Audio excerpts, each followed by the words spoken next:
Welcome to Dark Dial. Welcome to Dark Dial. Happy Friday. Sorry we're late. Happens sometimes. But to make up for it, we have got a doozy of a show for you today. Gavin, if you want to let everyone know what today is. Oh, well, today is the anniversary of the Roger Patterson, Bob Gimlin Bigfoot footage, which is like the original Bigfoot footage. It's the 55th anniversary. It was shot in 67, I believe. So we were going to look at that a little bit, and I got a bunch of other Bigfoot stuff just generally to go over. So that's going to be fun. No doubt, no doubt. But at any rate, I'm Chance. I'm Jacqueline. I am Gavin Green. You can find us places. There are places. Some places. And we might have things. There's Bigfoot. It's rock throwing. Oh no! Again? Always. Yeah. What do you got for us tonight, Chance? Well, I was hoping to dig a little bit deeper into Crowley and something he has called the Abramelin work. It's quite an interesting and deep dive into some more esoteric topics along that route. Okay. Yeah, so that's kind of a follow-up. The stuff we did last week. I think we're diving into the demon aspect of it mostly, right? Sure enough. We got some demons. We got Bigfoot. Jacqueline, what do you got? So we'll be going over some videos that I found of children who say they've been reincarnated, or maybe they are possessed. I don't know. I can't You think tell. they're possessed? Interesting. I don't know. Maybe like taken over by a spirit. Yeah, some sort of connection Yeah. in the ethereal plane to some other... Right. Maybe not a demon or anything, but maybe the spirit of that person while the child's young. I don't know. Somehow connected to someone. What happened to Donkey Kong over? Oh, he fell too. Sorry. Donkey Kong. That's the real There we conspiracy. Is go. Donkey Kong a Bigfoot? I think we also have some Loch Ness monster footage to Oh, look yeah? at as well. So, and the usual banter you can be in for. You guys want to do the thing? The thing. Right. I'm never ready for the thing, man. It already happened. It's happening. Like, subscribe, and get notifications. Or if you're on Rumble, give us a follow. Yeah, One please. more. I got it. There we go. Please like and subscribe. Really helps us out. We need it, guys, big time. And on Rumble, follow. That's the terminology. We had an excellent show on the Rumble stream last week, which was a lot of fun. I think we had quite a few viewers, some participation, so it was really cool to see, because that's we love. So I'll do it once more here. Oh no, I always keep doing the wrong one. They're labeled too close to each other, apparently. Okay, whatever. This thing is broken. The thing breaks sometimes. There we go. Like, subscribe, and get notifications. Yeah, I mean, I think that's pretty much it for intros. What have you guys been up to? Anything new and exciting? New and exciting. Don't talk about that. Yeah. No, nothing much. Nothing at all? No. Follow Chance at 3D Arms. I've been watching a lot of... It's probably the wrong time to watch this, but like a lot of like nuclear war like scenarios and stuff on YouTube. Yeah. So now anytime anything goes wrong, I'm like, well, do you see a mushroom cloud? Nope. Okay, we're good. Like, it puts everything else into perspective. We're not being vaporized off the face of the earth in a Yeah. flash. Yeah, It's yeah. all good. Yeah. Ugh. You're silly. What about you, Jacqueline? Not too much doing kid stuff this week, so I've just been busy doing the normal life stuff. Yep. Okay. Well, I guess we'll jump into Bigfoot. Biggest of Yes. feet. So, the book you see on the table there, Do Abominable Snowmen of America Really Exist by Roger Patterson, was written and published by Roger Patterson prior to ever shooting the famous Bigfoot footage, which we'll take a look at here in a second. And what a lot of people don't realize about the Patterson-Gimlin film is that they were actually out looking for Bigfoot. It wasn't an accident that they didn't just come across Bigfoot with like a 35 millimeter camera in the woods in 1967. And I feel like a lot of people think that they question the credibility of it because of that. But I don't think so. I mean, like, if you're in search of something, usually when you find it, right? I mean, yeah. You know, I want to say that it's not. I feel like when you're not looking for stuff, that's when you always find it. When you're not ready for it, I feel like that's kind of, at least in my life, that's how it's been. I always see the craziest stuff when I have absolutely no way to capture it, and people just gotta take my word for it. I mean, for life decisions, yes, I agree. But like, there's times that I've told my kid, like, if you would just look for it, you would find it, you know? Right. So I can see it from 2 points of view, because sometimes it's right in front of her and you're like, really? You didn't even look. Right. Yeah, I don't know. I do know. In 1967, how many people do you think were out with very expensive 35 millimeter camera technology? Was basically non-existent for the layman, right? Yeah.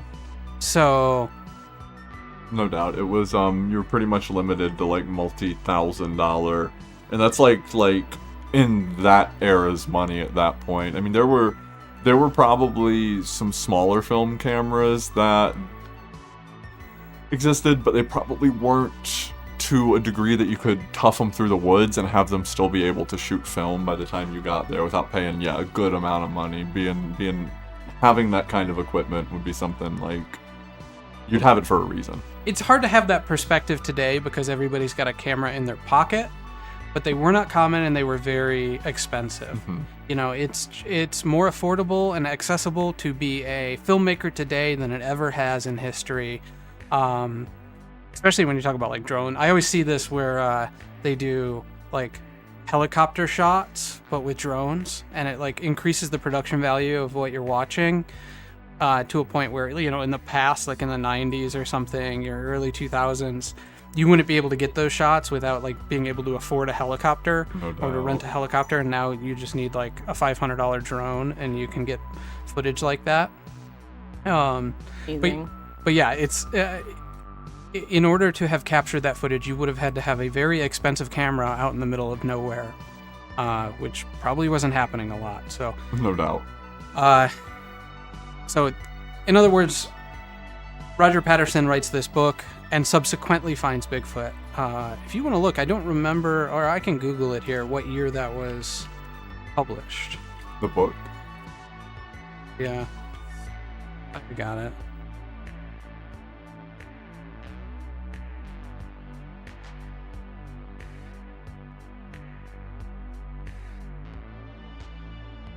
Trying to find it here. Probably not worth the pause, but... So, 1966. So, apparently, that book comes out in 66, and in 67, he shoots the film. The other thing that people don't recognize is, like, the costume technology of the day isn't anywhere near where it's at today. Yeah, no doubt. There weren't, like, people weren't sticking rubber to themselves. It was literally just a fabric suit, probably made up with a zipper on the back or something of that nature. I always say check out like Planet of the Apes. I love those movies, and that was probably the best that we had out there in terms of a comparison to something like you might have seen in the Patterson-Gimlin film. Now, there's also been a number of people who have come out and said I was in the Bigfoot suit. I'm not really going to address them today because to me they obviously wanted book deals. You know, the connections are loose, and not that it couldn't be. Can you guys move your phones off the table? I'm gonna cross pretty bad. Sorry. Sorry, totally derailed. Yeah, the debunking by these various characters there's been a few of them. It's not just one, and they all claim to have been in the Sasquatch, and they all also publish a book afterwards. After they come out, and this is Sounds a little suspicious. Right. So it was on this day in 1967 in Northern California that it's actually in Bluff Creek, California. Okay. You know what? I should pull that up so we can see exactly where that's at.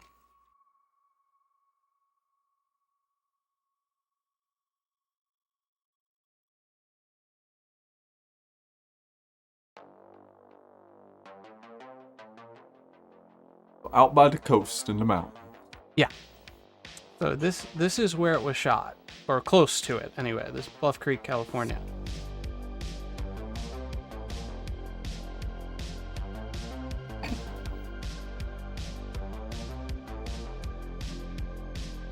So I don't, take of that what you will, but in 67, it was probably a lot more remote than it is today.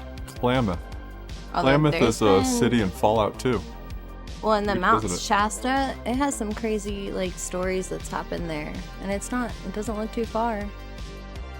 People have Shasta gone Trinity. missing. There's all kinds of crazy stories from there. You think they're connected? I don't know. Could be possible. Well, I mean, there are Bigfoot areas steals like people? the Ape Canyon case. It's actually called Ape Canyon, where people were allegedly, attacked by Bigfoot-like creatures. Interesting. When was that? Do you know off the top of your head? I'd have to look it up, but we can definitely get into that. I think I got some links for it. Right on. Sorry, slow start, but yeah. So, I mean, I guess let's just jump in. I feel like I'm bearing the lead here. Let's just watch the footage, shall we? Yeah, no doubt.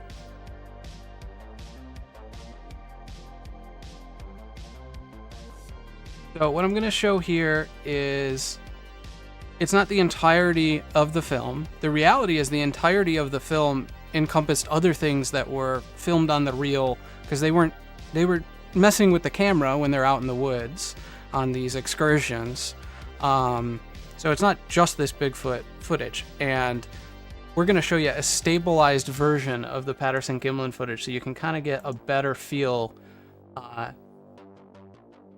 for the creature itself, because as the story goes, I believe Bob Gimlin is behind the camera and he jumps off of horseback in order to capture this footage. And when he does, he's jostling around. The camera's moving around, and there was something about the speed of the film that he wasn't able to switch it over in time to get a higher quality film. The film speed and the shutter speed on the camera were probably mismatched. Yeah, basically your FPS was off. There was something slightly wrong with the film itself because they were jostling around when they came around a bend on horseback, saw this thing, jumped off.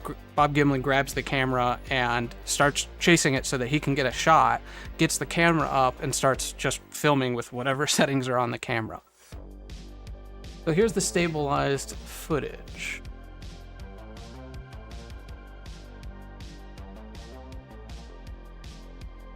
Now, I think to date, this is the most compelling Sasquatch footage still in existence. The chunky. And part of that is Chunky monkey. there's a period of time in the 90s where a lot of the Freeman footage, we might take a look at that today, and other Sasquatch films were shot on magnetic tape, VHS or Super 8. Super 8's magnetic tape, right? Yeah. I think it's film. Or is it? I'm pretty sure. Oh. Well, there was something 8 that was film, and VHS-C was a smaller VHS format. So a lot of the commercial cameras at the time were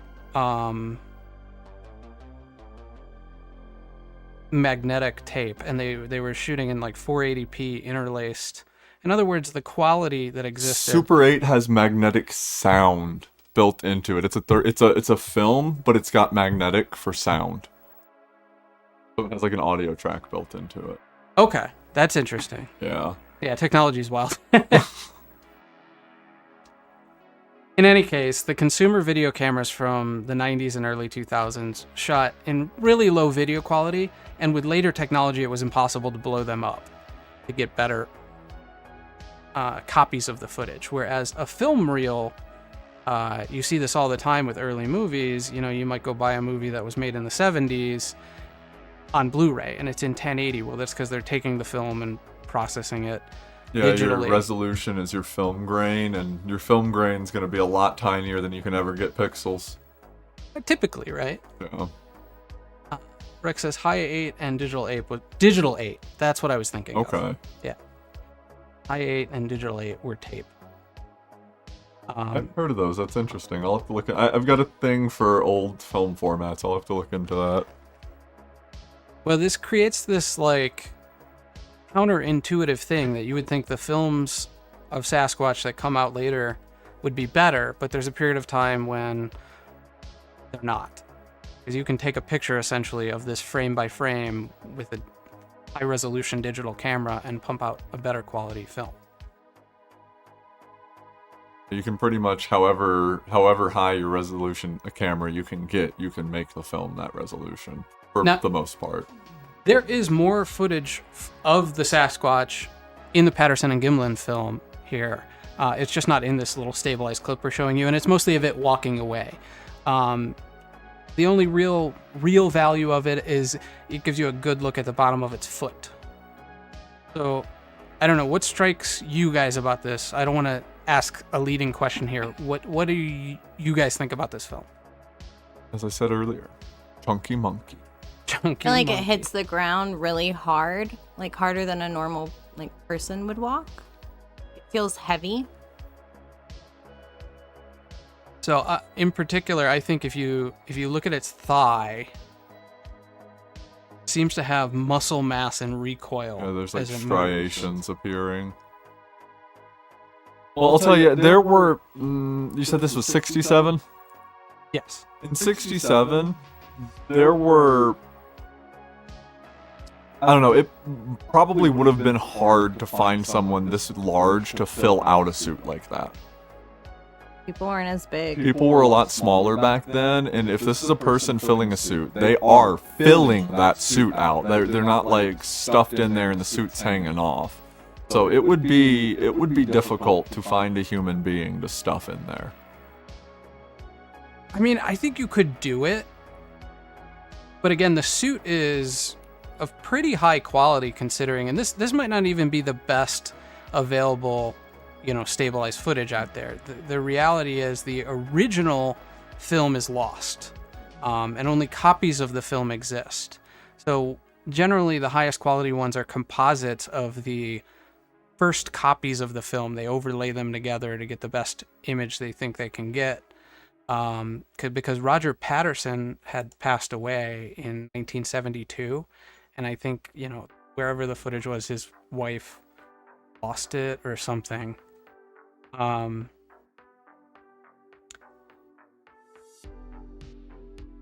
is unfortunate. I would agree with you. The mass of it seems to come across. Me anyway. Now, we were talking about the film the other day about the shine off the fur. See it here too. Yeah, I do see it here too. And, people will say oh, you can see the zipper down its back. Well, I mean, to me, it looks like a hairline. You can see a hairline running down its butt crack. There are features on the film on the thigh that they say you can see they call it the hernia. There's a bump that comes up on the thigh. Mm-hmm. But see the way it just jiggles like it's flesh, like it's a mass. Yeah. So it's either someone who's 6'5" and 350 pounds in a skin-tight fursuit in 1967, or we've got Sasquatch. Now, Occam's razor leads me to believe we have Sasquatch. Well, does it? Absolutely. That makes more sense than someone who's 6'5" and 350 pounds walking through the woods in a fursuit in 1967 in my head. So I can tell you about this film that Bob Gimlin, who was with Roger Patterson that day, and I think he's the man behind the camera. He has expressed that he wishes he never saw it and never filmed it That's interesting. because of the ridicule it brought down upon him and his family. That he kind of wished I'll paraphrase him, but he said something like, I wish the damn thing was never in my life. Interesting. But you know what? Now it's like you don't even want to claim if you have seen it or not, or have taken videos of it or not, because nobody will believe you anyway. Yeah, everyone's just gonna come out and say fake, fake, CGI, AI, fake, fake. Right. I mean, I saw a jaguar literally up in the mountains and told local people about it, and everybody's like, no, nobody's ever seen that here. A few days later, it was spotted on a gang cam, and like, there's images, but nobody believed me. So, one of the things about this film is that there's supporting evidence. They do have the cast of the footprints from the area. And they also studied the site pretty extensively and measured out its stride. And they treated it like an amateur crime scene. So there's additional evidence that backs this film up. So, I mean, this middle footprint here was from this film. They do all have that ridge. Yeah, like it goes, ours go up. Yeah.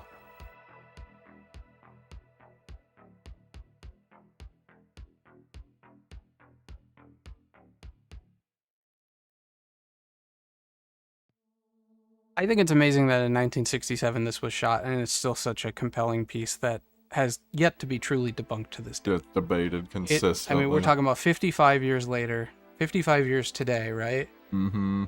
And this is still the iconic pictures of Sasquatch, iconic image of a Sasquatch. Now, one of the things, a lot of people don't know this, but it's a female, presumably a female. You guys have seen this before, so I'm sure it doesn't shock you, but you can see its breast. Yeah. When it turns, you can see some very obvious mammary glands.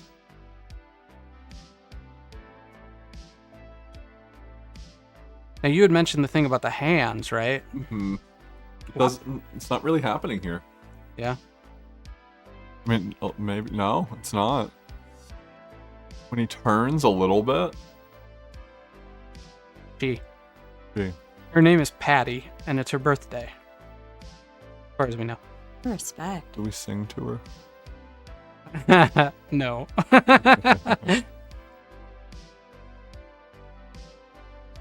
I mean, this film's been debated for 55 years now. So, how much we can add to that conversation, we're not forensic analyst or analyst or anything like that. I will say, I believe they found evidence of dermal ridges in the footprints cast at the site, which are like, the markings on your hands and feet.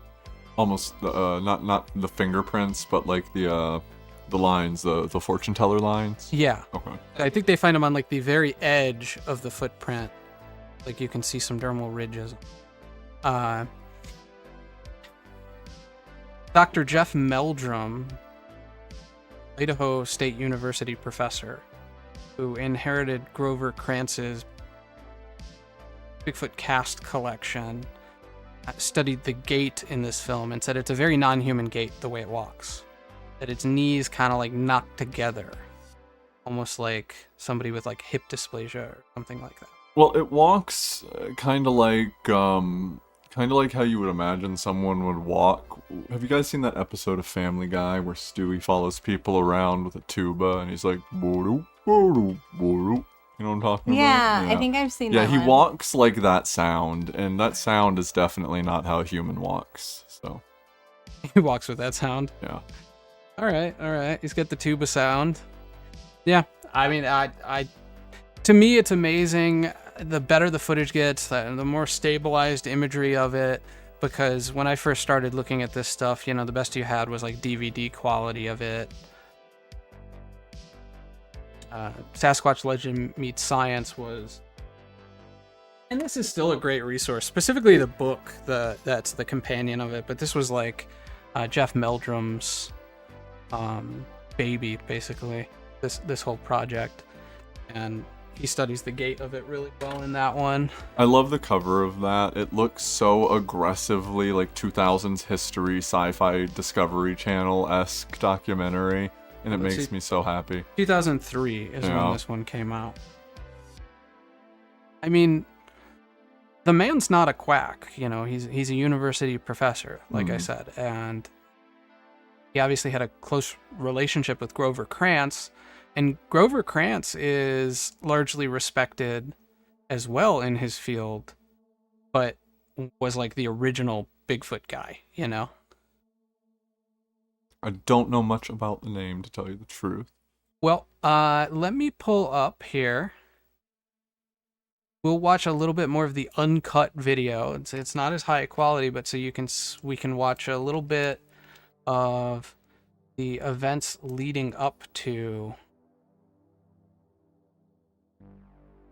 this, and a little bit more of it in its completed form, I guess.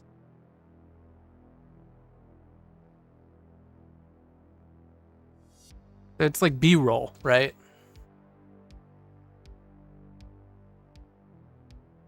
Ooh, it is blown out. Yeah, it's pretty blown out, but it still gives us some context anyhow. No doubt.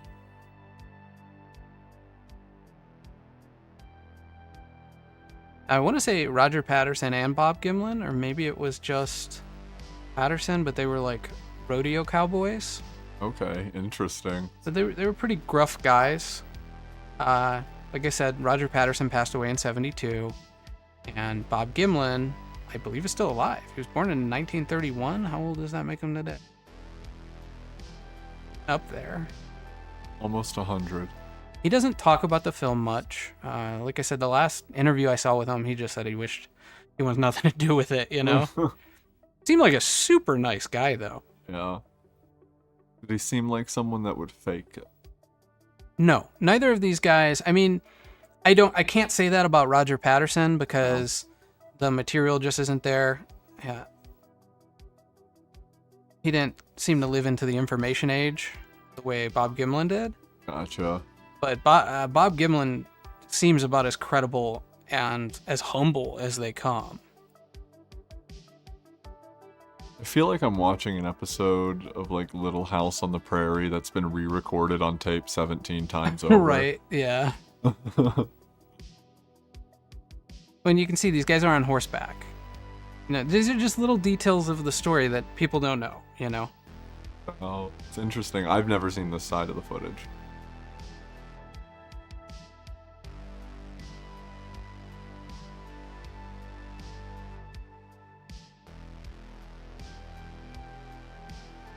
I think there's some debate over what the FPS on it was, whether it was 16 or 18 FPS, and I think you see here is the portion of him getting the camera upright, running after it, tries to steady it out. God, he's just trying to get close enough.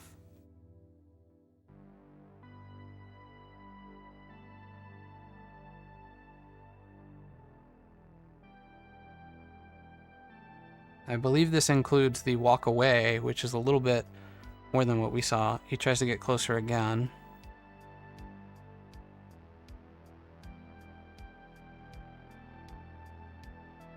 I can't make it. Yeah, it's pretty hard. There it is there. Like thermal footage.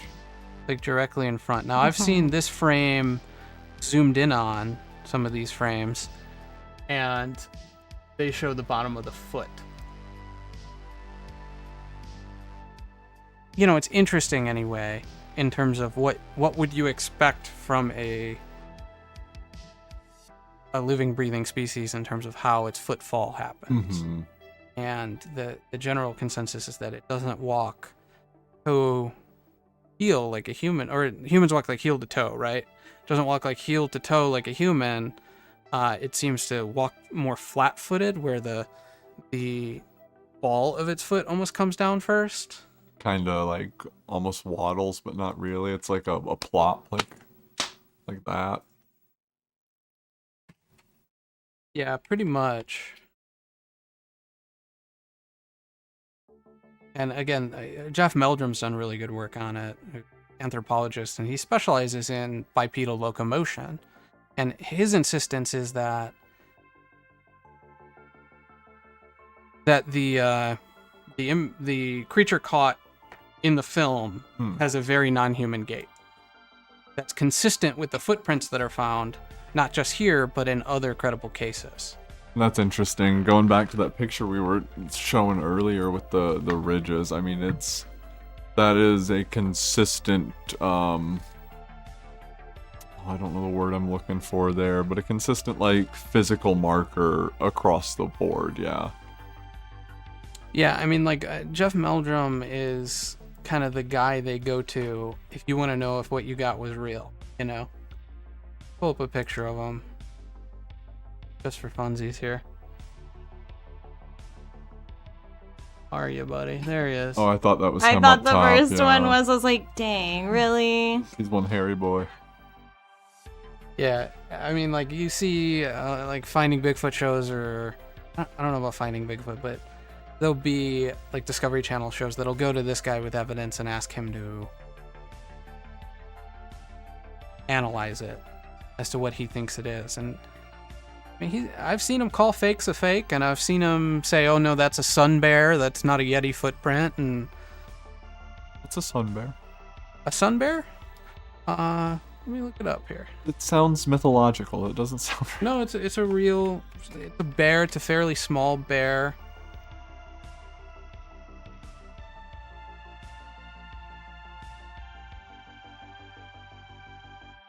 Oh. We have those here. We do not. They're in Asia, Southeast Asia. Okay. But when people are looking for Yetis and stuff, two bear footprints in any bear species typically, two bear footprints that overlap can be pretty easily misidentified as a Sasquatch footprint. It looks Its toes are somewhat going to get human. caught in the pad of the one in front of it. Right, yeah. So you have Okay. like the front foot fall, and then you have the back foot fall over the front foot's footprint. Gotcha. And it creates a pattern that looks something like a Sasquatch or a large human footprint. That's interesting. So it's one possible misidentification.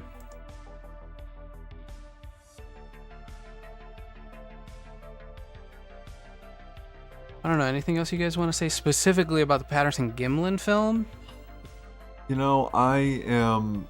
Like, out of breath. We went for a walk before the show, and like I feel like I'm like... I am... Out of all of the Bigfoot footage I've seen throughout my life, I am inclined to believe that it is the incredible footage. It seems to me to be the most consistent and reliable story from the people around it, and the most like armored to scrutiny footage that there is around. And I think you can still like find ways to scrutinize it, but it's a lot more difficult than you see with other footage. I agree. So they estimate Patty's height at about 6'6", and again, this is based off of where they Ooh, knew I the almost camera called was that. and where they knew the creature was, because they can see its footfalls and stuff. They reproduced this. So about 6.5 to 7 feet. Do we have the stabilized footage of the one from Colorado?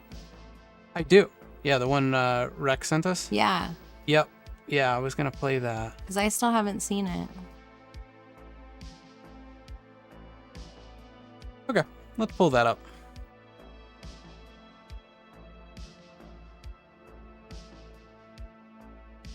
I just kind of want to see the Closer to the mic. I just want to see the comparison, I guess. Okay. So, our friend Rec in chat was able to stabilize the Silverton Bigfoot footage that was shot, what, 2 weeks ago Couple now? weeks ago, which Yeah. big thanks, Rec. Appreciate you. Yeah, thank you. And we didn't get to it last show.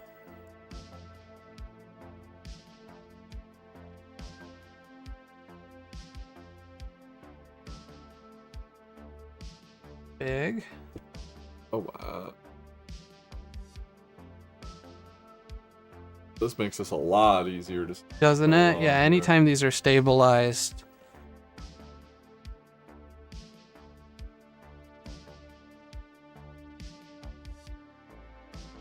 That same head shape is... I was gonna say, I mean, that body and the head looks so similar, it's not even funny. What gets me is it looks like it just has like long sleeves on and they're kind of like flopping. Yeah, it doesn't look as filled out. Well, and like I said, with the Patterson-Gimlin footage, you have the supporting evidence of the footprints and any of the other evidence they found on the scene in terms of being able to go, okay, this is how big it is, this is how far it was from the camera, we can reproduce it and estimate its height. And with this, we have nothing. We just have this. So, I don't know how you could be expected to have more than this unless you're going to try to get back out to this site. How many other people were on that train? Why is there not more? Only one video? That isn't interesting. I think that's weird. Everybody has a phone. But does everyone look out their windows, or are they just looking at their I mean, phone? if you're on a train, though, you would assume you're on a train to look out the windows. Yeah, windows. it is like a scenic thing, so... Well, and I believe in the video you can hear 3 people talking. You can hear other people on the train. I'm not so sure that they just happen to be the only ones with the cameras pointed in that direction at that moment. It's not the longest footage. We've seen footage, and I didn't prepare it for today's show, of people in a neighborhood looking up at a mountaintop, and they're all gawking at it and looking at it, and very casually talking about, oh, yep, there's a Bigfoot up there, and there is something that looks humanoid and very dark on the mountain moving around. And they're looking up in the mountains. I believe this was in Idaho. Yeah, it's snow-covered everything. Yeah. And they can literally see it from their front yard. And in that case, there's a very long film. And on this moving train, I think that's about as good as they could get, I guess. To me, not knowing the exact location of this, we need to know where this was. In order to make a determination whether this was credible or not, like we looked at yesterday, that train goes along the highway. Was this where it deviated from the highway? Deep in the forest preserve?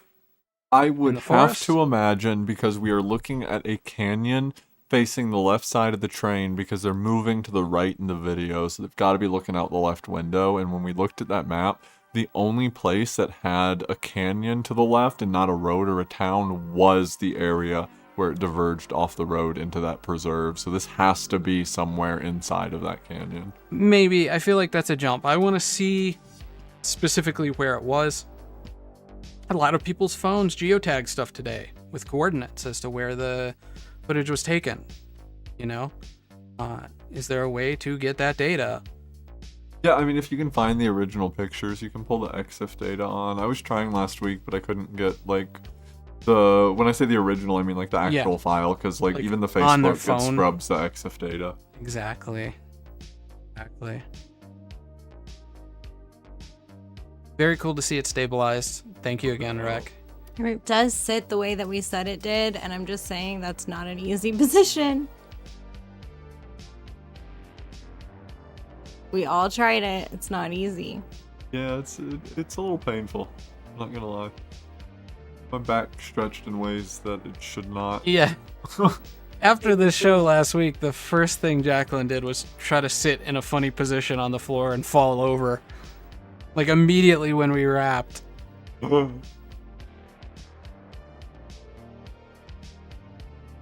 Man, it is not as, I don't know, there's some stuff, like if you look at its back and down towards its thighs, there's a very similar musculature from like, it's the midpoint of its back to the midpoint of its thighs, but like its lower leg the butt and everything. Its arms don't line up with the Patterson footage.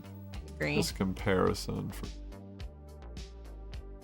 It's close. That head. The head's similar. The head is very, very, very similar in nature. Both shape and like, and even fur when you look towards distribution. the eyes and stuff, it almost looks like the bald area, like the other one did. I don't know, it's weird. Closing the shines there. Yeah, it does have that same shine on its coat. Now, we had a friend point this out to us. He's like, maybe it takes dust baths. Like, that looks like the perfect territory for dust baths. And you know, I've seen animals do. I used to have cats that would go outside and do that. So it's definitely not something that's unheard of in the animal. Right. The possibility. It does have that same shine, but I struggle with this one. It doesn't have the same mass that we see in the Patterson-Gimlin footage.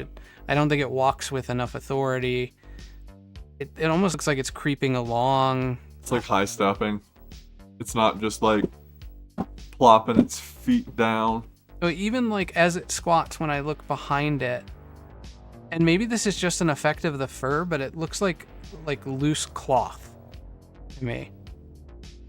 No, I definitely see what you're talking about. It looks like it's wearing bell bottoms. Yeah, like right, if you look underneath its butt as it sits down. I struggle with it. For me to be convinced about this, I would need to see some more evidence or a location or something. Speaking of ones that I would need to see more evidence of, we do have a fairly interesting video that we found, Chance and I found when we were just looking at stuff. This one's wacky. And I think I've seen it in the past, but... So, this guy has this hunting channel, primarily an archer. Yeah, it looks like a lot of bow hunting stuff. Oh.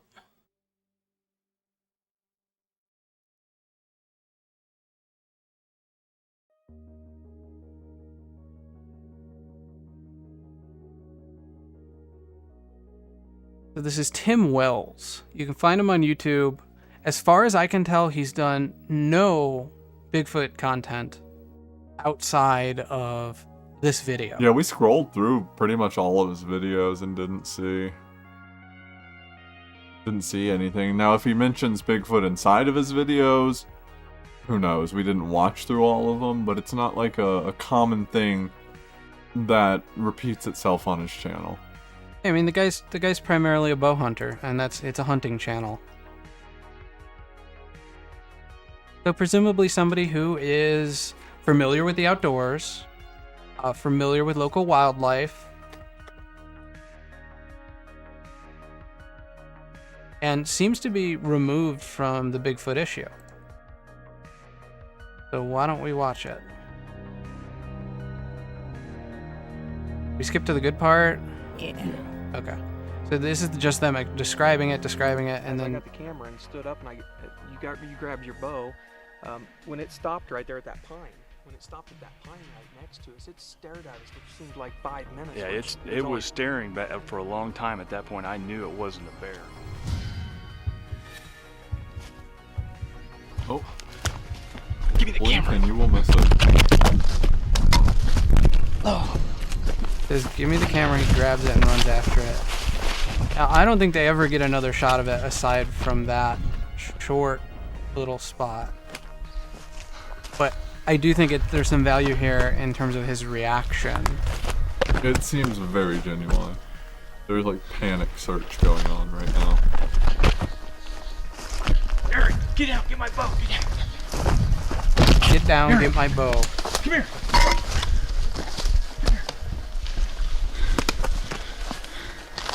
Where's my bow? Oh my god. I tripped. Oh my god, I tripped. Oh what was that? I told you that wasn't a freaking bear. What was that? It wasn't a bear. I told you that wasn't a bear. Oh my god, listen. So we'll go back and watch the actual Sasquatch thing. I can try to loop it a couple of times for us, but there's some value in their reaction, like I said.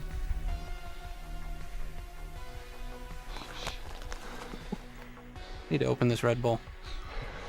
I don't even know what that was. Did you get it on film? Yeah. I got it on film. I know I got it on film before you took the camera away from me. You ripped that camera out of my hand. I fell down, man. He was The fact that he wants to double check that he got it on film. Bear, I'm telling you, that was not a freaking bear. What was it? No way. What was it? I've never seen anything. Again, Record on this thing. with this video, as with the Silverton one, there's no other supporting I evidence. caught that little glimpse right down there. This Yeah, has we just got effectively, this. yeah, and this has effectively fallen into obscurity. People generally regard it as fake with no hard debunking or anything, which I think is unfair. You know, I always say this, just because it can be fake, that doesn't mean it was. No doubt. No, their reactions to me seem very genuine. There's one part in particular where you can see him like kind of Yeah, crouch it was down staring as he's back for a like long- smiling, and that to me is like micro indications of that being like an actual emotion. He was doing things with the rest of his body more than just his face, which leads me to believe that it's a genuine reaction and not someone trying to act a genuine reaction. Watch it in slow-mo on mute.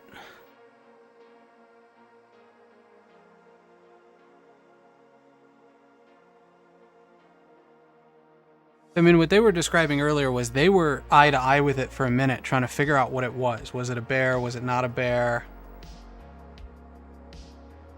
And they get the camera on it, and I think he takes a step closer to it, and that's when it takes off.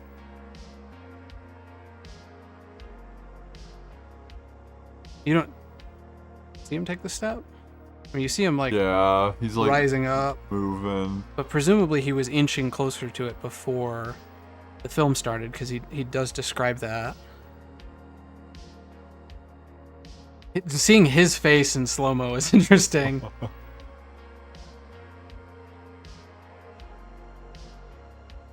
But given the source, I find this compelling. I mean, if I was being cynical or skeptical, I would probably say that they shot this to get some fame on their hunting channel on YouTube. Well, it's interesting that he has like a partnership with the World Hunting Organization. Like he's sponsored or something. Yeah, and this is Makes it on look here. like that. You know, they mentioned something about it at the beginning of this video, and it's to have an organization backing the footage, to me, lends it even more credence than to have it just be his channel backing the footage. Well, it's an interesting disclaimer in the beginning, because it does say, hey, we don't make him nor the, hunting organization he's associated with makes any claims about what this is.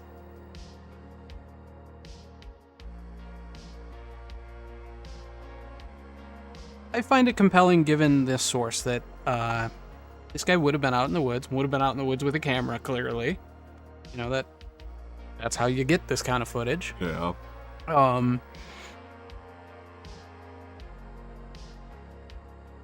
He doesn't have any other Sasquatch content. I mean, it's this. One thing and then move on. Yeah, it could have been a play for virality. It looks massive, though. It does look big. I mean, we all know that you can play tricks with the camera. So I hesitate to judge it based on its size or anything other than their reactions. There's something there that isn't in high enough detail to prove anything, and there's no other supporting evidence. That doesn't mean it's fake. Yeah. That just means you can't conclusively prove it is a Sasquatch. It is left in the ambiguity zone forever. To me, they seem credible. The people involved here seem credible to me. No doubt. I would have to absolutely agree. I would be curious how big their channel was prior to this and how many views they got from this. This was news, I believe, in 2013. Okay. Like it hit like national news, you mean? Like it was on TV? I don't know about national news, but it made the rounds. So this show's 9 years ago.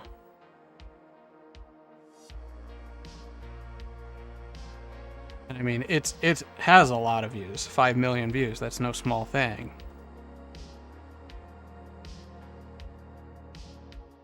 October 28th. It was posted 8 days from now, 9 years ago. That's weird. Isn't it? I mean, it's kind of exciting to see stuff like this, because are you getting a glimpse of an undiscovered hominid species? Are you getting a glimpse of that? Or is it all just a sham? Where would the legend come from if there wasn't something behind it, right? That is something to talk about, because the legend predates Westerners showing up on the continent. Native Americans have legends that date back. They treat Sasquatch as another animal, especially up in like British Columbia. There's ceremonial masks that date back pretty far that are of what look like a gorilla from a people that would have no concept of what another ape species might look like, and no concept of monkeys, really. This one looks a lot darker than the ones in the other video. Fur's darker. So that is a consistent inconsistency among these kind of videos. You do see various different colors of Sasquatch fur. We have to think, right? We look at that Colorado video. It's in a desert environment. It's shiny. It's brown. It's fit to blend in there. When you look at, that looks to be southeastern, maybe a little more central. But that was some pretty dense foliage they were in. A lot of the foliage in those areas is really dark brown. You've got a lot of evergreen trees. You've got a lot of hardwoods that have darker barks in the area. And so it would be likely to me to see the coloration change between the areas. Now, what that means to me, another thing is the credibility of seeing a lighter colored Sasquatch in a denser foliage area seems less likely to me. And that may be something to look at in terms of debunking. Well, we see a variation of colors in just about every species. Rabbits come to mind, you know? Rabbits come in just about every color. Snow hares are white because they blend in their environment. Presumably a Sasquatch could have any type of color hair. I mean, if I saw a purple one, it would be highly suspect. But I remember there used to be a guy who would stand by the side of the road, and I think he was advertising for like a new housing development near where I grew up, and he'd wear like a pink Sasquatch gorilla suit, and he'd be out there like spinning the sign like out in front of this barren area where they had this new development and they were trying to sell houses or something. I remember seeing this guy in various locations. An absolute legend. Yeah, presumably you would see all of the natural colors that you would see in other mammalian species. You guys want to hear a really cool 911 call about a Sasquatch? Yes. Okay. This is an old one. It's from 1990. You know, if you're into the topic, you've probably heard it before, but we haven't listened to it on the show, and I don't think you two have heard this before. Never heard it. It's a fun one, so go ahead and play it. Maybe I'll turn on the music a little bit.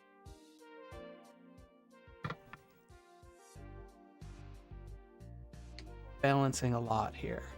911, what are you reporting? I got a strange going on out here. Something just killed my dog. Something killed your dog?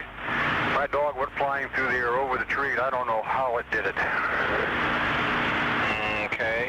Damn it, I'm really confused. All I saw was my dog coming over the fence, and he was dead when she hit the ground. I didn't see any cars. All I saw was my dog coming over the fence. 911, what are you reporting? We got someone or something crawling around out here. Did you see what it was? Was it a person or an animal or? I can't tell. All I know is that my central light came on, and I just happened to glimpse and see this thing running across the yard. A good-sized man or something. It looks like a man. I don't know what it was. Just that it ran across the yard. Okay. You've had problems in the neighborhood before? Yeah, my dog was killed here just recently. I don't know what it was. Whatever it is, it's running I couldn't catch it if I was going to chase it. But whatever it was standing up. I'm out here looking through the window now and I don't see anything. I don't want to go outside. Jesus Christ, you better... Sir? Dio! Hello? He's calling his dogs. Get somebody out here. What's going on now, sir? That son of a bitch is about 6'9", I don't know. Do you see him now, sir? Yes, I'm looking right at him. Uh-oh. Okay, hang on. He's right... Is he in your yard, sir? Yeah, God, he's big. Okay, what's he doing in your yard? He's looking at me. Oh, and the guy is on foot. I don't know what... It's a big, real big person. That's all I can say. Okay, but it is a person. Yeah, I'd say it was a person, somebody really big. But he's all in black. Is he a black male or a white male? Did you actually see whether, or was he just wearing black? He's all black and he's big. He is big. That's crazy. Is that a cool one or what? That's wacky. Give you goosebumps? Kind of gives me Yeah. goosebumps. Oh, he freaked out there for a second too when he showed up. He's terrified. I mean, so this is somebody who is scared enough to be on the phone with 911 and smart enough to not say there's a Bigfoot in my backyard. Uh-huh. That's crazy. I'd say he was a person. Yeah. Yeah, sure. It's a person. Just bring guns, lots of them. He looks human. Uh-huh. My dog just got thrown over my fence though. That is wild. Yeah, so you can tell it's two separate 911 calls. I don't have the context for how far apart they were. If I remember correctly, they weren't right on top of each other. Which would make sense because you have a different 911 operator both times. Well, and he says in the video that my dog was just killed a few weeks ago. Mm-hmm.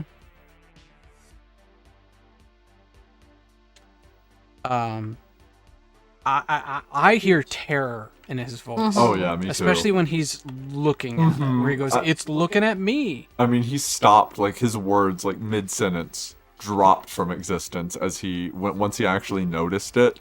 He just stopped talking, and it, like, broke him, and he had to pick back up for a second. Mm-hmm. Well, and there are a lot of reports about Sasquatch and dogs, and how they don't like dogs, which would make sense, you know, if you're in the woods, the last thing you want to see is a wolf, you know? Valid. I mean, maybe not in a modern context, but if you're stranded in the woods, that's the last thing you want to come up against. They eat people. Where do you guys think that would have come from? Like, what state? Montana. Play a game. Nope, not Montana. Idaho. Washington State. Hmm. It's from Washington State, so it's up in the Lots of Pacific trees. Northwest. That's exactly where you would expect, Yep. you know, Bigfoot.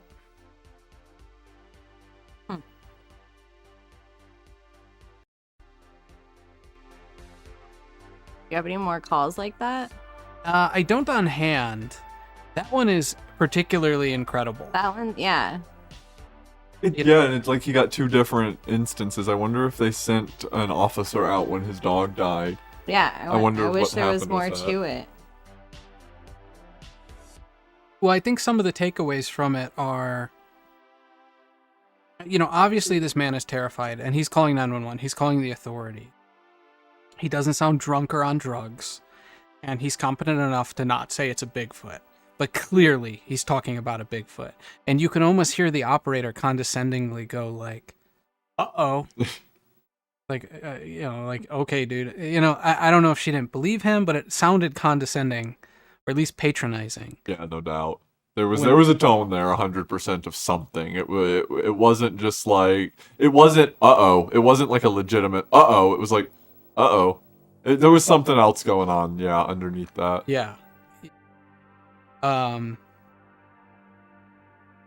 I don't know what else I can say about it. I don't have a whole lot of context from it, unfortunately, prepared. I just thought it would be something cool to show you guys. It's interesting. It's, once again, it sounds like a genuine reaction. You know, I don't want to say I'm the master is picking out when people aren't reacting, when they're just acting. But I mean, like, it sounds genuine. That sounds like he was actually afraid for his life in that moment. And it's like, you don't just, I mean, you can, but you don't just prank call the police. That's About a Bigfoot? and try to get the cop out there. When you prank call the police, you don't go send someone to my location. You know? Yeah.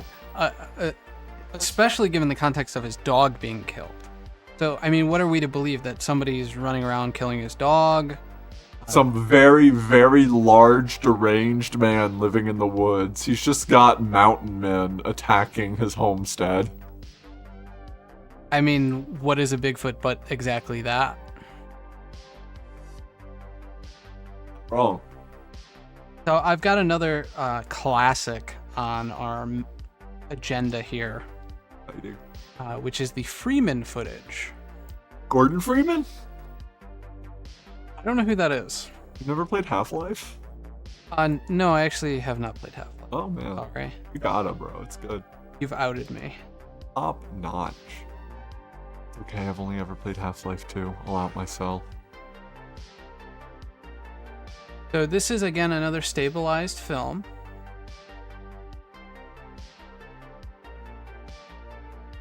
All Freeman footage. If I can try to set this up a little bit for us. Paul Freeman was a park ranger, and he had claimed to have a number of interactions with Sasquatch. The film is near Walla Walla, Washington. Can you run that one by me again, please? Walla Walla, Washington? I wasn't ready for that. I believe it was 1982. Washington? Oh no, excuse me, hang on here. I have my facts messed up. I made some notes here because it's June 10th, 1982, Freeman reportedly sighted a Bigfoot near Walla Walla, Washington, which he described as being nearly 8 feet tall and covered in reddish-brown body hair. In 1994 is when he captured this footage near the Blue Mountains region of northeastern Oregon. Alright. So once again, up in Oregon, Washington, right next to each other, the same forests. Yeah, and I want to say he was a park ranger. I'm not seeing that in this article, but at least that's in my Rolodex, is that this guy was a park ranger at one point. Yeah. Hopefully I'm not wrong about that. He died in 2003. But one of the things to point out about this is another one where we have a lot of other supporting evidence to put with it. He worked with Jeff Meldrum in finding footprints that showed evidence again of dermal ridges. Not that can't be fake, there are ways to do it, but Jeff Meldrum took him seriously, took the footprint seriously. I believe it was because of him they had found the footprints of, I want to say they called it like Cripplefoot or something, and it was a particular Bigfoot individual that had clearly something broken on its foot and it had healed funny, and you could tell. You would find the same footprint over and over again. So it was like that's interesting. Being able to identify like a distinctive member of the species like that. Yeah, that's what it would seem. And I think Jeff Meldrum extrapolated out of that a little bit more about their gait and their footfalls and how their bipedal locomotion differs from ours. I'm not smart enough to tell you about that. When I watch his stuff, it's like, okay, and that's what that's how he says its skeletal structure is, I guess. No doubt, I get you. But yeah, so he had a lot of footprints that went into Jeff Meldrum's stuff. Apparently Grover Krantz too is what it's saying, but I keep thinking you're gonna say Grover Cleveland. Grover from Sesame Street studied Bigfoot. No, Krantz died in 2002. Another anthropologist and cryptozoologist, if you want to put that label on him. You know, he was involved. We were talking about In Search Of. Remember, Chance didn't know about this, but In Search Of was like a 70s show with Leonard Nimoy. and Spock hosted the show, and they would do stuff kind of like what we do, Loch Ness Monster, Bigfoot, and I'm pretty sure he had spoke to Grover Krantz, or Grover Krantz was on some of those episodes, and that was kind of his early theories about Bigfoot being a Gigantopithecus blackie that had migrated into North America over like the Bering Sea land bridge sometime around when Native Americans would have. Yeah, man, Spock searching for Sasquatch caught me a bit off guard. It really did. I was not ready for that one.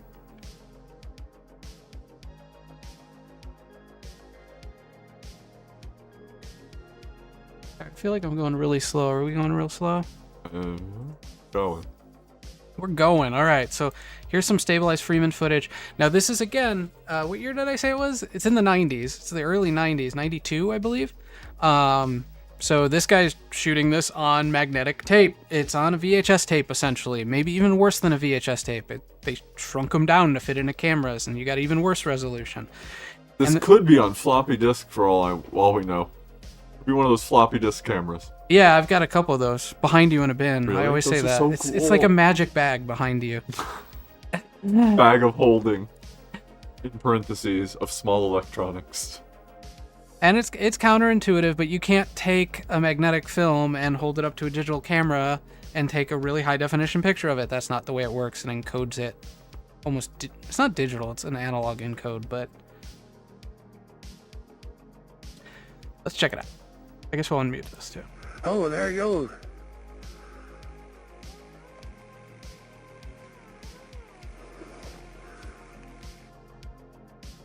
Let's loop it. Let's loop it, because this is a real short segment. Oh my god, what is that? Oh dear. The journey of 1,000. Did I say there you circles? go. That's a lot of circles. I don't think it said circles. I'm gonna say it said circles though. This is the money shot, basically. He did catch some other shots of him, but this is the clear one. And a lot of people say this is fake. I don't think it looks that compelling. I think that the individual involved, Paul Freeman, combined with his supporting evidence, makes this very compelling. It looks like it's walking pretty hard. It does look like it's making some pretty hard footfalls, doesn't Honestly, it looks like it's walking harder than the Patterson-Gimlin footage, and it also looks thicker. This Sasquatch got like huge. 4Cs and it's thick. Patty only 3C thick. So sorry, I'm gonna have to give it to her right there. Thing's massive. This, whatever this is, if it's a man in a costume, it's very large. Now, not that the man would need to be large, but and we don't. It's not very high resolution. You can see some sunlight off its fur again. Not as much, but it's there. Yeah. Would that happen with a costume? I'm sure. Would it happen with a real animal? I'm sure. So, we keep pointing to it. I don't know how much it means. It does seem to make some tremendous footfalls. The whip of the head, I always find interesting in a lot of these. And I don't know if it's a case of, well, the Patterson-Gimlin footage did this and it's ingrained in people's minds. So now when we fake it, we're going to do the whip of the head thing. Yeah. Well, is it? Oh, go ahead. Or if it is acknowledging his presence. I mean, he's directly in front of it. Well, I think it is acknowledging his presence because at the very end of this video, I know there's a little bit more to this video, and at the very end of it, doesn't he stand in the bush right there? You can see him if you look really close. He turns and looks at the guy recording. He just kind of stands there and holds in the bush. So I absolutely think he's acknowledging his presence. Like, he knows he's being recorded. It knows he's there. I don't know that it knows it's being recorded. I don't think it has a concept of that if it's a Sasquatch. But it knows he's there. Well, what if they're the interdimensional Sasquatches? We had a Sasquatch in the studio earlier, and then we had to put up an air freshener. Yeah. Can you find it? You'll get a prize of absolutely not much if you do.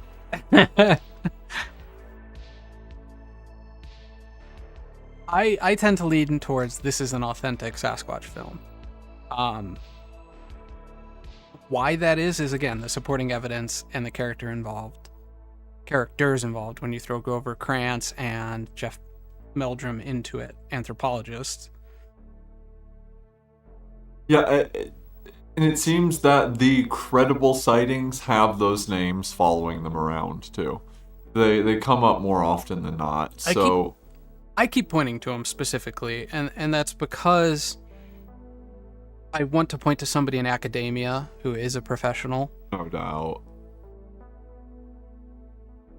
Well, I mean, even you pointing to them with these, it lends credence that you can point to them with these, you know what I mean? Yeah. Like, well, you're able to, They found it interesting enough to get involved. No doubt.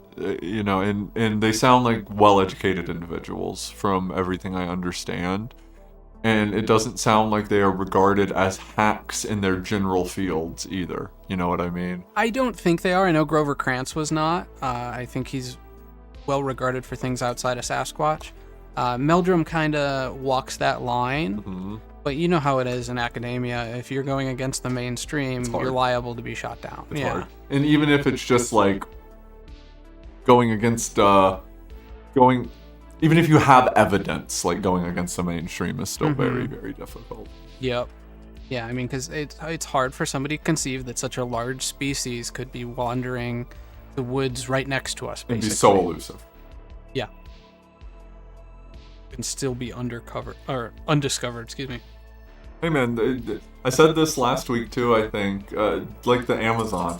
We discover new species there like every other week. It makes complete and total sense in my mind that there are species inside of North America that we haven't discovered. I mean, we do discover, like, there's like new bird species and small mammals and stuff that get found in North America, especially you get up in the mountainous regions, you go up into the Pacific Northwest, places like that are largely uninhabited by landmass. You're going to find quite a biodiversity that you might not be expecting. You know, people often point to the coelacanth, which was a fish that was thought to be extinct for like millions of years. Doesn't it have like a funky mouth? It's a weird looking fish. I think I know which one you're talking about then. And all of a sudden a fisherman in like the 70s or something drags one up onto a boat. You know, so there's precedence for it. Now you could make that argument, well, the bottom of the sea is an elusive place, we can't get down there. I would say there's less people in these deep woods than ever before. Yep. Whereas we used to have settlers and people who were more familiar with getting out into nature and into the woods and more familiar with a more primitive lifestyle. Even Western individuals who were more, you know, Little House on the Prairie level. Ranches, homesteads, things of that nature. Now, while everybody does have a camera in their pocket today, one of the things is a lot of the Sasquatch films you see, you can't zoom in very well, and that's because you have a camera in your pocket, but it has no optical zoom. Like it doesn't have a lens. It's bayerized. Every 1 pixel is like really 4. It's not. It's like a quarter of the resolution it says it is. Those cameras are not meant to capture things at a distance like that. You would need like a camcorder or something with a lens that's capable of zooming, not just the digital zoom that even your iPhones are capable of, right? And while we are extremely connected and everybody has those, I don't think they're out in the deep woods the way they would have been. Oh, I mean, like even hiking as a hobby is on a decline. Like people don't even get into well-worn trails as much as they used to. So let me go to, so we've been through we went through the Patterson footage, we went through that latest Colorado footage, which is somewhat questionable. The Tim Wells thing, the hunter, no supporting evidence, but I still find that pretty convincing. And Freeman footage, which again, I find very convincing. Let's go to one that I don't find very convincing. Shout out to Les Strout of Survivor Man. If you've ever watched Survivor Man, he's the real G. He's the real G. He is. Yeah. If you've ever watched Bear Grylls, he's Bear Grylls, but he's real. Bear Grylls has a camera crew with him who throws him Snickers bars. Les Strout goes out, and as a filmmaker, I think we've got some people in chat who would understand this. He goes out starving for 7 weeks at a time, or 7 days at a time, sometimes a couple of weeks, with nothing but his film gear, and survives, and manages to capture the whole thing. And he worked very hard. You can watch his behind the scenes to separate himself from his crew because they want to help him. They don't want to see him suffer, And he talks about that struggle, trying to put them at a distance where they can pull him out for safety reasons, but he can still be isolated and surviving and somehow still lugging around all this camera gear and capturing the struggle. Yeah. No, that was the best survival show that has made its round. I agree. He's very good in terms of primitive skills. Now, he's done some stuff on Bigfoot. He's told a story in one of his earlier seasons where he's in Canada, which is where he's from, so this isn't unknown territory to him, and he's an expert in primitive survival skills. I don't think that's a leap to say. And he hears something behind him in the woods, and it's grunting, and he hears something big knocking around, and he doesn't know what it is. And if you watch the film, you can see him trying to make a shelter and looking behind him, stopping every once in a while, looking behind him. And at some point, he hears what sounds like an ape call really loud, and then it take off through the woods, and he just hears, the brush just falling over, just something massive. And he knows the area. He knows what a moose sounds like. He knows what a bear sounds like. Creeped him out. And it apparently set him on this, hey, let's do some Bigfoot stuff. I didn't realize he had done that. You blew my mind when you showed that to me. I was not ready because I watched a lot of Survivor Man when I was younger. I loved that show to death. His story is more compelling than some of the shows that he's done. One of the characters that he partnered up with, and he doesn't make a claim as to whether this guy is legit or not, is Todd Standing. And the reason why he justifies it, because he's gotten a lot of criticism for partnering up with him, is that, Todd Standing actually gets out in the woods, and all I can find is armchair researchers, like us, who aren't going to be out there and willing to show him around. Todd Standing, he's Canadian. He's, I believe, lobbied the Canadian government to protect Sasquatch as a species. Interesting. I think he's made some progress there. I don't necessarily doubt that the man has seen some evidence at a minimum of Sasquatch. But he has 3 films of Sasquatch, which is almost, and they are, talk about too good to believe. These are really too good to believe. Let me pull one up here.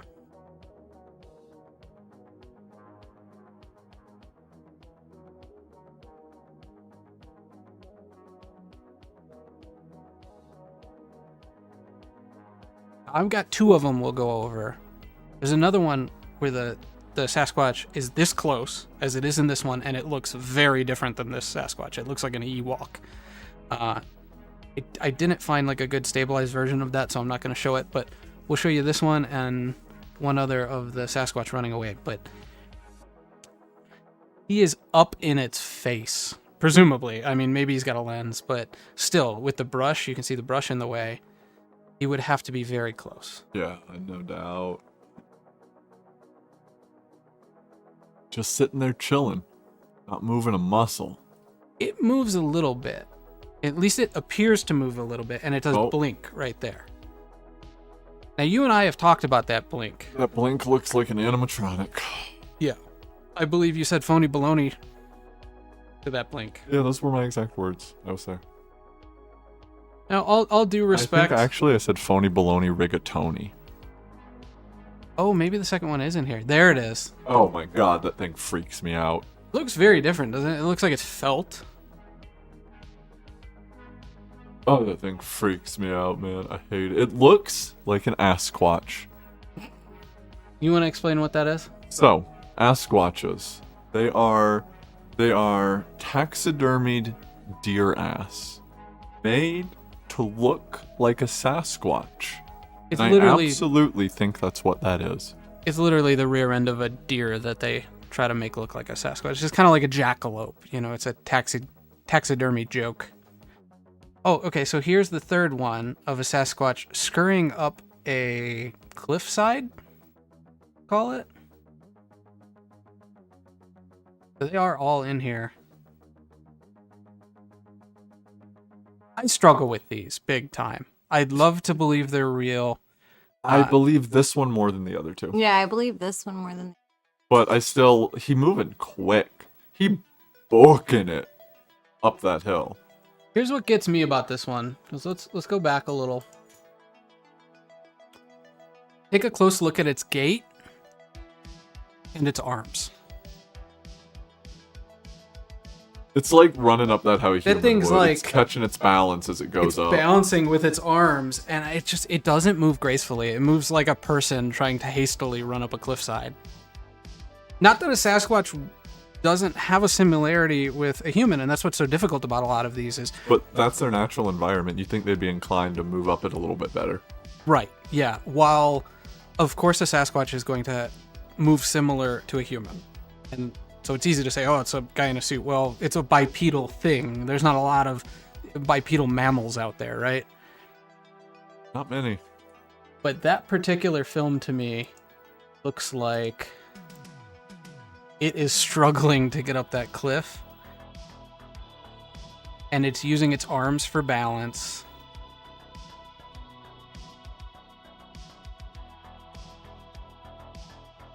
Based on the video alone, anyway, I feel like that's how I would run up that cliff. Mm-hmm. I know exactly what you mean.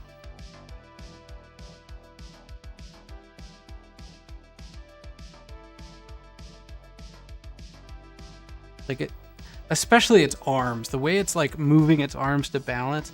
I've never seen a video of a Sasquatch moving its arms like that. They always swing to its side no matter what. Even when it's like leaping, they're just more exaggerated than that. I can't say I've ever seen a video of a Sasquatch like running up something like that though, so I don't know if I'd have much. There was that other one we looked at. I don't have it pulled up. Yeah. That was something similar of it running away. And once it gets into the woods, it's more convincing because you just have a blob squatch moving through the... But let's go back to the faces real quick. You guys can tell me what you think. The first one looks a little bit more realistic than the second. The second one is just scary. The second one is literally an Sasquatch, and you're not going to be able to convince me otherwise. He taxidermied deer butt, and he played a joke on everyone. This one, this is a really good costume with some solenoids behind it, pushing the eyebrows down. And it's... Like servos? Yeah, and it's swaying in the wind. It looks kind of rubberized to me. You know, I bet you it's a bust. I bet you it stops right here. Like, there's nothing below here on it. It's too stiff. It's too... Looks like somebody made a rubberized mask. Yep. And it moves a little, but I really struggle with these. And I mean, by all means, Mr. Todd Standing, come talk to us. With all due respect, I don't want to criticize these because I think the guy, number one, I think if these species are indeed living, breathing mammals, that they should be protected, and he's done a lot to ensure that in Canada. Boy, these videos are... And maybe it's just a case of that these are so good that we find them hard to believe. When everything else you see is such a blob squatch, this is the most detailed Sasquatch film I've ever seen. Because you're looking directly into the face of it. Now that looks less rubbery there. I don't know if that's a second film or just from a different angle. The Ewok looking one throws me off so much because of the eyes. They are just beady black balls. There's no iris, there's no pupil, it is just a singular color. So I'm going to show you one more quick thing about Todd Standing, and then we'll make our way to calls. And to be honest, I think this is a little unfair, maybe. And I don't mean any disrespect by showing it. But I'm going to show it because it's out there. Well, everybody wants to make that is This loud. girl was fake sleep. Well, Okay, bear with me. Let me get this up. And we're up. So people that's Todd Standing, and they're transposing his face over the Sasquatch and looking at what a The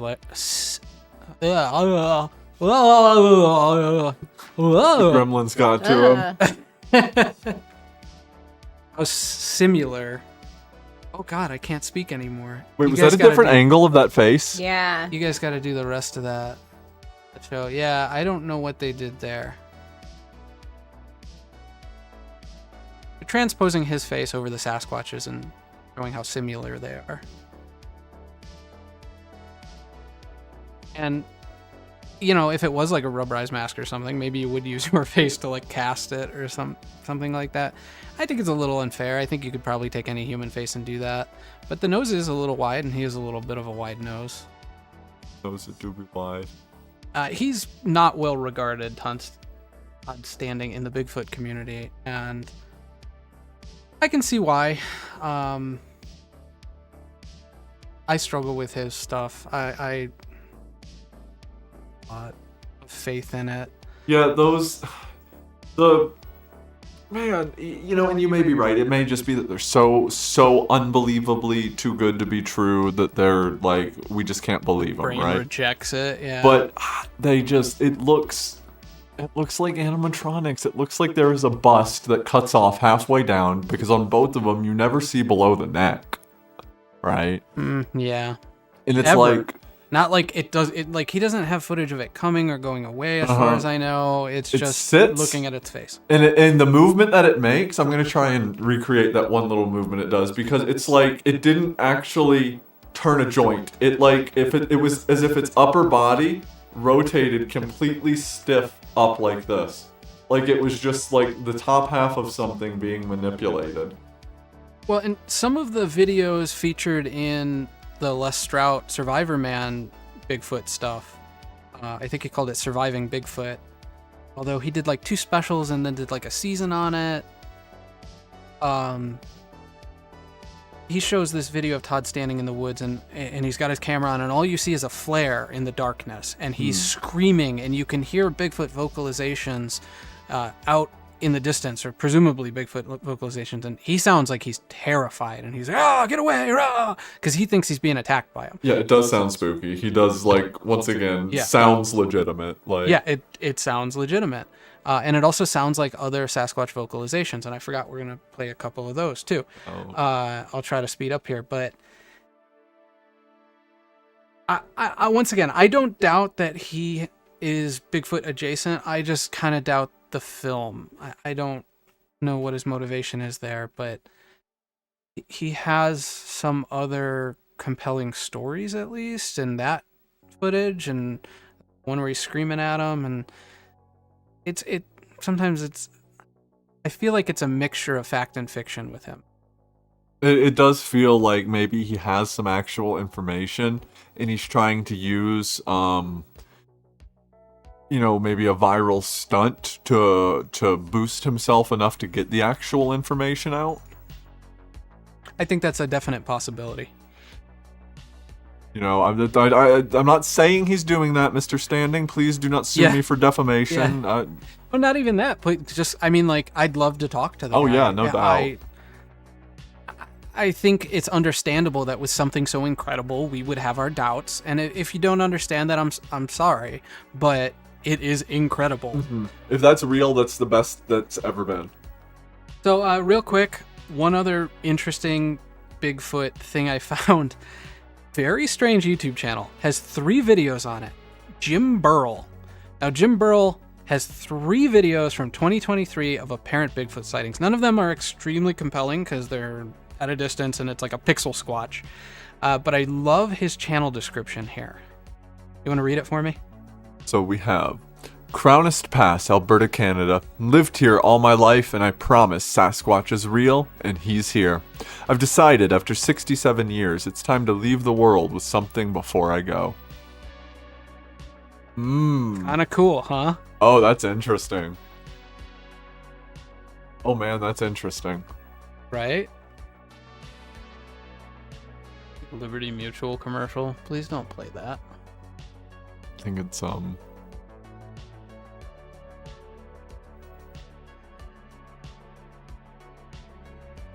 it's not happy. No, it's not.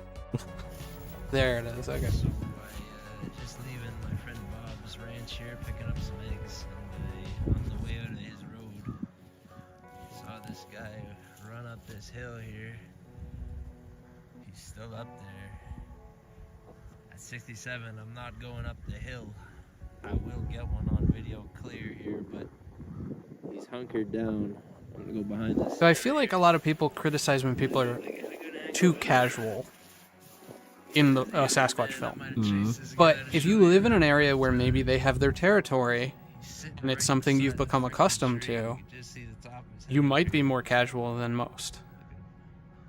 And even then, if you live in an area where something like this is around, there is likely other large animals in the area. So your brain's first response probably isn't to freak out. It's probably trying to rationalize it as, oh, that's a deer, or oh, you know what I mean? And you're not as liable to... If it's not up in your face, you're not as liable to freak out immediately about it. You can find a way to rationalize around it. Well, and going back further into like Native American legends, where yes, it was revered, but it was also kind of just a known fact. This animal is out there. Where am I looking? Again, all of his videos are like this. Where he seems to have a hard time getting a close... I love how when he zooms out, it turns into Silent Hill. Now, he did just say there, my neighbors know, I know, like, we know they're here.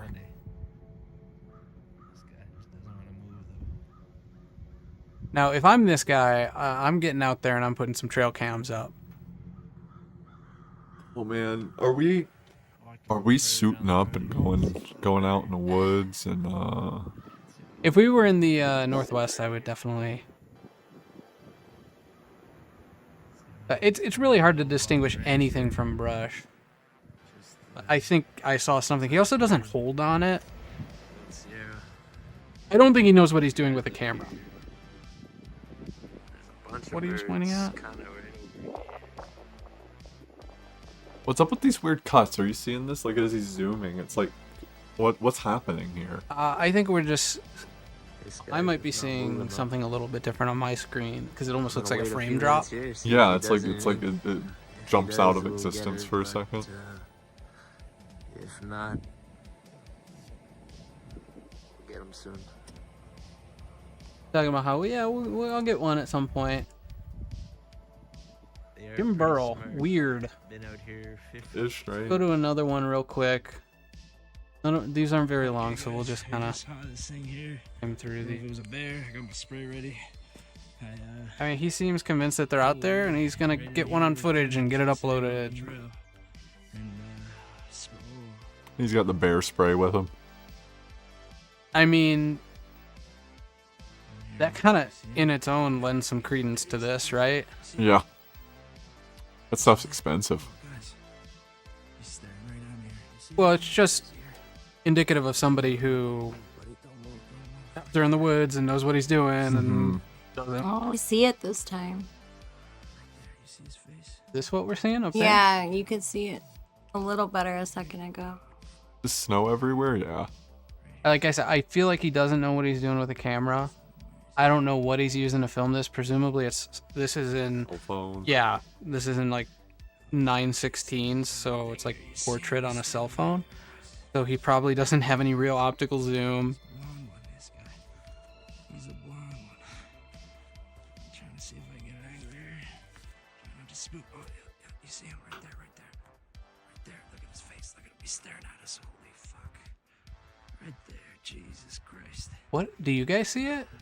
It's not the end of that wood. No, it's the top of... Look on the middle branch that's leaning over right there. We're talking about here? Yeah. Yeah, I don't know. That looks like this stuff, like snowed over or frosted over, like moss or something. It moves though. Every one of these is kind of a what am I looking for? Jesus Christ. I spy with my little eye one Sasquatch. You got a theory here, Chance? Because I am unsure, man. I've been trying to dig through this, but it's like I'm looking at white noise. Yeah, this is a Where's Waldo? Even if it's there, it's just there's nothing you can take from it. We'll see. Maybe this guy at some point will get something very compelling. Maybe not. It's kind of funny because it's just this tiny little YouTube channel, and maybe that's what we need to do is just pretend we're seeing Bigfoot out in the woods. Followers, but we're not gonna do that. Oh, never. This one, I think I saw it a little bit. I just think it's a compelling story. Yeah, it's a fun story for sure. I love his channel description and stuff. If it's real, What a I legend. hope it's real. And this guy, this older gentleman, believes he has Sasquatch on his property, and probably does. Gets my advice, Mr. Jim Burl, or Burl. Mr. Burl. Get some game cams out there. Hundreds. Although, you know, we talk about this, how they seem to elude game cams for some reason, and maybe that's some sort of mythical quality to Sasquatch. I don't know. I tend to think of them just as a species. Well, it could be that they see possibly into the infrared spectrum. I think you had brought that up. Yeah, we had talked about that before, and that's something I've always pondered is, can they see into the infrared spectrum? Because those trail cams just put out one big floodlight. Yep. I mean, you'd be able to see it, you know, probably honestly a mile away. So, let's do a couple of vocalizations, apparent Sasquatch vocalization. This is, we talked about it a little bit last week or the week before, the Ron Moorhead story. This is the book written about it by Alan Barry.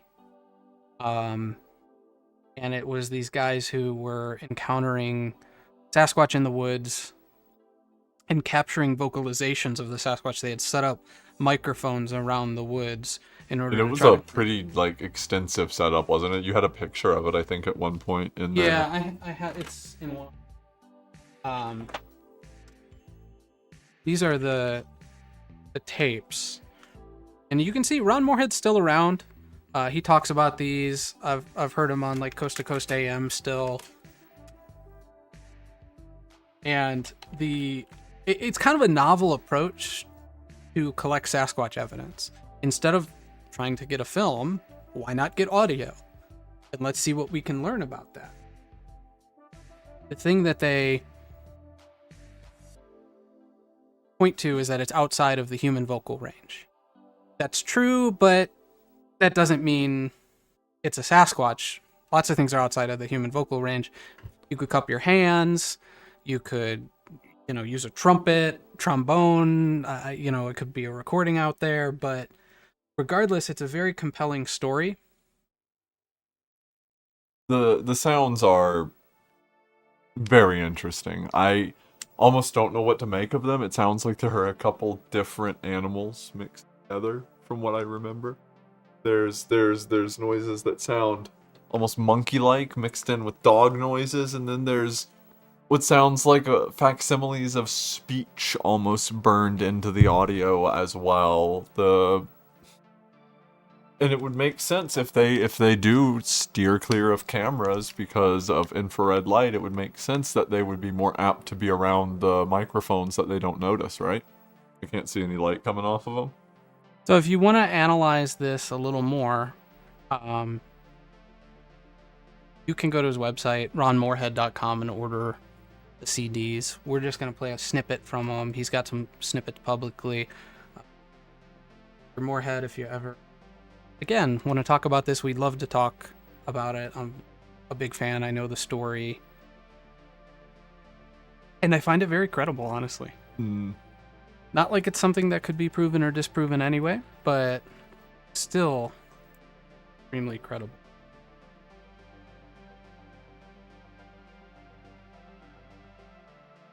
No, it's definitely unique. Well, it's a novel approach, like I said, in terms of finding a Bigfoot. The first CD is really interesting. It's narrated by Jonathan Frakes of Star Trek Next Generation fame. A lot of Star Trek Bigfoot stuff, man. What's up with that? Well, he did a lot of stuff like Leonard Nimoy did. He kind of followed in his footsteps. Okay. I don't know how well this is going to pick up, but this explains the campsite and where the microphones are, and this is all in like the pamphlet, if you will.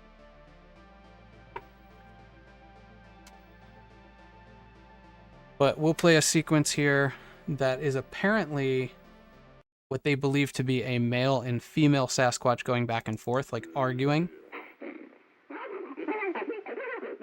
Let me get the levels right here. You can really hear. You guys got audio?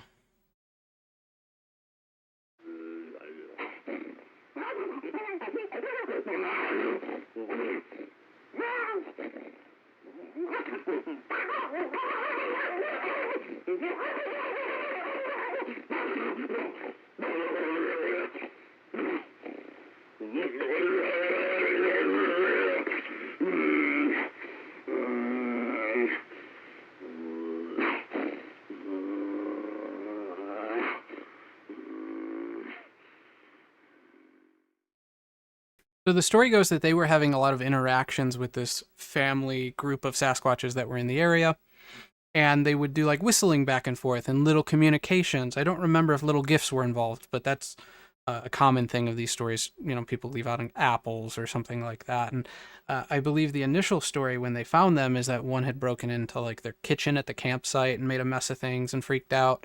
But they had been communicating back and forth, and it seemed like they were getting friendlier and friendlier and closer.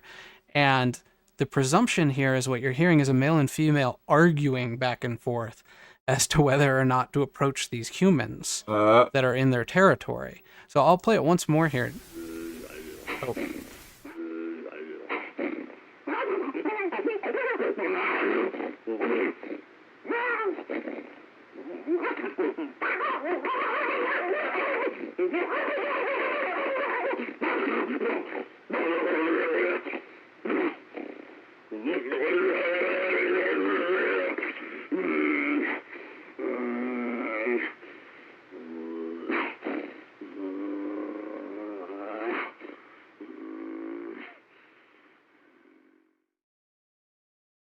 Okay. So I'll play one more, which is what they call the rapid fire sequence. Very highly energetic, so it makes an interesting sample.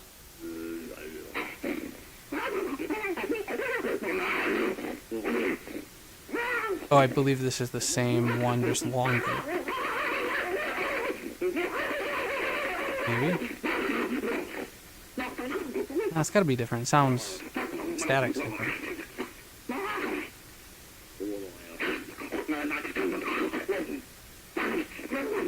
I'm gonna go back just a couple seconds.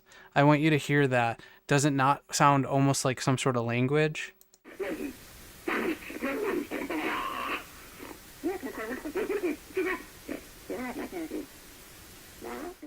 There's cadence to it. Right, I'm gonna pump up the volume a little bit and play it once more.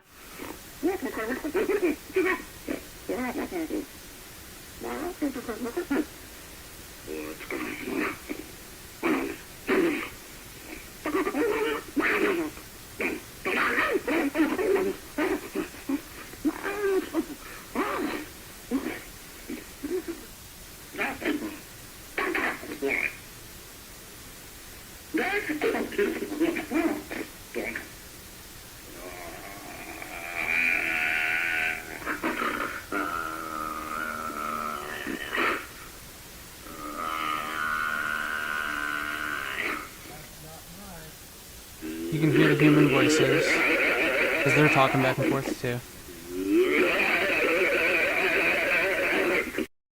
That's a weird noise right there. Is it not?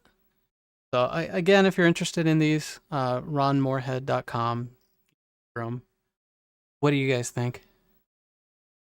The allusions to almost being a language are very interesting. There's cadence to it. There's almost like distinctive intonations between different areas of speech, and it does honestly sound like some form of simplistic language.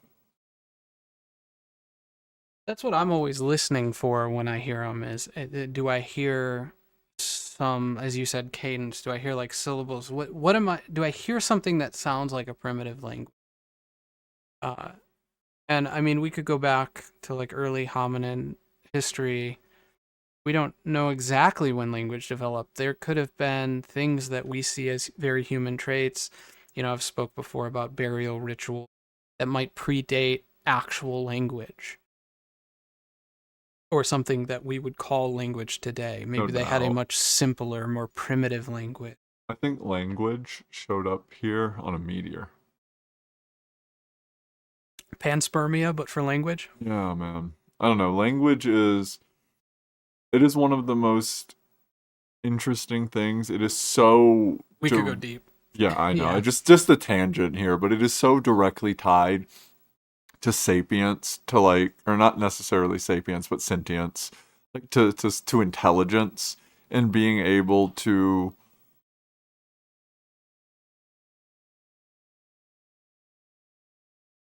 being able to communicate as a group effectively. Like dolphins, for instance. We know that dolphins use some sort of primitive language, right?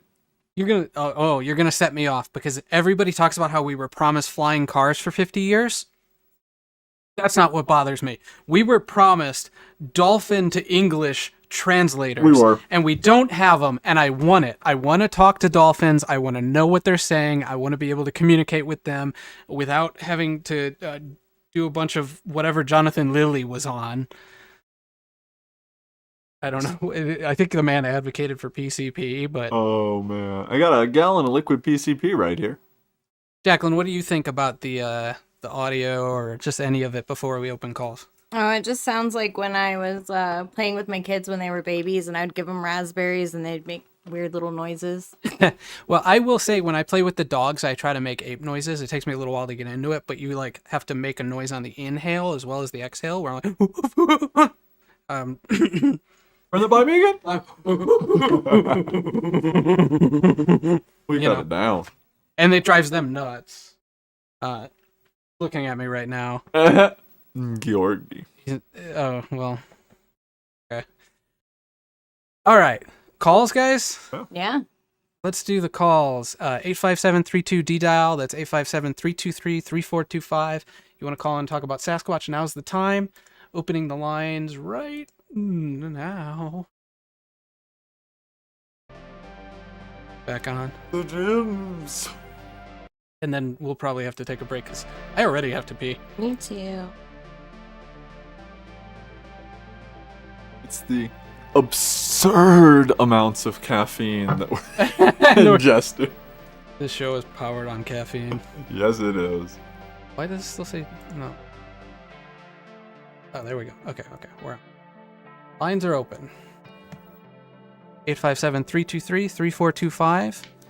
If you got a Bigfoot story, we'd love to hear from you. We know a couple people who actually have some Bigfoot stories.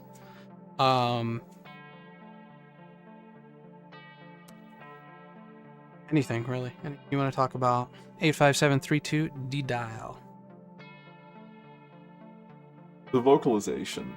There's something about those that I feel have something more to them than even like the Patterson Gimlet. I think there's more credence in the audio recording. Oh, we're getting a call. You guys got your phones on?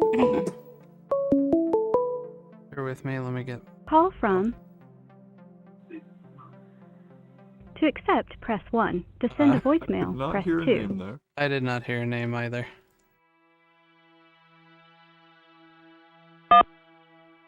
Hey, thank you for calling into Dark Dial. We did not get a name on the call screen. If you wouldn't mind giving us your name real quick. Hi, I'm Denise. What was that? I'm so sorry. I'm Denise. Hi, Denise. What you got for us Hi. today? Okay, so about 15, 20 years ago, I don't know if it was a Sasquatch or not, but I was traveling with my husband.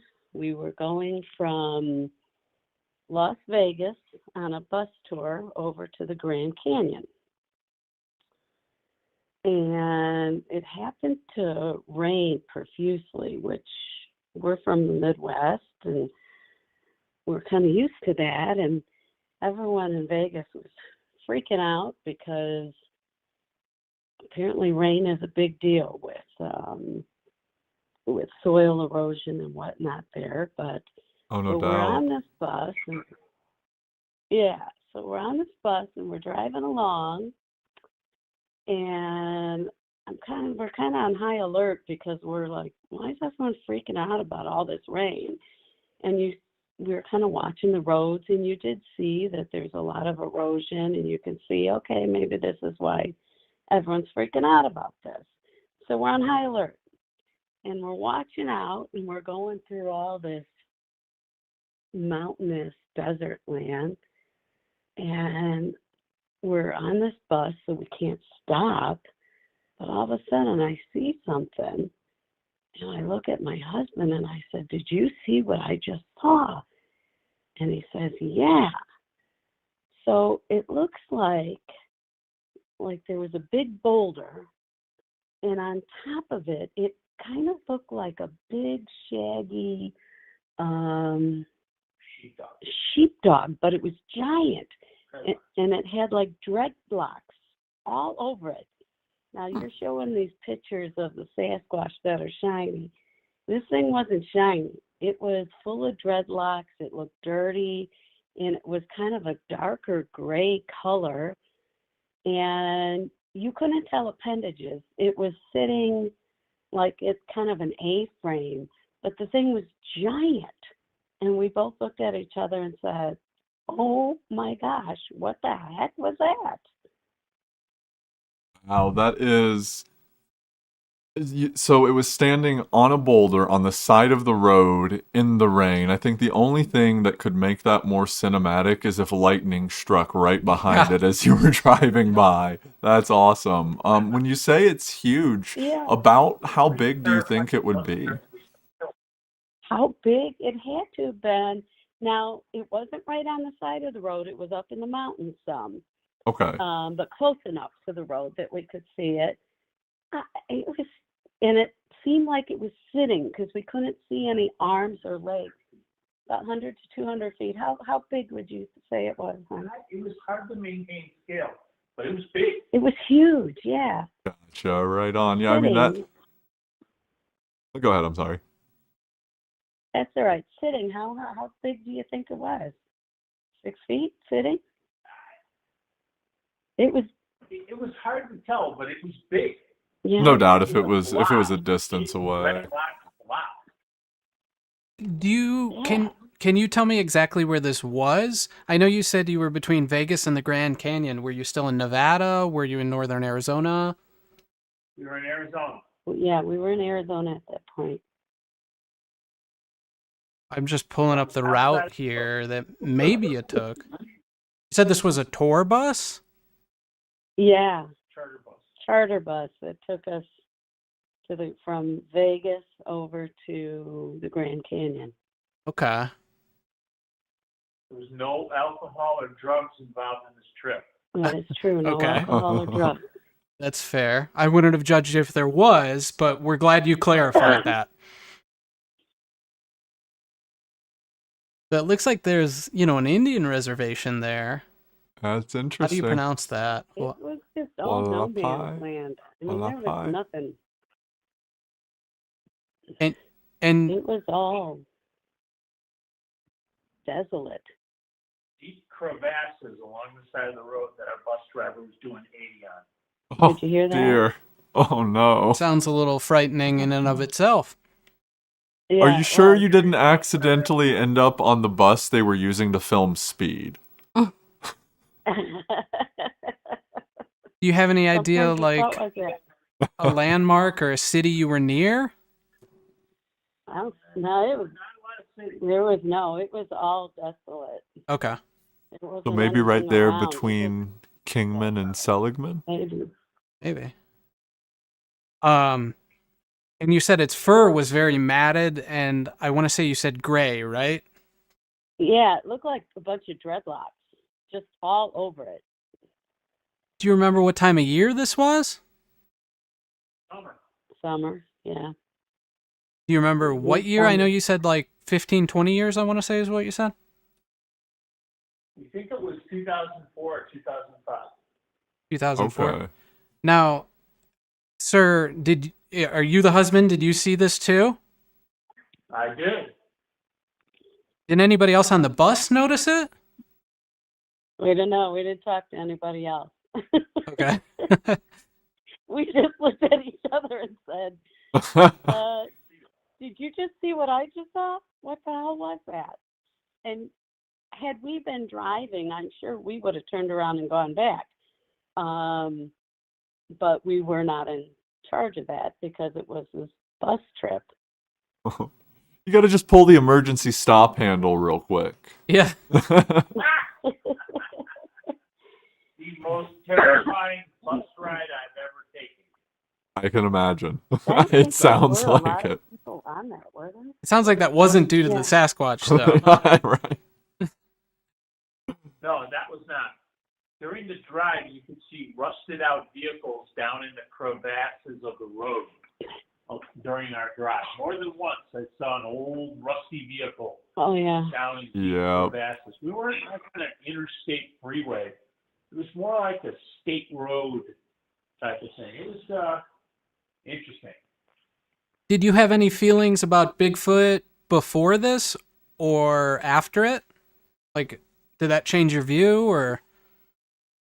It didn't change our view, but we just know we saw something. All we know is we saw it with our own eyes, and we were like, what in the world? And then I tried to look up later, what kind of animals it could be. I haven't found anything that it could be. Well, it sounds like you saw a Sasquatch. Yeah, no doubt. Especially if you're saying it's as big as it was, I don't think there's much out there that gets to that kind of size, especially while it's sitting, that you're going to be able, it's going to put itself in a position for you to see it from the road. Most of the stuff in the mountains tends to stay on the other side of the mountain compared to where the interstates and the main roads run through. Yeah, I was always looking for a bighorn sheep, thinking I'd like to see a bighorn sheep. Oh, no doubt. Still haven't seen one, but... Oh, no. But that was definitely no bighorn sheep. It was in the morning. I remember it being... Yeah, it was in the morning. And I would have to admit that we didn't see movement. It was just sitting still, looking at us like we were looking at it as we went by. Did it look like it was crouched? Yeah. Kinda. Yeah, like it was sitting. Didn't make out arms or legs or anything. It was more of just a big this fluffy blob. A-frame dreadlock blob sitting on a giant boulder. Were you able to see a face or eyes or anything? We saw eyes. Yeah, you could make eyes. Like a head. I don't remember seeing like a dog nose or anything. I remember just kind of seeing eyes and dreadlocks. Yeah. Well, that's incredible. Wow. Sounds to me like you guys spotted yourselves a Sasquatch. Mm-hmm. Well, what I find most fascinating is how much of a parallel your story is from the Colorado story that we've been covering and that's been popular lately, because it's the two of you out on this trip. And one of the things we brought up is like, well, what did they not tell it to other people on the train? Well, here you are on the bus and you're just kind of minding your business and you see this thing and you don't know exactly what it was. Yeah, we weren't talking. The bus wasn't overly crowded by any means. And it was just the two of us, keeping to ourselves. And we just looked at each other and went, did you just see that? Yeah. We thought we were going to die in a fiery bus. Do you have any idea how long the sighting was for? Like, how long was it within your view? Oh. 5 seconds? Yeah. Yeah, it wasn't long because we were zooming by it. And that's why we were both kind of like questioning. You didn't have enough time to really say. Was it obstructed by other hills or something? Or was it like, because you said it was on a big boulder. Yeah. It's a rock outcropping. Yeah. Up in some rocks. Yeah. Above us. It was above us. It was sitting on a big, giant boulder. And it was giant itself. Wow. Well, that is awesome. No doubt. You were the first Sasquatch sighting ever to call into our show, so thank you. All right. Well, we have fun sharing it. How did you guys feel about the some of the footage we watched? Yeah, I don't know. Is there any of them that stand out to you in terms of being credible or fake? Well, the very first one, just because it had more muscle mass, like an ape would. Yeah, the Patterson-Gimlin footage. The Patterson-Gimlin, yeah. The other ones. I thought the hunters were the most credible. Oh yeah, the hunters were pretty cool. Whether or not the Bigfoot's credible, those guys think they saw something. And the guy in the mall too, because I could envision myself when they were asking the guy on the phone call about, what's it doing. I could envision myself saying the same thing. It's looking at me. Yeah. Yeah, you can hear the terror in his voice, and in terms of the hunters, I think you can really hear the excitement in their voice when they see it. And the bewilderment too. Yeah. What the heck, and the adrenaline that ran through them, like, oh my gosh, quick, Yeah. They took off quick. Brave to somebody to be out during hunting season with bow hunters around. I'm sorry, sir. Can you say that again? It was a little hard to hear you. I said, if that's not credible, that's pretty courageous of somebody to be out in the woods during bow hunting season. Dressed up like a big animal. Yeah, it is. No doubt. Yeah, you're taking your life in your hands. I mean, even if somebody sees it and thinks it's a Bigfoot, what are the likelihood that they're going to want to shoot it? Then we have stories like that. We're not going to cover them tonight, but Justin Smahy, who allegedly shot a Bigfoot, similar situation. Yeah. When I'd love to get into the Melba Ketchum DNA study as well, because that goes along with that. But my wife saw, it may not have fit the classic Bigfoot scenario like you're portraying, but whatever it was not something we were familiar with. That's not the first time we've been in Arizona and Nevada or traveled. We're not native to that area, but we've been around there before. Never seen anything like that before. Yeah. Are you two horses and...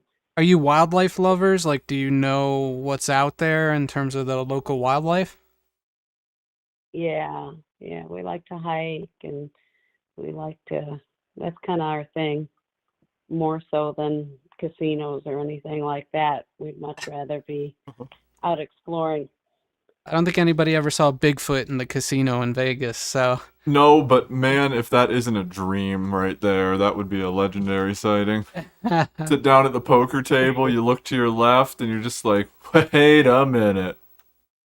Out on the strip, handing out those cards. Yeah. Just don't look them in the eyes. Well, thank you very much. We enjoy your show. Yeah. Well, thank you. I appreciate you guys calling in. All right. You guys have a good night. Good night. You too. Bye. Bye. That is incredible. That was exciting. I tell you, that sounds like just the perfect cinematic shot, if there ever was one, for a Bigfoot, like, reel, man. Like, we got the Bigfoot movie ad going on. That's it right there. What do you mean? The way they describe that scene happening is they drive by in the rain, and they look up and they peer the Bigfoot overwatching the road from the mountains. It's just, that's cinematic right there. It's Kino. I mean, I think I'm just excited for us that we got somebody to call in with a Bigfoot story. No doubt. You know, our audience isn't very big yet, so the odds of that. Very exciting. Well, shall we go to break, I guess, for a little while? Take a little bit of a break. Okay. So if you're watching, don't touch that dark dial, because you're already on dark dial, so you don't need to touch it. because we're going to go to a intermission card here, and we will be back in approximately 20 minutes. We just have to refuel, go to the bathroom, and all that. And what do we got on the other end, guys? We got... Reincarnated children. And demonic summonings at Loch Ness. Oh, the Loch Ness thing is going to be deep. Because we're talking about Loch Ness monsters and Crowley and demons all at Loch Ness. Yeah. So whatever's happening there is quite the crossover. Ain't it, though? It's like fan fiction crossover from Dark Dial fan fiction. But it's real. It's real. We're not making it up, I promise. My sources are, I made it up. I'm sitting in the back, and then Crowley took Nessie's fin in his hand. Oh, good Lord. All right. We'll be back. Don't touch that dark dial. And if you can, please like and subscribe. It really helps us out. We need you to like and subscribe and follow on Rumble, because we want Rumble big time. So if you're watching on Rumble, please do give us a follow. We could definitely use it. We're small creators doing our best here and really putting our hearts into this thing. If we get bigger on Rumble, we get to talk about some way wackier things than we do on YouTube. Woohoo! We always say it. It's true. It's true. So if you can, give us a follow, give us a subscribe, share it with friends if you like us. We're doing our best, and it really does encourage us when we see some participation. Leave a comment. Check out darkdial.com. We have a forum on there. You can talk about whatever. And anything else? I mean, we're on like all the socials. If you go to darkdial.com, you'll see Find us everywhere. You can check out the Dark Dial OnlyFans. We got the Chupacabra on there this week. And there is no Dark Dial OnlyFans yet. Chance in a swimsuit. You want to see Chance in a swimsuit? Get us to 1,000 I'll shoot subs. a whole calendar. I swear to God. I'll do it. Somebody's gonna pull that out. What's the limitation? What do you need to shoot the calendar? What do we have to get to? Are we gonna do that goofy thing? I don't know. What do you guys think is fair? The Dark Dial official beach calendar. I think 1,000 subs I is say like 1,000. maybe yeah. 1 month of the calendar. Yeah. Oh yeah. Just one swimsuit pick, one like bikini pick. I like at it. 1,000 subs. Yeah. Let's get it. Yeah. I mean, it sounds silly. You know, we don't want to nag about it, but we need the help. Someone's gonna clip that. That is being clipped right now, and it's going on a hard drive. And the moment that we get 1,000 subs, we are gonna get Twitter spammed. Well, if nobody clips it now, if somebody becomes a fan in the future and goes back and watches this episode and gets this far, they're gonna see it and insist that they get their bikini pick. Oh man, what have I signed myself up for? Yeah, so darkdial.com, the forum is working, or at least it should be. We got the Discord. We're on every platform. You go to darkdial.com and there's a landing page that gets you to the forum, or it gets you to us on Rumble, us on Twitter, us on Facebook, all that fun stuff. All right, love you guys. We will see you in a little bit. 20 minutes.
Welcome back to Dark Dial. Welcome back. Yes, welcome back. We are all quite refreshed, re-energized, and ready to bring you some wild and wacky stuff. Sort of a fluid in, fluid out process. What do we got next, Chance? Oh man. Well, I believe you found a video, a recent video of some new Loch Ness Monster footage, and that got me interested in looking into Crowley a little bit deeper, because it turns out he actually had a house on the shores of Loch Ness. So we'll watch the footage that kind of spurred this here first. That way we can all have an idea what we're talking about. Okay. So it's really an article, a recent article about some Loch Ness Monster footage, amongst many ads, as I swear, we're not actually selling anything. Oh man, that top left shirt though. What shirt? There's no shirt. Hey, we can make it. That's true. We do make shirts, and we're gonna have some shirts. Oh my god, it came up on the right. Yeah, it's just there's no way around it. It's terrible. Hold on, that ring though. Those some pretty diamonds, man. It's, shiny rock. What's up with the camo? Like, is that a camo? Oh, it switched. Hold on, tiny rotary phone, bro. What? Phone. What? Where's that? Oh, it's a little here. A little hidden on the. The ads, they got us. They got us. Yeah, legitimately, we're not selling anything yet. We'll sell some shirts at some point, and we have Rec getting his sent out this week. Yeah, we're sending Rec one. He won the contest. True. He didn't even know he was in it, but he won. Well, I feel like that when I'm just trying to give credit where credit is due with some of the other YouTube channels we bring up and stuff. And like I have the list of the references for this week, so I can give them to you to more easily post on the forums. I appreciate that greatly. We like to cite our work as best we can. And in terms of like the Ron Moorhead CDs, no affiliation with him whatsoever. Just again, credit where credit is due. So here's our article. Did Nessie just poke her head above the water? Monster hunter stunned as black hump emerges from the loch. Or from loch. Sorry, I'm American, so loch is not. Doesn't it just mean lake? Yeah, it's just lake, but... And this is from the 29th of last month, September, so 2023. Probably 3 weeks ago. Yeah, we're talking new stuff. Within a month. You want to take a shot at this name? Oh, gosh. All right. For years, Eowyn O'Feodagain. You butchered that. I think I absolutely destroyed that, and I am probably going to be cursed by several different fae. Feodagain. I can't. I'm sorry, I can't. I don't know. Gaelic's a hell of a thing, ain't it? Yeah. 59 has been racking up supposed sightings of the creature via webcam, but he reckons his latest is the strangest yet. So he's got, like, cameras set on this? That's what it sounds like. I wonder if I can find anything about this name. I'll look when we're going. Absolutely. I hate to step away for a second, you guys, but I have to call my kiddos. No worries. And say goodnight. We'll be here. Right back. You might want to close the door.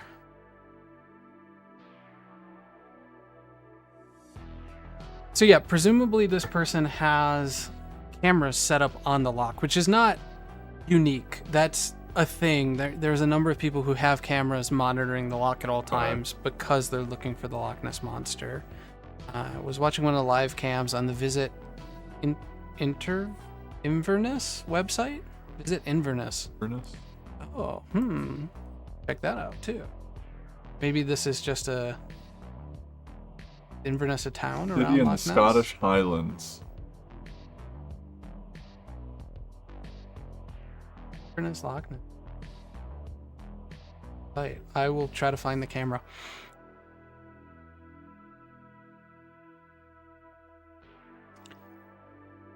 See a black shape God, this website, man. Black shape breaching the surface of the loch and moving steadily north against the current. And you know what they see is essentially a blob squatch for Loch Ness. Yeah, you know? and a lot of Loch Ness stuff is like that. No doubt. But it's enough to go, okay, there's something in the lake there. Mm-hmm. Whether it's a really big duck or a prehistoric monster, I'm not sure, but it's something. Oh boy.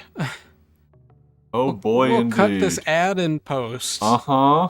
I can't help it. Sometimes these articles, the only way to get to them is a copious amount of ads. We love it. Here we go.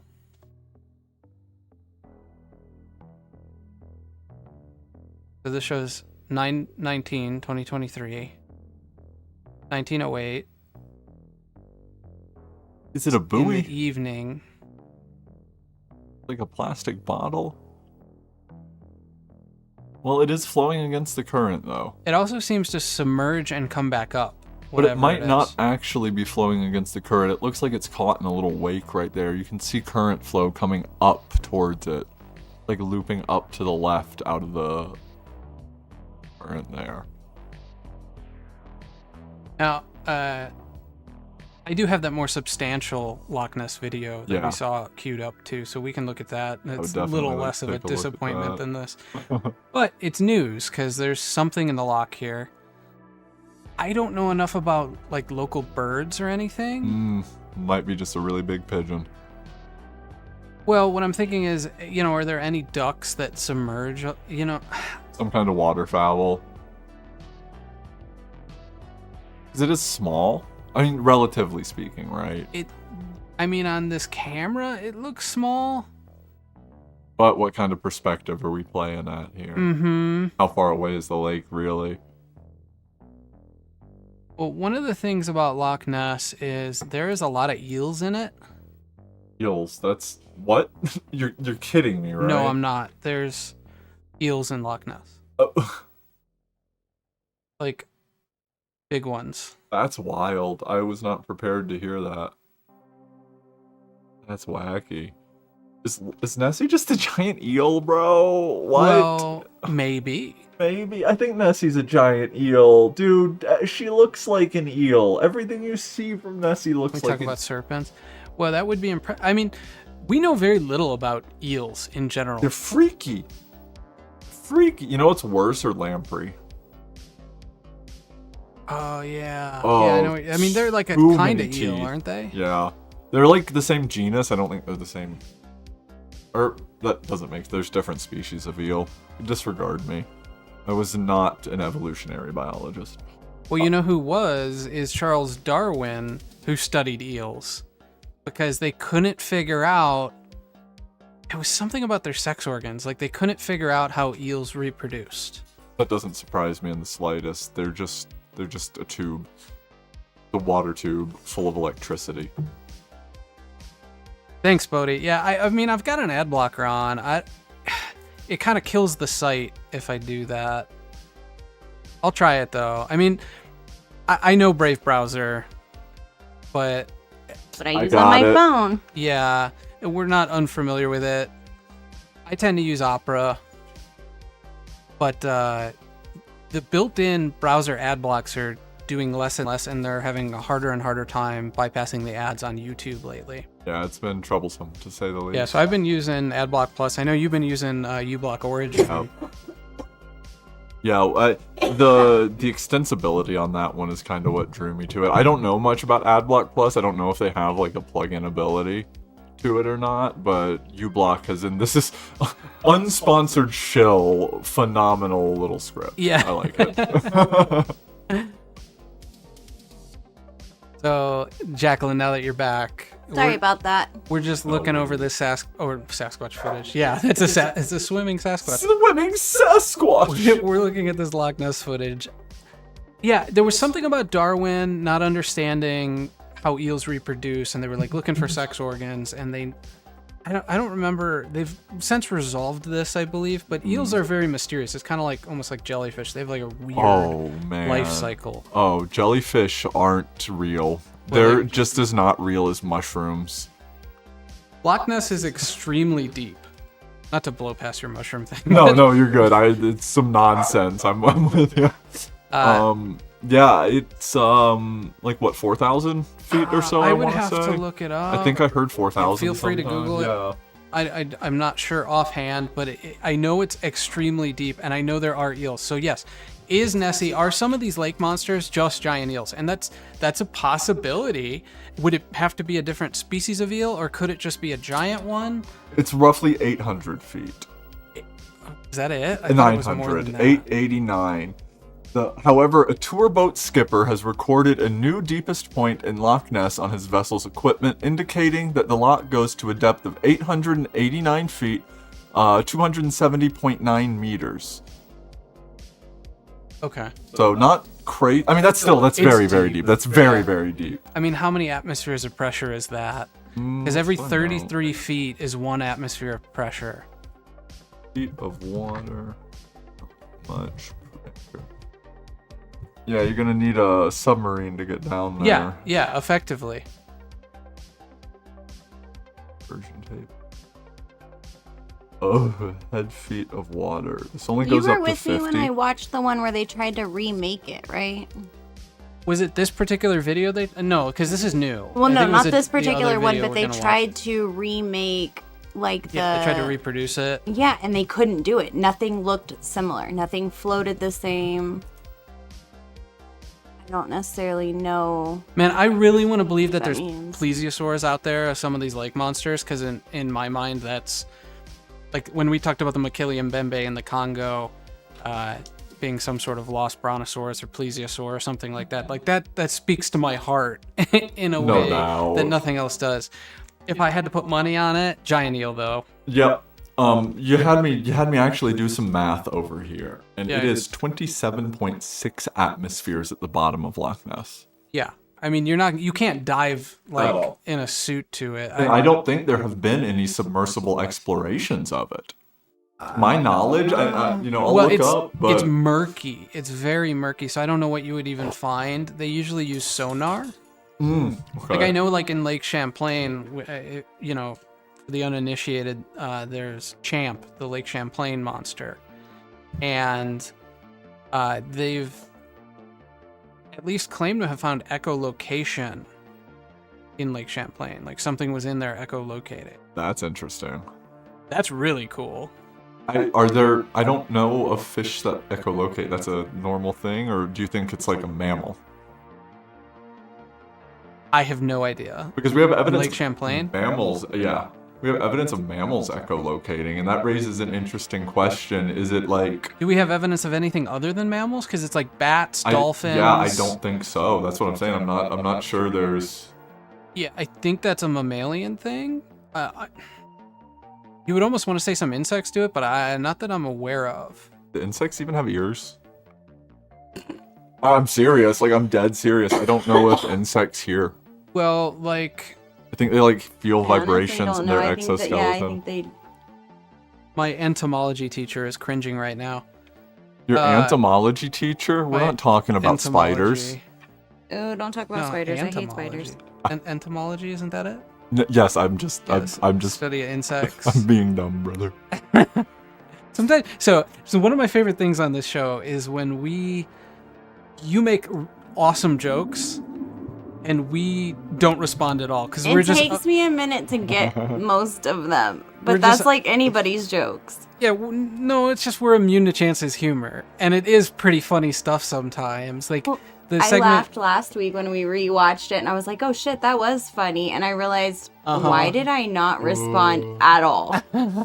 But I think I was just in my own head. I don't know. No, see, I don't know when things I say are funny or not. I just say things, and if they happen to be funny, they happen to be funny. So you have me cracking up most of the time. So here's the Find Nessie page on this Visit Inverness LochNess.com website that there's apparently these were captured on. Camera not available. What are we looking at here? Oh. A chalkboard. So real quick tangent back to the echolocation. It seems to be there's a few birds that do it. Okay. But it is mostly all mammals from what I am finding here. The big ones, bats and dolphins. And humans are mentioned a lot. There actually is some pretty good evidence showing human echolocation can be very efficient for blind people to be able to understand their environment, which I find interesting. The attenuation of one of the other senses gaining so much higher of an ability to perceive in that sense, like the way the brain is able to make up for the loss of one of the senses. But that's a tangent, but it's interesting. I've seen that, particularly of one individual interviewed who claimed he could echolocate in order to find stuff, and he walks around making click noises. Wasn't he like deaf and blind or something? Blind and well, I mean, in order to echolocate, you would have to be able to hear. Oh yeah. So that is true. I don't know how deaf he could have been. Hedgehogs whistle in an ultrasonic range. That's wild. I had a hedgehog once. It was the worst pet I've ever had in my life. Really? Yeah. Oh no. Callaghan on Rumble says there are seals in Loch Ness. Seals? Huh. I didn't remember that. Huh. But, I mean, like that imagery could be a seal. Again, not familiar with the wildlife there in Scotland.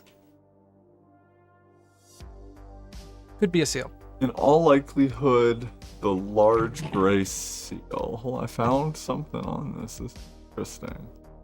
These live cams are pretty cool if anybody wants to check these out. Oh no, this entire website, all of the footage is in Adobe Flash. Oh, good God. I can't watch any of it anymore. I cry. Yeah, these cameras are having trouble. Well, it's nighttime there, and it looks like it's raining or snowing. Snowing? That looks like snow. That's dense. Could totally be snow. I mean, we're not going to see much on these right now, but their existence is notable. But Pinewood Steading is an absolute vibe. That video is where it's at. Is good stuff right there. Huh. Well, and some of them are panning, which is cool. They started putting up those cameras all over the place now. You can like tune into cities and stuff. Mm-hmm. Oh, well, I'll tell you, there was probably 2012, 2013, somewhere in that era. You used to be able to go onto Google and type in a string of words and some colons and some, you basically, like, there's a regex system inside of Google where you can tell it to search for certain things in certain parameters and force the search to do it like that. You used to be able to force it to search for open webcams across the country. Oh, that's scary. And people's houses, restaurants, like public streets, like any unsecured IP camera was just out there on a public interface for the most part and easily connectable. They like used old hole punching techniques and it was completely insecure. So I remember that. That was really scary. There was like public like traffic cameras that there was just lists of websites. So I'm assuming this here looks like a Loch Ness Monster, but it's seals. Seals. Or enough. So this is a photo from a gentleman named Ian Bremer, I believe, from the article I'm reading. That's what it seems to be. But it says the 58-year-old was apparently searching for red deer, but instead stumbled across the rare sight of 3 seals playing together. It's crossed out and it says Nessie underneath it. So there is definitely evidence of seals in there, and those are large animals. Those are really, really big animals that... Well, I don't know the ones in the area are that big. Again, I don't know the area, but... Yeah. How big could they get in a lake, you know? I don't know if I've ever seen They're not like elephant seals, you know? No. But I mean, dog sized. Reported in lakes? They're probably... What was that? I'm sorry. Were they reported in lakes or oceans? In this lake here. Yeah, in Loch Ness. Yeah. Yeah, there are seals in Loch Ness. You know, I don't know if I've ever seen a seal get smaller than like dog size, like German Shepherd size. Looking up. Well, I mean, like elephant seals are massive. There's ones that are just So record-sized bull gray seals can reach about 10 foot 10 inches in length. A common average was 514 pounds for males and 341 pounds for females. It looks like Canadian gray seals averaged a bit higher in weight than the ones on the other side of the globe. What species is it that's in this, though? From the article I'm looking at, these are gray seals. Okay. That's why I looked that up specifically. I'm not 100%. I don't know exactly how credible the article is necessarily, but that is what I am seeing. Well, let's look at this footage. This is from, as you can see on the top, May 7th, 2017. May 7th, 2017. A little bit older, but still fairly modern in terms of Nessie sightings.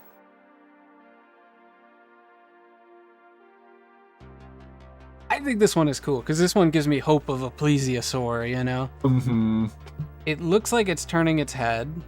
It almost looks like it reacts to the ship that's passing it. It's creating a wake in the water. Like, it's moving away from that ship. Yeah. And the guy on the boat's reacting to it, too. It looks like he's turning to watch it. Well, he's who I want to talk to. If oh, yeah. Anybody knows that man or woman, Spec, who's on my screen, let me know. Them here. But yeah, it's creating a wake behind it, and it almost like it speeds up as the boat comes by. Yeah, it's like trying to hightail it away. This couldn't be a seal or an eel because its head is stuck up above the water, which would tend to mean that it has to have a body. You know what I mean? What if the eel just learned how to, like, wiggle horizontally through the water? Just a really flamboyant eel. What interesting footage. There's a lot of people there. We didn't get this far before to see this context. Yeah, there's a lot of people there. I've never seen past the other. I was just saying I hadn't seen past that other part. Pretty flowers. I don't care about the flowers. I care about the plesiosaur in the lake. Well, the plesiosaur is behind the flowers. All I can see are flowers right now. It's on a YouTube channel. What if the plesiosaur just wants to munch the flowers and it's sad it can't reach them? I think it was getting out of the way of that boat. Oh, it was. It sped up. It didn't, like, double its speed, but it got pretty close. To me, it did not. This doesn't. Oh my god, there it is. Oh, it is. Wait, where? Bottom right? But yeah. Oh, where I think you guys are covering it. Hang on. In the top. We'll back up a little bit. Guy's got like a lens hood on his camera to keep it out of the rain. Okay, there it is. I don't think he sees it in frame because he doesn't have it centered. Or she, whoever's operating this camera. Now it kind of doesn't look real. He pulled it out and it looks funky. I don't know what it is. There's a lot of people there. Do they all see it? So, to me, this doesn't look like a fake video, as in, like, it doesn't look edited to me. I will say that. Is this a mechanical thing out in the water? I don't know, but it definitely seems to speed up and avoid that boat. And hopefully it almost turns left, like it changes its direction at the same time. Yeah, hopefully it's coming through on stream, but you can see the wake behind it. And I mean, that looks like as classic Nessie as it could look. Uh-huh. And like those classic Nessie photos, I don't have a whole lot of faith in them. I think that black and white one was probably faked, but there's evidence that the legend goes back far beyond that. I have hope that black and white one is real. I have to believe that one in my heart is. It's such a classic. It's been quote unquote debunked, but somebody came out and said that it was like a boat they turned over and put a thing on. I mean, it's a classic photo, don't get me wrong. It's near and dear to my heart either way. But this looks so much like that.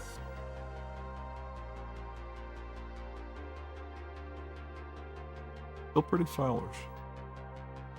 Man, none of those words came out completely and totally correct. What did you? Yeah, I didn't. I said still pretty flowers, but I said still pretty flowers. We're I on, like the flowers, man.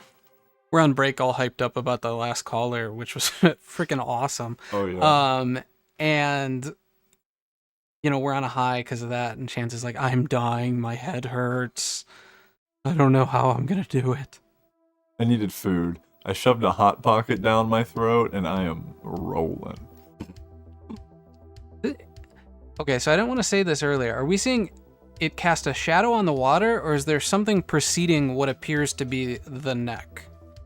It's casting a reflection, I think. Back to the beginning here. I think we're seeing a reflection there. You can see the boat has a similar sort of pin of itself. Like the guy's got himself pulling down underneath the boat. It almost looks like its head moves. Like if you didn't know better, and again, I know it's real small on stream and encoded a couple of times over, you can see awake, and it almost looks, I'm going to zoom back. It's like neck gets thinner, and then it gets bigger. You know what I mean? Like its chin, its jaw profile. Like you see it in profile with like a head, and then the head kind of evens out, and all you see is like more of a straight neck.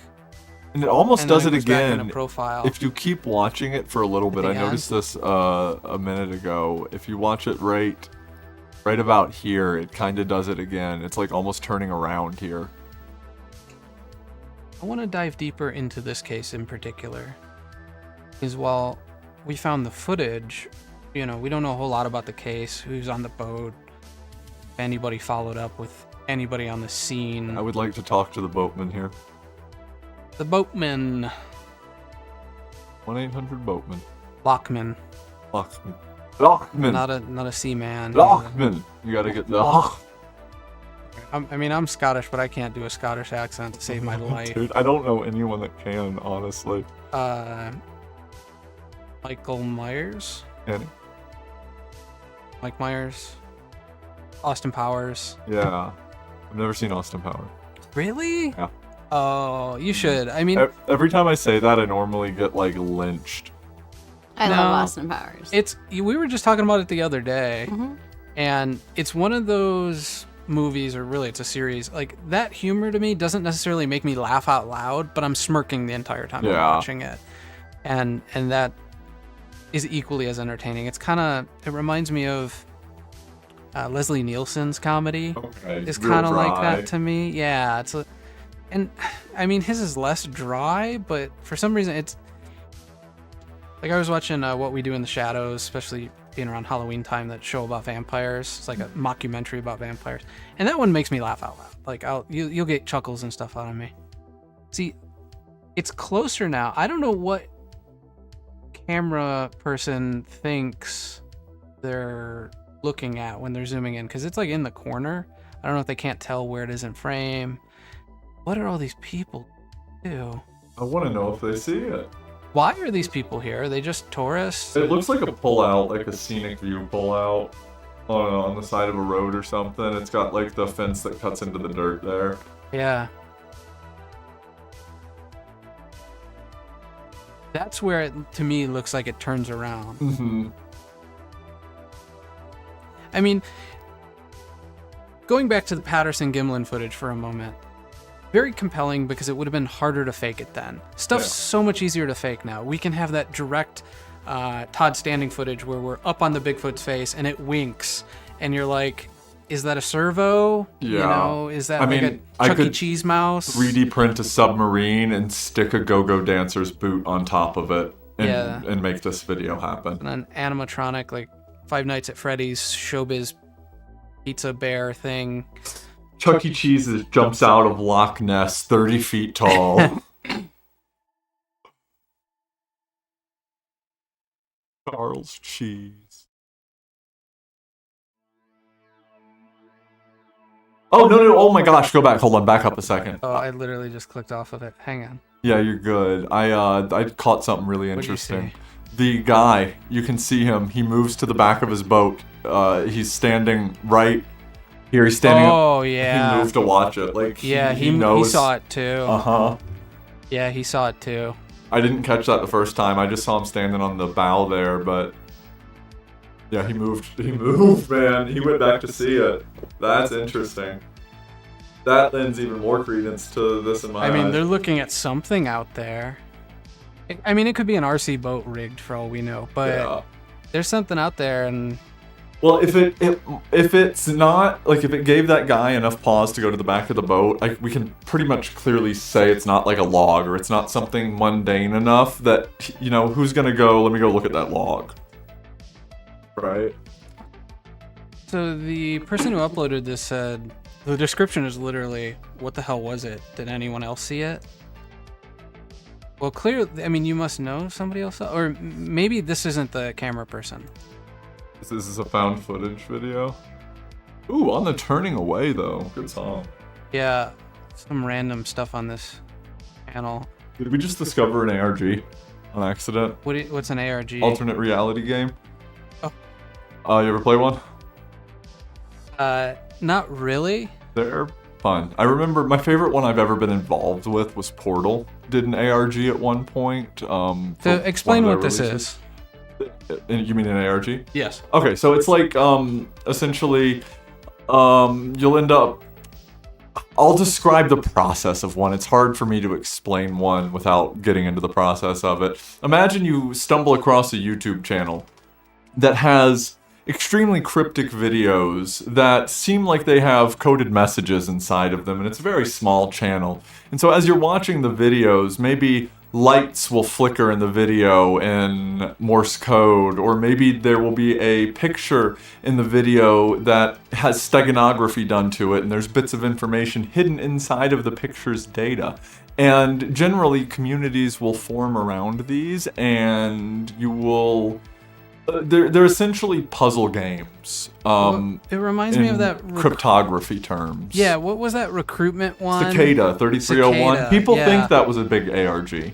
I think there was a little bit more behind Cicada. I think Cicada had some funky stuff to it. I was around when that was going on, like when it actually came about, and that was a strange one. Like a weird hacker recruitment thing. It did. Yep. Like lulzsec or something was just like, how do we get new people? So, how does this relate to Crowley? Well, Crowley. Well, who's Crowley? Just a real quick summary. So, Aleister Crowley, we spoke a little bit about him last week. He is, in modern terms at the very least, the man that you have everything in the occult to thank for, pretty much. At least in the mainstream version of the occult.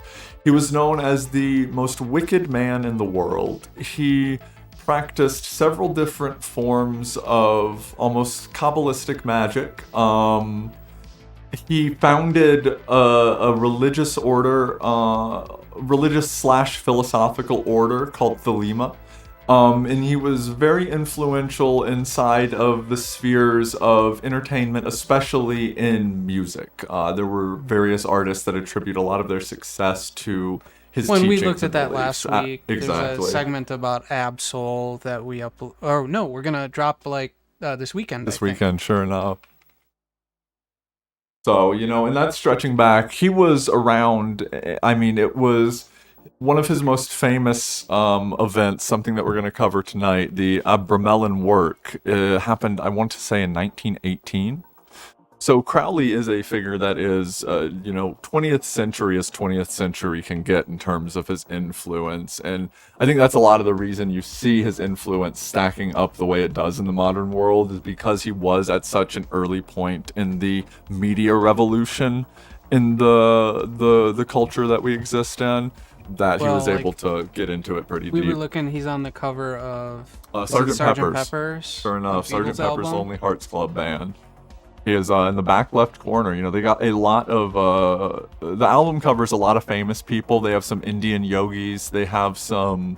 Gandhi's on it. They have celebrities. There's a couple of wax figures. Most of them are cutouts. But it's interesting to see Crowley included among the mix. He doesn't have the same mainstream connections to any of the other figures that they had on there that... everyone else in that group kind of shares, but on the back end of things, he is influential inside of those connections. You could probably draw a 6 Ways to Kevin Bacon about every single person on that album cover and Crowley.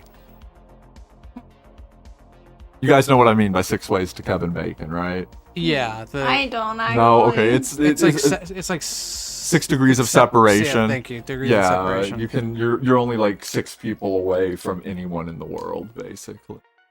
And I guarantee you could do that with less steps with Crowley and everyone on this album cover. When we were titling this stream, we titled it Crowley's Demon at the end, because kind of have an idea of what we were going to cover. And what did I say? I'm like, Crowley's, and I'm looking at Chance. I'm like, what are we gonna call him? I'm like, Crowley's a dick. Ain't he though? Oh my god, the man is something else. He is absolutely wild. The more I learn about him, and I thought I knew a decent amount about him. I'd learned about Crowley a long time ago, and I've known about him, but I'm digging a little bit deeper, and I'm finding out some really, really interesting stuff. Actually, one of the articles I sent you, I think it's the very first one there, seems to be an urban legend-esque retelling of a gentleman dealing with someone that had the idea that Crowley created the Loch Ness Monster. So Crowley bought a house, and we'll get into the story of why he bought that house after we read this, because after these ads, right? Because I had to turn off ad blocker. I really like this article. I think it's a lot of fun. I don't know how much credence I lend to it actually being a true encounter that someone had, but I do think it's a lot of fun. But essentially, he bought a house on the shores of Loch Ness to conduct magic rituals. It was like a temple that he created and set away from the world so that he could do rituals. And we've got, if you scroll down, I'll go ahead and read through this. So, the myths of a country travel better than its truths. Once, in a bar in downtown Los Angeles, I got into a conversation with a man whose teeth were all gold caps. He asked me where I was from. Shit, you're from Scotland? You ever see that Loch Ness Monster? No. But you know about it, right? Oh yeah. Yeah? You know all about it, hmm? Not really. No? Then you don't know who made it? Made it? Yeah, that's what I said. I thought for a moment. You mean Crowley? Aleister Crowley? That's the man. That's him right there, yes. That is, I'll go ahead and just... The evil MF. Yeah, I'll ad save us that one. Who made it?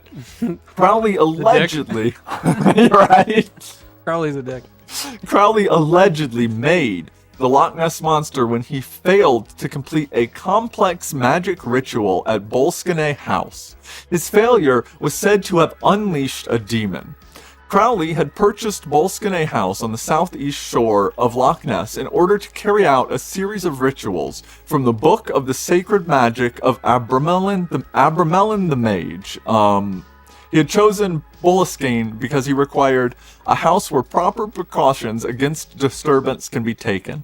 This being arranged, there was really nothing to do but to aspire with increasing fervor and concentration for 6 months towards the obtaining of the knowledge and conversation of the Holy Guardian Angel. And I'll go ahead and stop on this article right there, and we'll move more into Boleskine House on another article that I have for you.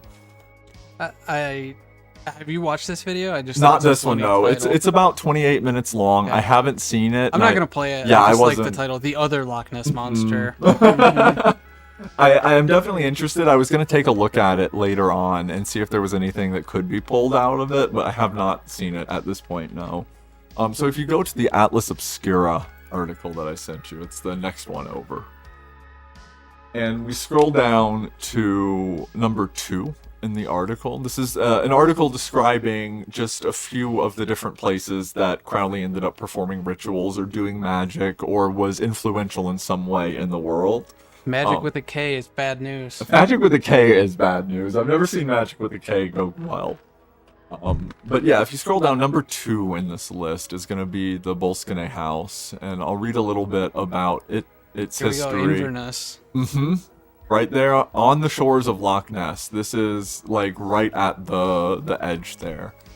And that picture, it's an interesting house too. It's definitely older, very large. That is probably a 3,000 to 5,000 square foot house. If I'm being honest, looking at it, the thing's got 7 chimneys, right? So we'll scroll down a little bit, and we have Bolskine House was steeped in darkness long before Crowley moved in. The manor is allegedly built atop the ruins of a 10th century church that burnt to the ground during a service, killing all the congregants inside. Crowley bought Bolskine House to seclude himself and perform magic from the book of the sacred magic of Abramelin the Mage. It was during this period that Crowley became famous for his occultism and black magic, both around Scotland and later the world. Sometime during this period, Mathers called Crowley to Paris. He left without dispelling the 12 kings and dukes of hell he had summoned, and many locals blame the house's unlucky history on evil spirits left behind. Now, to elaborate a bit, because the end of that article makes no sense without understanding what the Book of the Sacred Magic of Abramelin the Mage is. Yeah. So, the Abramelin work, as it's called, is a magic ritual that is a ritual of purification. It is to purify one's soul and allow you to converse with what is essentially a guardian angel, not necessarily in the Christian sense, but more in just a general sense of what that word means. And the ritual involves probably about 12 months of work. And the first 6 months are about intense seclusion and prayer, where you slowly isolate yourself from the real world, and you forego sex, you forego alcohol, you forego intoxicants. Over the period of 6 months, essentially you wean yourself down to nothing. At the same time, you're increasing your prayer to whatever spiritual entity you are trying to reach. And after that period of 6 months... What's that? I was just going to say, that's not unlike a lot of other religious practices. Not at all. Not at all. Specifically, like, shamanic practices. No doubt. But also it's monks and... like a spiritual fasting. I mean, it even purifying holds, is the idea, right? It even holds, like, Lent. We have, like, Ramadan. Sure. Yeah. There's a lot of, like, even mainstream religion that have this almost, like, purification window that they have to... I think... Does Judaism have something similar? I'm not sure. You may call the Sabbath something similar to that. Yeah, I'm sure there's something there, right? But it's not exactly the same. But it's not so unique sure. to Abrahamic religions. No. We see this across spirituality. Not at all. Well, actually, you asked, does Judaism have something like that? This might be that for Judaism. Abramelin the Mage is also known in literary works as Abraham the Jew. So it is very possible that this is the kind of Kabbalistic. Okay, now you're what? Yes, yeah. So if you look up, I don't have an article. You can find the Book of Abramelin the Mage on Wikipedia real quick, or I can send you the link to that. And we can dive a little bit. Did they just hijack Abraham, or? No, that was just his name. Oh. That just happened to be his name. That was a very common name in the era. Abe. So, he lived from 1362 to 1458, and it seems this was the main grimoire that he put forth, was the Book of Abramelin the Mage.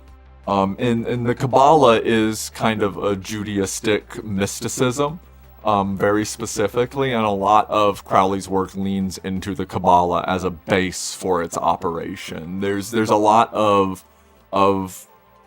tie-ins between the Kabbalah and Hermeticism. They were almost developed congruently between two religious ideologies. Hermeticism had ties loosely to Christianity and early Gnostic faiths, and the Kabbalah was the Judaistic teachings of that. So, yeah, that's my bad. I had to think on that for a second to realize, wait a minute, yeah, he was part of an Abrahamic faith. I mean, you could argue Satanism is an Abrahamic religion. Yeah. agree you could, depending on the Satanism that you're, because there's theistic and there's non-theistic Satanism, right? And but theistic well, they're both a reaction to Christianity. No doubt, right? 110%. In Abrahamic religions. 110%. And one is taking it seriously, and the other is essentially renouncing it as truth at all. Yeah. The other one is flipping the truth on its head. Anyway. Yeah, sorry, no, you're good, you're good. You had me thinking on it for a second. No, it's, Yeah. I don't often compare the two very much. I don't know anything about that text, so he's there. I'm meditating and fasting and that's the studying first this 6 book. months, right? That's the first 6 months of the ritual. The next 6 months deal with what we were seeing there. You must summon the 12 kings and dukes of hell, and this goes back to the Ars Goetia, Solomon's Key, the pact to bind them. You are essentially committing to rule them all. Mm-hmm. Yeah, exactly. You're essentially invoking Solomon's pact amongst the princes of hell. And that is a months-long process. And then there is another months-long process where after you evoke and banish the princes and dukes of hell from your mind, because essentially it's like a cleansing of your spirit, your mind, your soul, like that. So you're not like banishing them from a physical realm. You are summoning them to a physical realm to lock them out of your mind, is what the ritual is trying to accomplish. So you are then set to summon the princes that serve under the kings and the dukes for another months-long process. And then it goes on like that, where you go down this ladder of the hierarchy of hell for a while. And at the end of it, once you banish all of them out, you will essentially be able to converse with like a holy guardian spirit assigned to you in a way, and be able to understand what the purity you have gained from casting out all of the demonic influence. What they mean when they say he didn't finish the ritual is he summoned them. He evoked the princes and the kings of hell. But he didn't cast them out. He never banished them. Which sounds like a Crowley thing to do. Partway through the ritual, he was summoned to another country by another mage. I forget the gentleman's name. Would he have even banished him? I mean, we're talking I doubt about it. Frankly, I doubt the it. father of Satanism, right? The man was pure sensationalism, and what's more sensationalist than opening a portal to hell and leaving it open? I heard he's George W. Bush's dad. That makes sense to me. It's a whole different thing, though. That's a Rumble segment. So that gives us a little bit of predisposition onto what, or that's not the right word. You get what I mean? Onto what he was doing there, and why he chose that house. It was very secluded. He was able to bring himself away from the populace. He didn't have the influences of the outside world, and it is a pretty fairly spiritually clean place. Scotland at the time wasn't overrun with industrialization. There was a lot of nature abound. I think there still is in this region. Anyway. Absolutely, no doubt. The house itself, there are some wild stuff around it too. If we read a little bit further in the article, I'll get into that. So we have, first, Crowley's housekeeper's 2 children died mysteriously and abruptly. Crowley also bragged that one employee of the estate, who had long abstained from alcohol, got drunk and attempted to murder his entire family. After the house had changed hands, it still wasn't free of dark energy. In 1965, the army major who owned the house committed suicide by shotgun. The next owner, Led Zeppelin's Jimmy Page, spent very little time at the estate, instead bequeathing it to a friend who didn't mind the unexplained creaks, groans, and various ghostly apparitions. Man. Jimmy We Page did this bought last Crowley's week with house. Jimmy Page. Yep. We did this last week with Jimmy Page, and I defended him. I'm like, yeah, you know, he's just talking, you know. But here he is. House. Yeah, it's rotating cast of characters around Aleister Crowley. Rotating cast. Yeah, it's interesting, isn't it? It's very, very interesting, and these are people that aren't just nobodies. Crowley himself wasn't a nobody. If someone like Crowley came around today and did what Crowley did, he would be written off immediately. You couldn't get away with it. He occupies such an interesting cultural space. I think we have a million Crowleys out there now. Yeah, that we do. Or a million wannabe Crowleys. There's a million people that really want to be Crowley. And I don't mean that necessarily in a bad way either. I do. I do. I can respect looking up to the occult and wanting the knowledge, having an urge to find the knowledge. I don't necessarily respect people that try to follow directly in Crowley's footsteps. I think he was a crazy man. I don't invoke the term often, but he seemed like he was evil. Intentional evil. I don't think he would even deny that necessarily. I don't know. I don't know if he would deny it, but I would argue, let me play probably, devil's advocate for a second God. here. I would argue maybe he was just being sensationalist. Yeah, I think he would argue that there's maybe no such thing as evil. I think he would dismiss the concept outright. We should get him on the show. You guys want to have a seance? No. I don't know. No. That doesn't sound like a good idea. So the studio might be haunted because we have a rabbit. He's a Flemish giant. Oh, don't die. Trying not to. Can't do CPR through the glass. I was just thinking that. So we have a Flemish giant, a rabbit, very large rabbit breed. He's what, like 17 pounds or something? At least. And rabbits, when they get irritated, they hop up on their forelimbs. The front limbs, right? Yeah, They hop up on their front legs, basically, and then their back legs, they thump down. Now, he doesn't do this hardly at all. And on break, he was thumping incessantly, and I don't know what was wrong. I'm like, what, are we haunted? Like, he's seen us do this stream before. I don't know what was spooking him, but something was spooking him.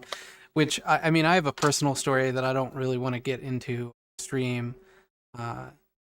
Not this rabbit, but I had a rabbit before him who I had a spiritual visitation, and one of the undeniable, like, for me anyway, the evidence of it was my rabbit went nuts. He started thumping and with no provocation whatsoever after I had this visitation in a dream. Animals, man, they know stuff. Well, They they know stuff say we don't. Animals and children, right? Or it's like they still have one foot into the ethereal realm. I'm not like a big ghost guy. I honestly think most ghost stories are bunk. Oh my god. You're given. Oh my god. They don't have. It's not that we traded that knowledge for language. You think it's like a fall from grace thing? It's an interesting parallel. I got hit with the Adam and Eve story for a second, the forbidden fruit. Sorry to like cut you into this. No, you're fine. That hit me really hard. Like I said, I don't want to go into it on stream. Yeah. Well, it's kind of personal. You know my hang-ups with language already. I think language is inherently, there's something funky about our ability to speak. There's something not natural there, and I don't know how to explain it, but it's a preternatural thing. The ability for us to throw words out, for abstract sounds to have this kind of concrete meaning in our brains, something funky there. That is more than just like being self-aware. There's something going on there, right? And there is nothing in this world that has language that is like spiritually in tune, right? Animals, we're talking about animals and kids. As you grow up, you learn more language. You become more accustomed to the concrete, like, you realities. develop your inner dialogue. Mm-hmm. Yeah. The less language you have, the more... The things that have no language are... Sorry, dude, I'm losing my mind here. You get what I'm saying? Like, am I making sense? I mean, we swim in language. We're fish swimming in language. And the more you enter this world, the more of that language you are swimming in. We really do have to return to monkey. But I also think, your conscious came out of something and you were closer to it, closer to birth you are.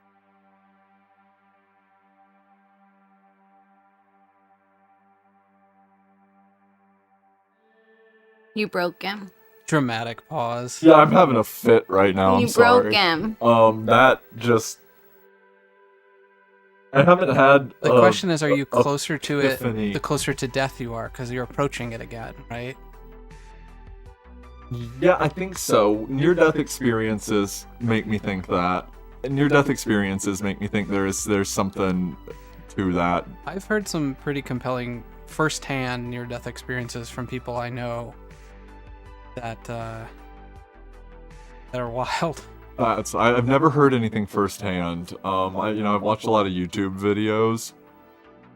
My ex-girlfriend's mom told me a story about floating above a hospital bed or like a stretcher or something and seeing herself in the room and a feeling of peace coming over her, and then she realized, I need to go back. I'm not done. I have the kids to take care of, and snap back into it. Back to reality. Oh, the ghost crap. Oh man, and the floating above your body, like that is such an interesting one to me. Being able to, like, you'll be flatlined and able to recall, like, looking down and seeing the doctor do stuff or hearing them say things. We've brushed on like astral projection before. It's, there's some coincides there. Are we good on Crowley? I think we pretty much hit it all, right? No, that was pretty much what I was. Jimmy Page connection is very interesting. I just kind of wanted to talk about what he was doing with them demons and why we have Loch Ness Monster now. Well, I don't buy that. I don't either. I think it's a fun little urban legend kind of story. It's very interesting that Crowley was there doing weird stuff. I don't think he created the Loch Ness Monster. I think that predates him. He was in a lot of places doing a lot of weird stuff. I'd be interested in diving into him again. Should we do the calls? Yeah. I will open up the lines. Actually, they'll be open. They are still open. 857-32-D-Dial. That's 857-323-3425. Numbers on the bottom of your screen. You can go to darkdial.com, click the call now button if you're on your phone. Give us a ring if you want to talk about Crowley and Satanism or Bigfoot or whatever you want to talk. You want to talk about your pet Machilean Bembe. We know you have one if you're from Tennessee. I can't believe we got that Sasquatch call. That's... Oh yeah, that was great. That's so cool. Super hype. Yeah. Give us a ring. Also, please, just another reminder. It feels like a nag, but we gotta do it. Please like and subscribe and follow us anywhere you can. We need the help, especially YouTube and Rumble. Those are our primary platforms that we're on. So if you're watching on Rumble, I'd love to see more followers there. We're just inching away the best we can. So no doubt. Here, I'll do the thing, even though we're in. Working. He broke the thing. Like, Jacqueline, you seem so tired. You're just like, I'm a little sleepy. He stubbed her toe. Problem. Toe stubbings are the worst. They are. I don't know why. You might as well just amputate them at that point. Just cut them all off. We don't even need them. How I feel about teeth. Oh. Right? Dentist is terrible. Just take them out and give me a grill. I would love No, it. grill goes in front of your teeth, so that's probably the wrong. Oh. I want like a full set of veneers or something. I'm gonna get gold teeth. It's gonna happen. I see it in my future. Ironically, some of the stuff y'all were talking about, like being in like a spirit or outside of your body and stuff, kind of is what the reincarnation stuff that we'll go through next is about. Yeah, we're gonna hit on kids that have been currently reincarnated next, and yeah, it does tie in when we were talking about kids and animals being closer. You guys got any birthmarks? I do. Yeah, they say birthmarks are signs of reincarnation. They show how you died in your last life. I have one on my lower back. What does that mean? A spinal tap gone wrong? Oh, don't say that. I've had so many spinal taps. I've never, and God willing, never will. I've had at least 10, and when I got, diagnosed with the brain tumor and stuff, they had to do a few of them to get spinal fluid out of my brain. So that was super fun. Yeah, the thought of that makes me, like, nauseous. Well, I got nerve damage from it because the guy in the ER hit something, and so, like, even, like, when Gavin will come up behind me and, like, rub my back, and I will jerk because there's still consistent pain. But I don't know if I believe in reincarnation. Even, my oldest, she was asking the other day about it, and she's like, well, what do you believe? And I'm like, honestly, I don't know. That's what got me watching the YouTube videos, which led to this. Reincarnation, it's an interesting one. It's a minority of religions, like major religions, that have reincarnation as an element side of them. You could almost argue that the Abrahamic versions of heaven or hell are almost reincarnation in a sense. You're taking your soul from one plane and reincarnating it in another, but I don't think it's in the sense that is typically established. It's in more of a general spiritual sense. It's a bit different. I've heard, I don't know if I should save this. I won't save it for the second one. I'll say it now. This concept of essentially when you're born, there is a cauldron of spirit that is this oversoul, this collective consciousness that essentially the creator takes a ladle out of it and puts it into a bodily form, and that is you. So you have a little bit of everybody's experiences, and when you die, you go back into that and deposit into the overall experience of humanity, or maybe more than humanity, and gets ladled back out. So maybe there was just like a chunk of somebody that was bigger, like they were just a little solid. Yeah, it didn't mix enough yet into the overall oversoul. So when you get like ladled out into human form, you have a little bit more of like, little Cleopatra in you. Yeah, that's how did you know that's exactly what I was thinking? I was reading your mind. Yeah, that was the name I was going for. Freaky. It's kind of freaky, bro. Anyway, give us a call, 857-32-D-dial. You talk about anything. Almost. Oh, yeah, almost anything. Don't talk about... I do have a kill switch, so... Don't talk about cheese curds. I don't like those. Oh, what the...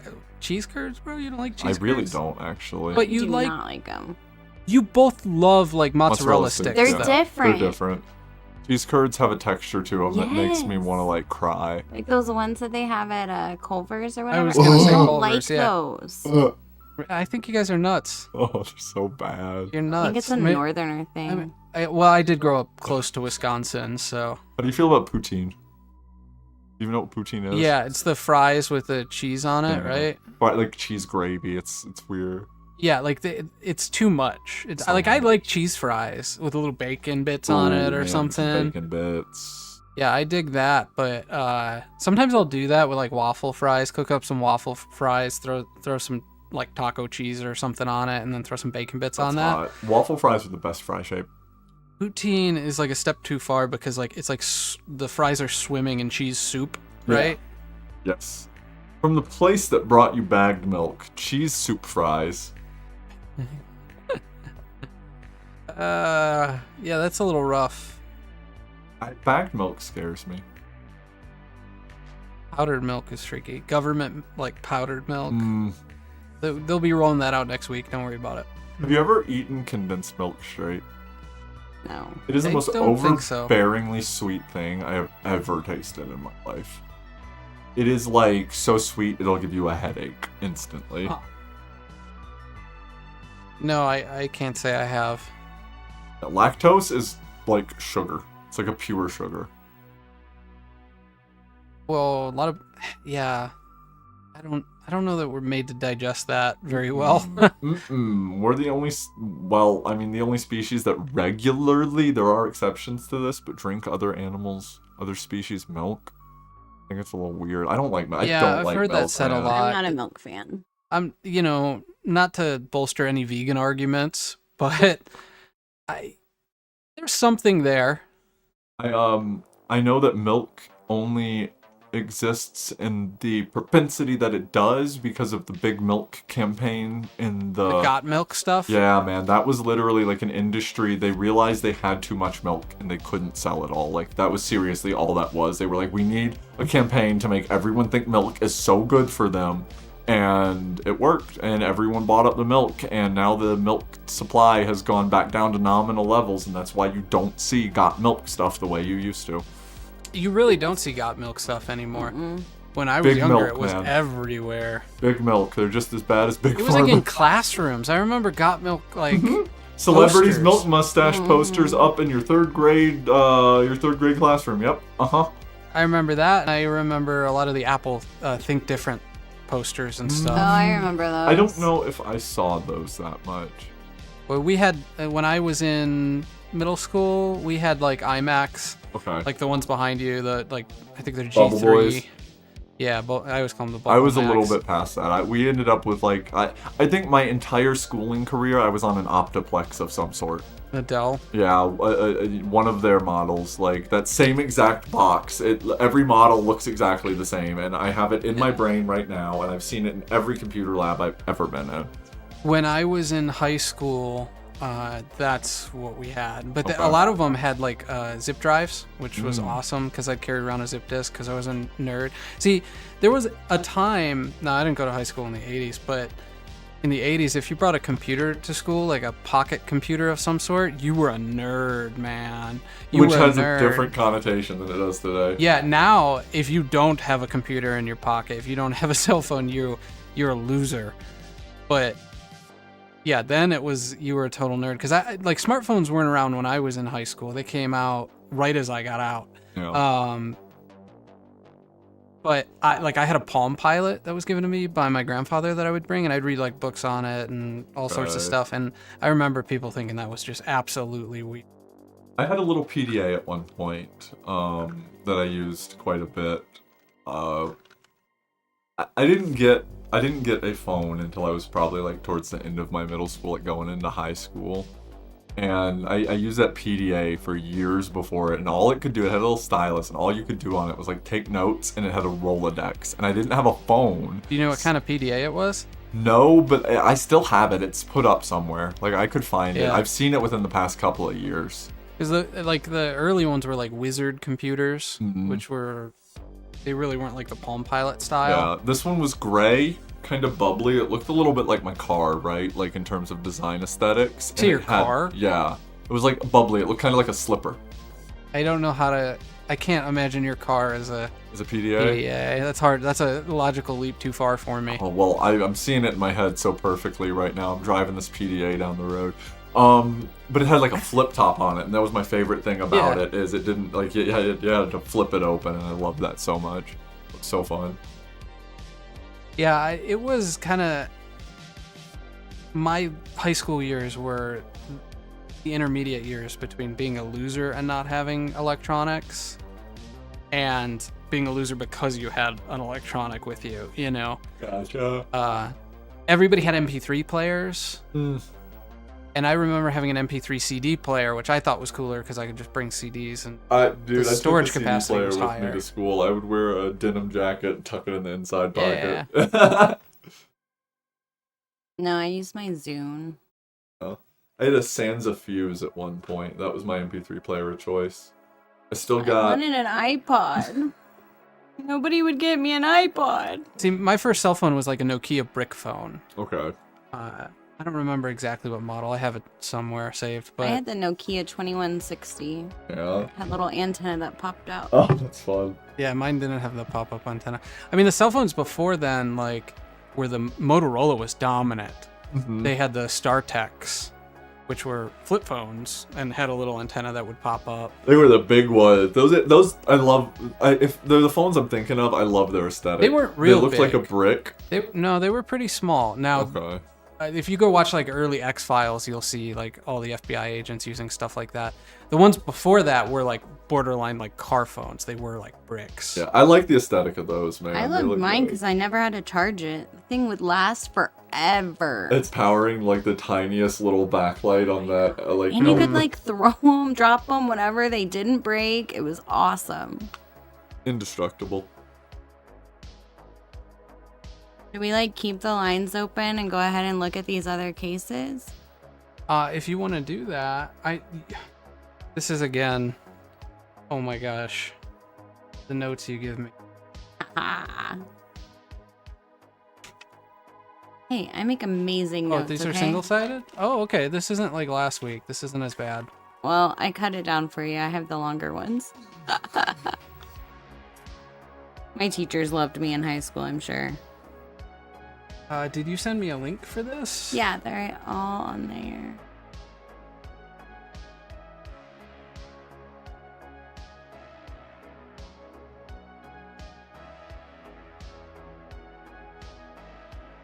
Would like this.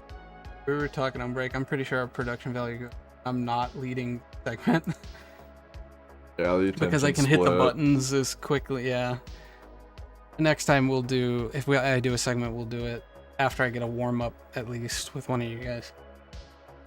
Oh. How long is this?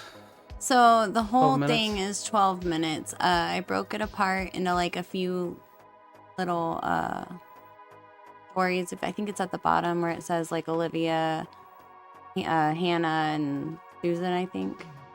Okay.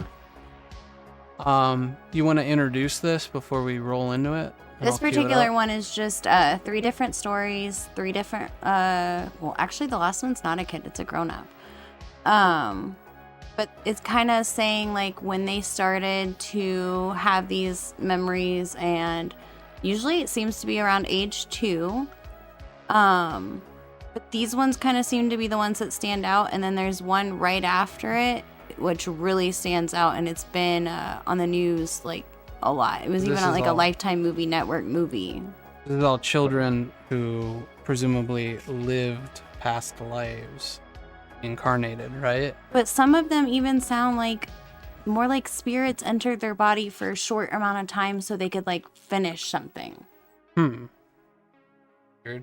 It's strange. Like in the one after this, they take the little boy who's having these memories to where the guy died apparently, and they tell him like, hey, you have to let him go. It's time for you to live your life. And he does, and it's almost like the spirit released. Oh. Interesting. I don't know what I believe. I don't even know where I stand on it. Okay. Let's hit it then. Calls open because that scroll. Move this up. Okay. So let's start here. You guys ready? You got audio? Where incredible stories are told either by children just chatting to their parents who were able to accurately describe their past lives, or by people who regressed under hypnotherapy, who were able to recall past lives in detail and were found to be historically accurate. The following are 3 amazing stories of people who remembered their past lives when they were children. The details that they describe are extremely vivid and cannot be explained even after scientific inquiry.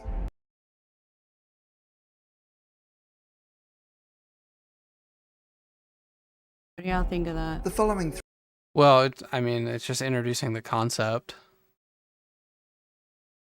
I wish more Old West carriages like that were around.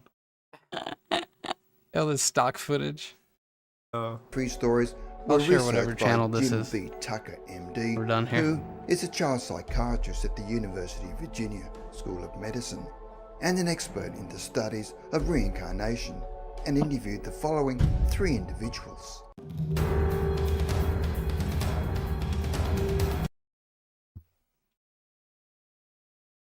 Timestamp. Okay. They're just introduced. Yeah.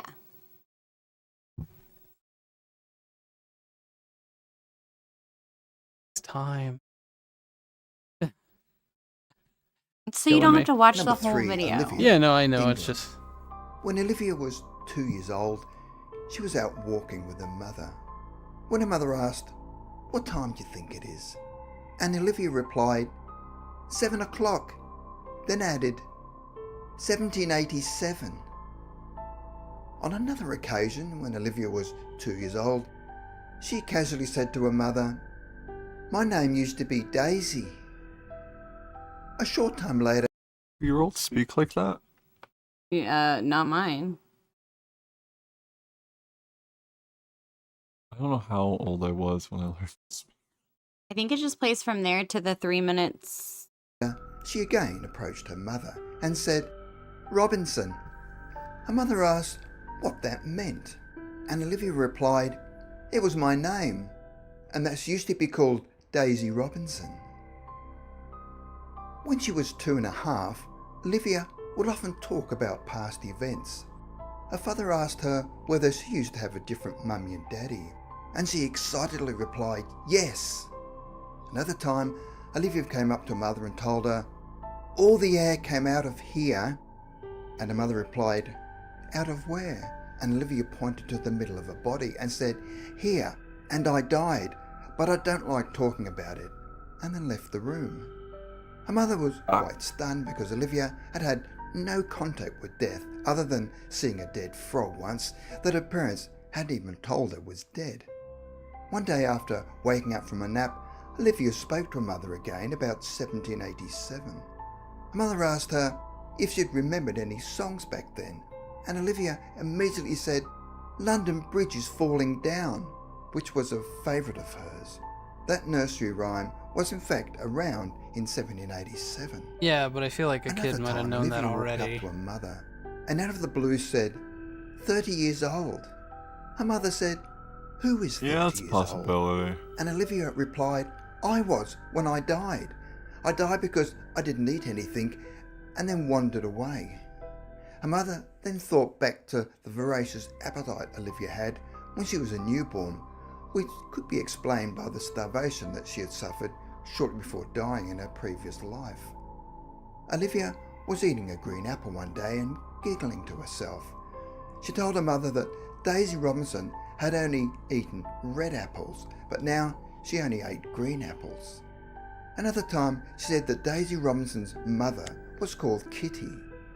Her mother knew that Olivia did not know anyone called Kitty, neither did she. Olivia did not talk about the subject again until she was about 4 years old, where Olivia's mother figured she'd outgrown it, and so they had a Kitty a conversation common about the Victorian death of their name? family dog. Olivia wondered whether the dog would I come wasn't back as there. another dog, I because she had had past lives. But then Olivia said that their dog would not be a new doggy yet because you spend a bit of time dead first, like a few weeks or months or something. Her mother asked, "Is that what happened to you?" And she replied, "Yes." Mother asked where she was after she died, and she said she didn't exist. She said that she just went into thin air. She went up into the sky and broke up into bits of dust. The dust then floated all over the place. She said dying wasn't scary, and when she was dust, other people made friends with her. They were dust as well. That's kind of cool. Right? Mother asked if she was afraid of dying. Olivia said she wasn't, but the thought of dying did make her sad because she liked being on Earth. Olivia That's talked about wacky. Daisy's life and where she lived in a little town. That is actually She could wacky. not remember the name of the town, but said it was in England. She said most people lived in little villages where everyone knew each other. In the little town, they sold bread, cheese and meat. Mother asked whether there was a McDonald's in the town. Olivia laughed and said it wasn't invented yet. She said they didn't have cars, only horses. She also said the money they used had the king on it, and the coins were bumpy on the edges and very flat. Olivia's mother investigated English coins from 1787 that Olivia claimed she had seen in her life as Daisy, and found that there was an imprint of King George III on them with serrated bumpy edges and were flatter than modern day coins. Her mother decided to show Olivia a collection of English coins dating back to the 1600s, where Olivia was able to point to a 1787 King George shilling. 4-year-old. She said Point she to it. remembered. That's wild. She was also able to recognise Yeah, other London Bridge I can write off. King That I George don't Yeah. know. For My a kid child couldn't do between that, 2 either and of 'em. 5 years old to remember things in vivid detail is quite amazing because at that age, That's the first girl. The next they one only I had a think limited is life Hannah. experience. Well, so specifically about that one, what do you think? The coin thing's interesting. The song, most kids know that anyway. Yeah, London Bridge, okay, whatever. Years old? Well, and she's talking about, I died at 3 years old, or 30 years old. And, you know, she died because she was so hungry. That was a time when, yeah, you could have starved to death. Easily. I don't know what to think about it. Again, like I said, I don't know. And then she talks about being a particle.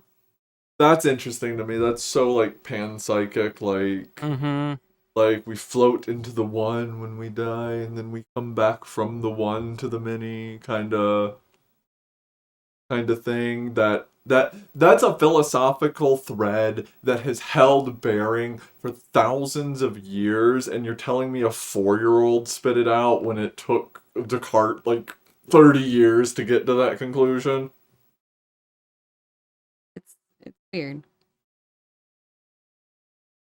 So I'm on board, but none of these facts are verifiable. You know what I mean? Like, this is a mom and her child, and they're going back and forth.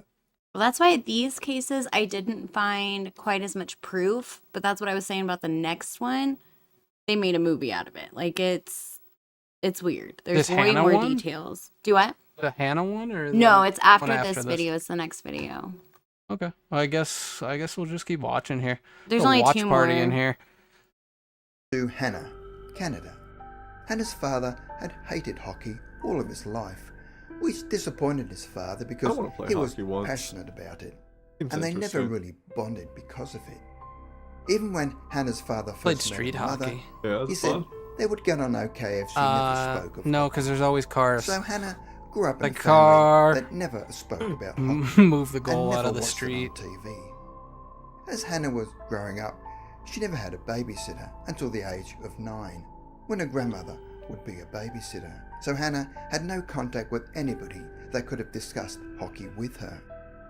Like her parents, Hannah had no interest in hockey. One day, when Hannah was 3 years old, she asked her father why her son didn't come around to take her to hockey games anymore. He asked her when her son had done this, and she replied, "You know, Daddy, when I was an old lady." For a couple of months, she asked about her son and seemed frustrated that he wasn't coming around.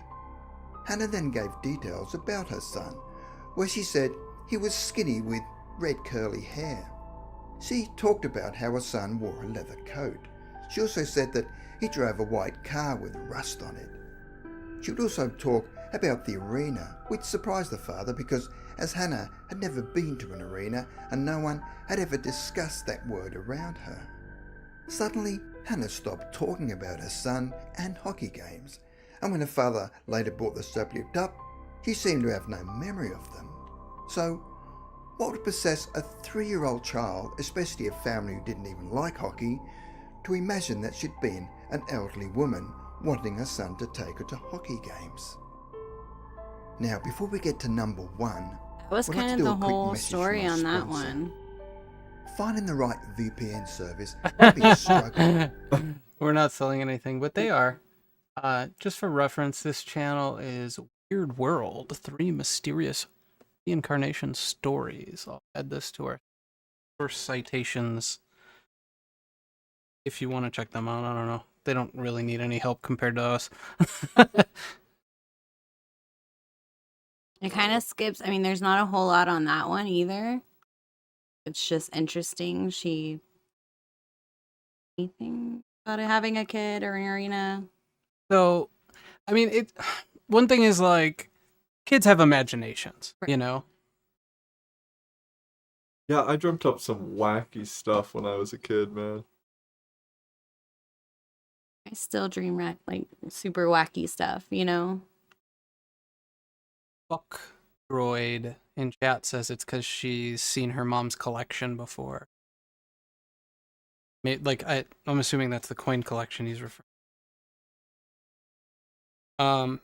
Yeah, I mean that could be. That one sounded really compelling, but again, none of these facts are very verifiable. Yeah. We're talking about an interpersonal relationship thing between parents and kids do have imaginations. And we're taking the fact that this is what they're telling us isn't just like a complete fabrication. Right. Right. Yeah, exactly. Is The it kid literally wouldn't just a remember anyway. story? My child said this, this, and this. I don't know. This last one, it's okay too. Like I said, the next just one okay. is the next one is way more believable. Was there Not another this one. link? This is the last one. No. Susan? This is a totally different video that I'm talking about. This is this okay. is number 3, and it starts at like I don't know. I gotcha. Shall we? Yeah. Walking down a dirt road. Susan, who is Caucasian, grew up in a mountainous area. But Susan, United States. Susan was a clinical psychologist who from an early age regularly dreamt of being an African American girl of 7 or 8 walking down a dirt road. Susan, who is Caucasian, grew up in a mountainous area, but the environment of her childhood dreams were different. It is hot, humid, flat, and very dusty. Susan believes it was probably in the southeast United States. As she was walking, she looks down at the dry skin of her hands and thinks they look ashy. Then a car comes along which appears to be from the 1940s, and she is suddenly pulled into the car. There are 2 white men in the car that appear to be in their 20s or 30s. She remembers the bench seat, the lines of the upholstery, and the dusty floorboard. There in the car, she was assaulted and lost her life. The memory of this event is as vivid to Susan as any other event in her childhood. She also had repetitive dreams about the event. In some of them, she re-experienced the assault, while in others, she observed what happened from above.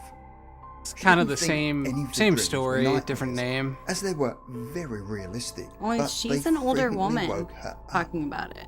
Susan could think of nothing in her childhood's environment that could have triggered the dreams. There were African Americans living in her town that she Now, grew up I think in, she's a but grown adult, like there was older no than us. racial unrest. But did they In say her discussions age when with she black was friends, recalling this they stuff? confirmed that the expression ashy was used when their skin By became this time, she dry. was already like Susan through feels college. her vivid dreams have had no negative effect on her as she grew older. And Yeah, she has clinical had psychologists no call it relationship 30s at problems with her least. husband, nor has she suffered 8 years any at school. anxiety problems, but claims that she has always had an exaggerated startle response. Oh. Yeah, that's kind of the 3 stories on that one. I mean, I have a high rate of startle response. It doesn't take much. As all of us jumped when that video. Yeah, I was gonna say, is that what you're talking about? Yeah, just a reminder, the lines are open if you want to give us a ring. It's 857-32-D-dial. We'll talk about whatever you want. That's 857-323-3425. Almost whatever you want. As Have Chance you been pointed out earlier. reincarnated? There's a limit there. Probably several limits, but you know. Yeah. I think the next video is way more believable. There's more details in it about what the kid remembers and the names. He even names his dolls after people that were real. That was good, Chance. I didn't give any warning, and I did a like and subscribe. Good job. If you're watching and you don't want to call, you could really help us out if you follow us on Rumble, like and subscribe on YouTube. Really use the help. Again, I know we're naggy, but we need it. It be true. Please, please, please, please subscribe. I need to buy food. I must buy groceries. Are you done with that popsicle? Can I lick the stick? Please? The flavor ran out 4 people ago. It's just that it's grape, and that's my favorite flavor. You can chew on the wood, I guess. Okay. You're silly. Just like and subscribe so I could stop. free me of my anguish. I only got the one link from you, I think. It's that one. This one? The YouTube. There's 2 YouTubes at the top there. Okay. Yeah, there's 2. Probably the first. Something's going on with your mic a little bit. I think you got it closer. Sorry. I don't know. We're going to see how they work because we messed with them a little. Particular show. So this case has been studied by like tons of different shows, YouTube channels, movies. Yeah, I think you sent it twice.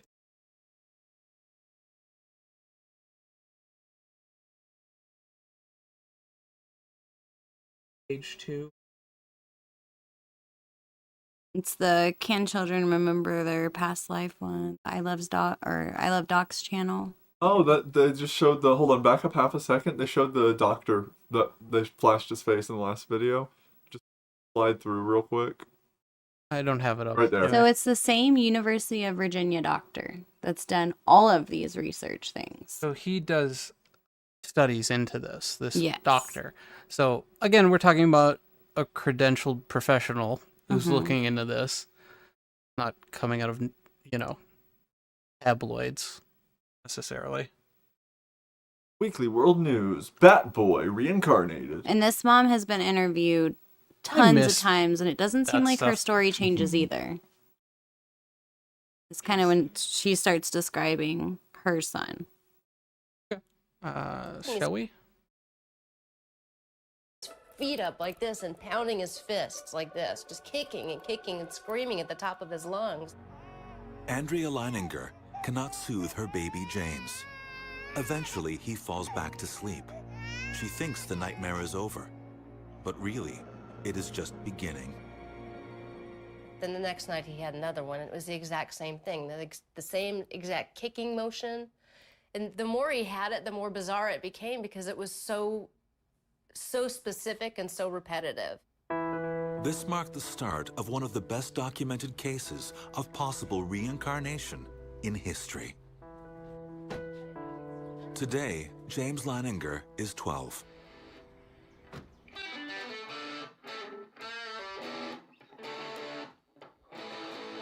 I play sports, And he baseball, shreds. soccer. Radical. In a past He's life, actually I like was, a full grown adult now. I was Jimmy Page, and I hung out with Aleister Crowley. I want to be an astronaut, but I want to be a fighter pilot. I want to be in the Marines. Cool story. Oh, you got some school pictures. Yeah. Oh, they came out nice. I want to be a Donatello. From the age of 3, James's parents began to hear stories from their son that shocked them. That their son was recalling things that connected him to a Navy pilot who died in 1945. They were skeptical. Bruce is an HR manager in the oil industry. Andrea is a former ballerina turned instructor. As Christians, they never believed in reincarnation, but they began to piece together an amazing story. The first clue came from the terrifying, non-stop nightmares that James began having at the age of 2. He was saying, airplane crash on fire, little man can't get out. Airplane crash on fire, little man can't get out. Oh, okay, yeah, I've heard this story. Oh my God, is that what he's been dreaming this entire time? What he was saying wasn't registering as much on me as what he was doing. He was flailing around in bed. And I remember the very specific thought I had at that point. This looks like The Exorcist. He was freaking out. I had this thought, is he possessed? What is going on here? Within a year. So even the parents are wondering, are they possessed? What's wrong with them? Like, How does a 2-year-old have an idea of a plane crash? or anything about wanting to be a fighter pilot. I mean, 2-year-olds can know what planes are. They showed planes up in his room. I mean, granted, he's like 12 now, but I feel like a 2-year-old can have a conception of what a plane is. Sure, but Not being a fighter in a pilot, plane like- crash? That's a whole The different girls would ballgame. have looked up in the sky and been like, plane, you know, but they wouldn't have known plane. anything else about it. I don't know. Sketchy. Japanese. James then gave his parents Japanese. So right before that, they asked him how he was killed, and he said by the Japanese. Okay. At 2? Yes. Bruce said, "Who shot your plane?" And he went, "The Japanese." James then gave his parents the next uncanny clue, one that was very specific. The name of a ship from which he says his I've heard aircraft this. took off. So I said, well, did your boat have a name? And he said, Natoma. And I'd never heard the word before. And I went down the hall and got onto the computer and Googled it. And down around hit 300, all there was this thing, Natoma Bay, CVE 62. Clicked Just on it. show that and up man's comes entire this folder history of structure, war like and every aircraft directory. carrier.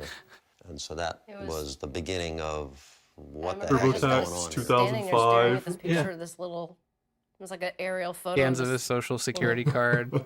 aircraft carrier in the water, and we just stood there staring at it for a long time. I had no answers. You know, how could he know this? How could he know a person? How could he know a ship? Well, the more And specific what they did get, all the this more mean? So compelling that they was are. Right. Obviously. I'm going to get to the bottom of this. I don't know how I'm going to do it. I don't know what I'm going to find, but I'm not going to stop looking until I get as many answers as I can get. This was enough to send Bruce on an investigation.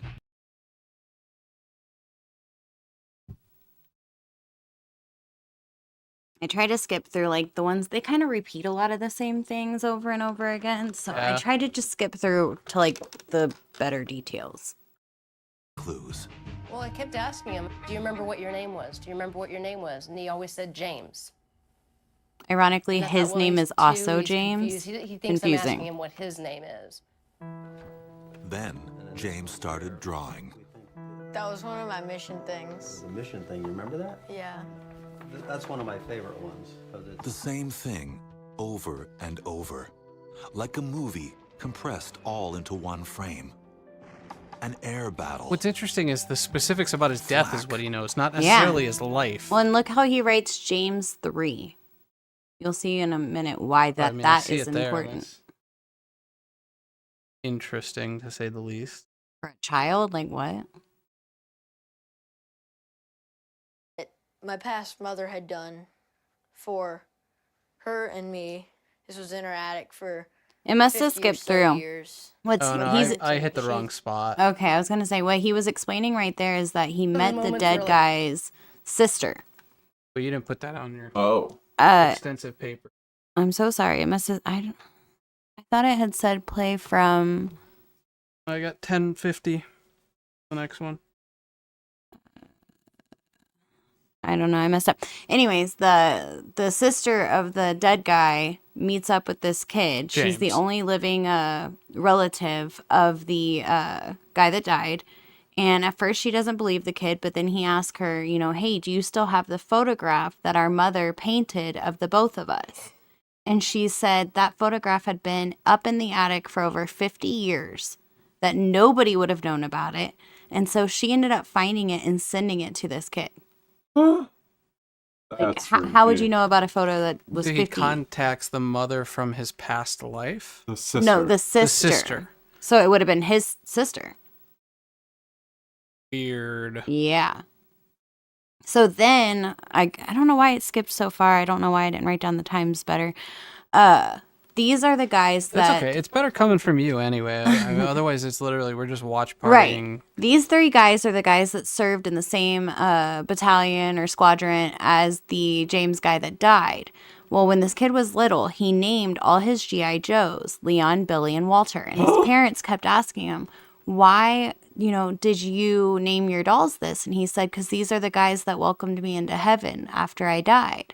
And they had died right before he did in the same World War II, like pilot. I don't know if they died in the plane or what happened, but they had died and it was to honor them. I mean, these are names that how would a child have ever known? In that specific combination, too. And that they died, and it's, I don't know, if my kid said that to me, I would have been scared too. It's terrifying. That's wild. Those moments where like the Well, blood and drained it out was on his all our able to face, be and we just kind of walked fact backwards. checked. Bruce went in the office. I went in the office. We closed the door. He's in there going through papers like this. I'm like, "What are you looking for? What are you looking for?" He finds this piece of paper, and he says, "Billy Peeler, Walter Devlin, and Leon Connor were all in the same squadron as James Houston." I was like, "When did they die? Did they die before?" He's throwing papers around, pulls out another sheet, and he looked at the dates of death, and they all died before James Houston died. They all flew with him. Although James's dad remained skeptical that reincarnation might really be possible, what happened next was uncanny. So we're cleaning up the yard. He's playing in the leaves. I said, "I just love you to bits." And he goes, "Well," he said, "I knew you'd be a good daddy when I picked you." And I said, "What?" And he said, "Well, when I found you and Mommy, I knew you would be good parents." My head was shrinking to the size of a raisin, my brain. I said, "What do you mean when you found us?" He said, "Well, I found you and Mommy. I found you and Mommy in Hawaii." James told his father that he saw them in a pink hotel, which is where the Leiningers were staying when they decided to have James. Wow. Bruce and Andrew were cautious about asking doctors and Dude, I got goosebumps right now, man. That's freaky. That's pretty nuts. This part's really cool. They took him to Japan where the guy actually died. Oh, wow. Thou who art the pilot of the souls of men. The boat was right above where the I wreckage mean, look of the how plane emotional was. that kid is. And Bruce did this beautiful memorial service, and so I thought that was a perfect moment for me to just say, I sat down with him and I said, Jim Houston's been a part of your life for as long as we can remember, and he's always going to be an important part of who you are, but you have a life to live as James Leininger, and it's time for you to say goodbye to Jim Houston. And he just started bawling, and he cried for about 20 minutes. He had everyone on the boat. It was the saddest thing I ever seen. He had everyone on the boat. Crying. Okay, I'm sold. Magic is real. Cats and dogs can live together. I mean, this is really, really hard not to believe. I mean, this one got me. That kid seems too well adjusted for this to be delusion. You know what I mean? And it's very specific facts that would be hard to come by. Not even hard, just impossible. The picture in the attic, literally impossible for him to have known that information. Yeah, that is, You're such a brave soul. David Blaine level nonsense. I wanted to know the details of the guys that served When we with got him. back to shore, it was something had changed. He left something there. He really did. It was palpable. You could see that. I'm going to pause it because they were just talking about him letting go of his past life and moving forward. Oh man, goosebumps. That's... Is it believable? Not believable? Unbelievably believable. Right.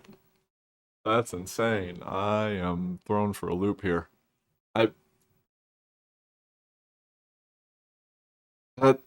Well, the reason the part that was the James 3 was interesting is because the guy's name ended up being James M. Hudson Jr. the third or whatever. Yeah. And then he was a Navy pilot. He did serve in World War II. He died at age 21. His plane was hit. I mean, extensive knowledge of this guy's past. Not just his past, because Rec and Chat is right that people can retroactively make up stories or find that information. It's hard to convince me that a kid could. I mean, I guess they could, but that they would have. But like you said, the picture in the James III who died's sister's attic, who lives in a totally different place, nowhere close to them. That single part of this story is the hardest to explain away by far. Yeah, I don't know what to make of that. I also sent some pictures of what he looked like as a kid and what the other guy looked like and what they look like older.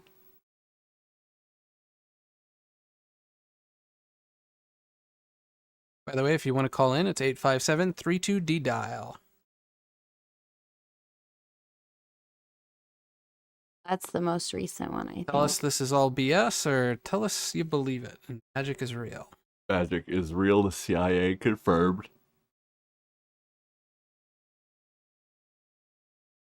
I think the newer one is the one where they actually have kind of similar features. I can see a little bit of A resemblance. little bit in the here. eyes. Yeah, I mean, it to me, it doesn't mean anything. No. You know, you don't have genetically, you can be an entirely different person. We're talking about spirit here, not. Right.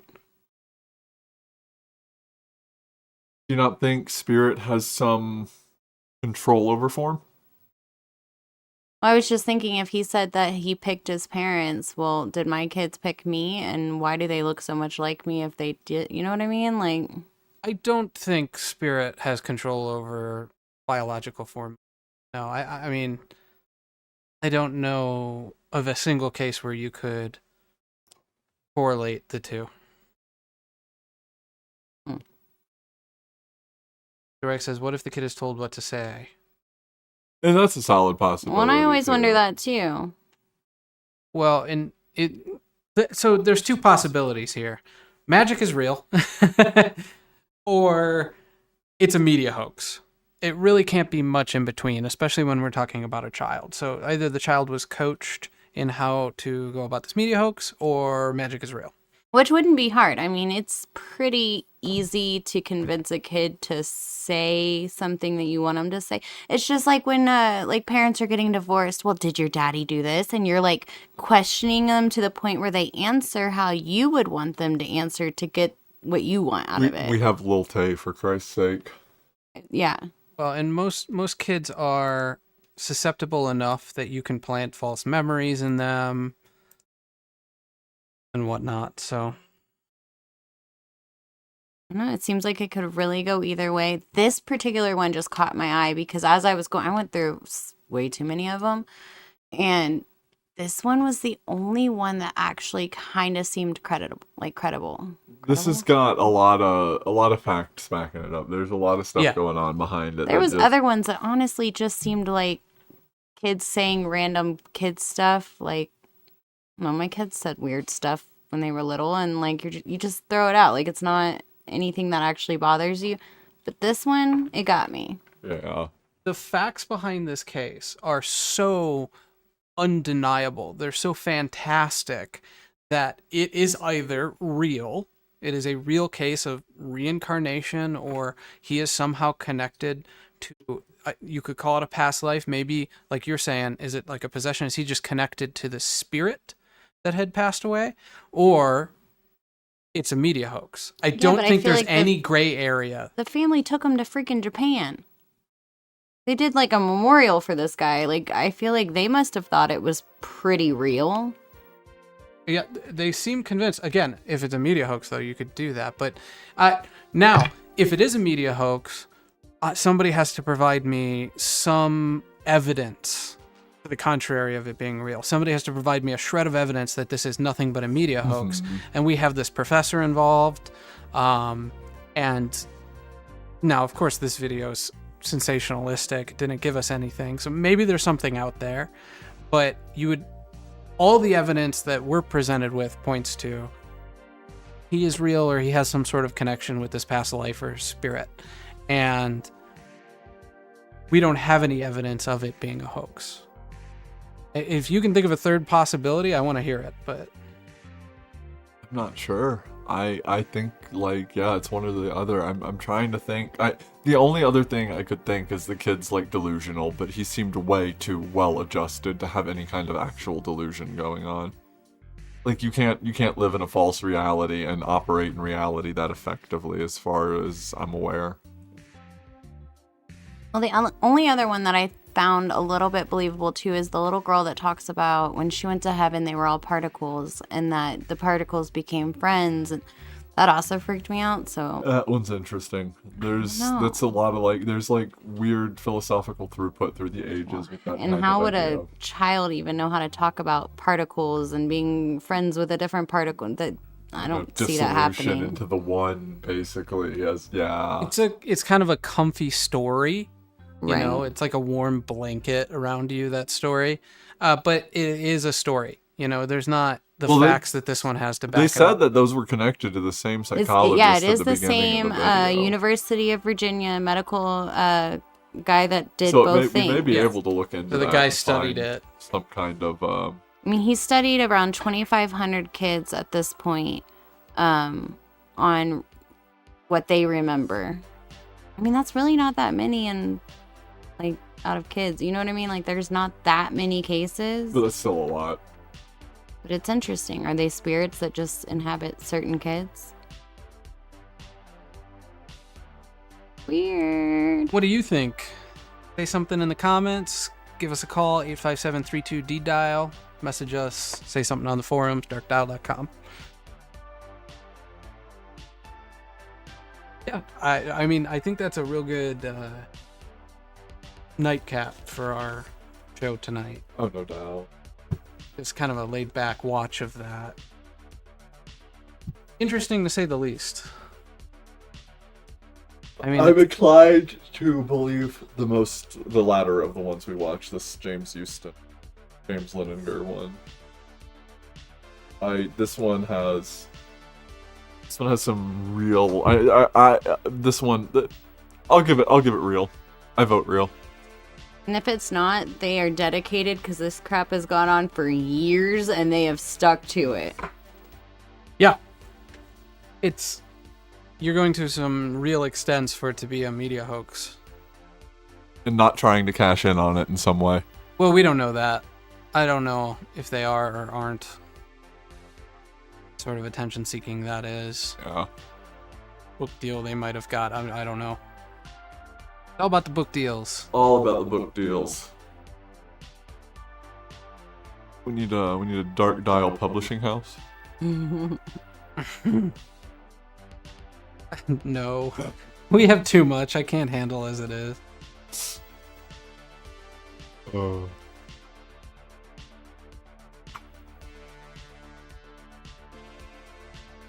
Chat says, in the cases where the kids seem credible, could it be something that connects some people's consciousness to past energy? Yeah, that's kind of what I was getting at, is that I don't know that you'd have to be that spirit reincarnated as much as you might be connected to that spirit in some way. Maybe your antenna hasn't been quite tuned and you're picking up a little bit of interference. Right. Yeah, I mean, I would leave room for that it doesn't have to be straight reincarnation, that it can be a connection to another spirit, something. Yeah, I chose you guys. I chose you as parents. That was...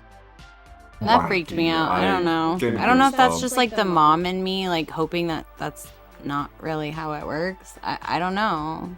Well, I mean, nobody talks about this. Rarely brought up, but I mean, we don't remember before we're born, right? Like people who are concerned about death, I'm always like, well, were you concerned about pre-birth? You know, I not that everybody doesn't have some natural fear of death, but we don't remember before. I don't remember in the womb. Some people claim to have some memory of that. Not even a little bit. And again, I find that hard to believe too. Are you closer to that collective conscious, that energy, that pure white light of consciousness because you're closer to it? Because you're just coming up in the world? Is it because you're not swimming in language yet, like you brought up earlier? I think self-awareness plays a big role in terms of like consciousness and memory too. I don't think memories form before you're particularly self-aware. I don't know if there's a scientific basis for that or not. I think there That's is. just something I kind of hold in my head, as it doesn't make sense to me that without a sense of I, you wouldn't be able to form a linear track of time in your mind. So I think the scientific relation to that is that it's brain development. Mm-hmm. But when we're talking about consciousness outside of the mechanical brain, that's where the woo-woo really comes in, you know? But is that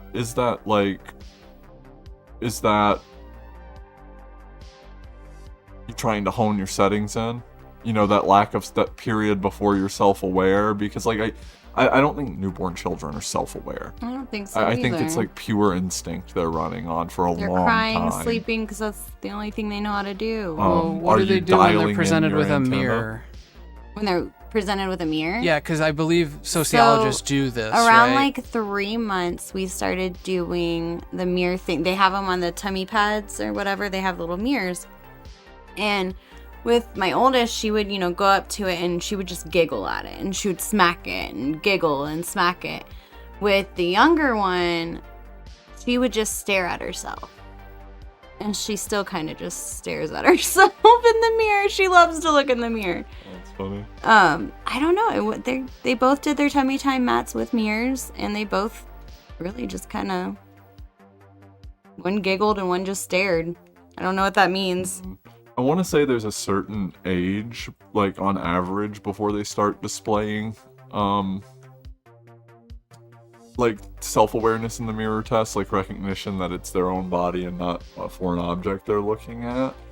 And like that average age, is the time before that just, do you even have a soul? You're just like, are you literally waiting for part of that soup to fall into you? And once that soup falls into you, that's when you become self-aware? Is that what he meant by he picked it? He picked them? So, I got this idea from chat, but what's your earliest memory? Probably about 2.5, 3. No, but what is it? Rabbit. I can remember going to the beach with my dad and him not feeling well, and we had to go back to the car while my mom and my brothers and sisters stayed on the beach, and him taking me back to the car and laying down in the car, and that's kind of where the memory ends. But I mean, I can remember it. I remember laying on the floor and playing with my pet rabbit. Like laying sideways on the floor, and I'm really tiny, and my rabbit's a Flemish giant, so it's like taking up my Another entire Flemish field giant, not of the view. same rabbit. Yeah, not the same rabbit. This is 20 years ago. A lot more than that. So it's like I'm laying there sideways, and then entire field of view is just rabbit, and That's then cute. slight picture of corner of couch. I remember when my sister was born. We're pretty close in age. She's a few years younger than me.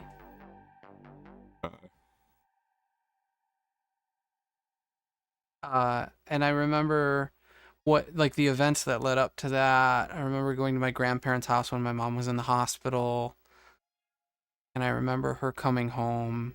I can remember her first steps. One of my very early memories is catching a toad in the forest across from my house. And I lost it in our basement, and it squeezed underneath the furnace. And I remember being very concerned for it. And my mom telling me, it's okay, they're meant to squeeze into spots like that. It'll be all right, which was, that toad probably did not live. Oh no. I remember being up once trying to stay up, and this is all, at least all of these memories are earlier than preschool. Yeah. Or preschool or earlier, I should say. And I remember trying to stay up to watch a Godzilla movie. And I remember it being black and white. So it must have been, I think it was the second Godzilla movie, Gingiras, and falling asleep and being very aggravated that I could not stay up long enough. So, and I can't put a time on any of these. So, I know exactly what you mean there. I can't tell you which one's the earliest out of those. But yeah, I mean, I have a lot of memories from being a toddler. Yeah. I don't know if I have a lot. I have a smattering. Yeah, mine are kind of like glitchy. Remember bits and pieces. Give us a call. What's your earliest memory? 857-32-D-DIAL. That's 857-323-3425. My radio voice on there. While you're at it, please like and subscribe and follow on Rumble. We need the help. Please, please, please. Send us your used popsicle sticks because we're hungry. Yeah, and I like we to want to chew lick on them.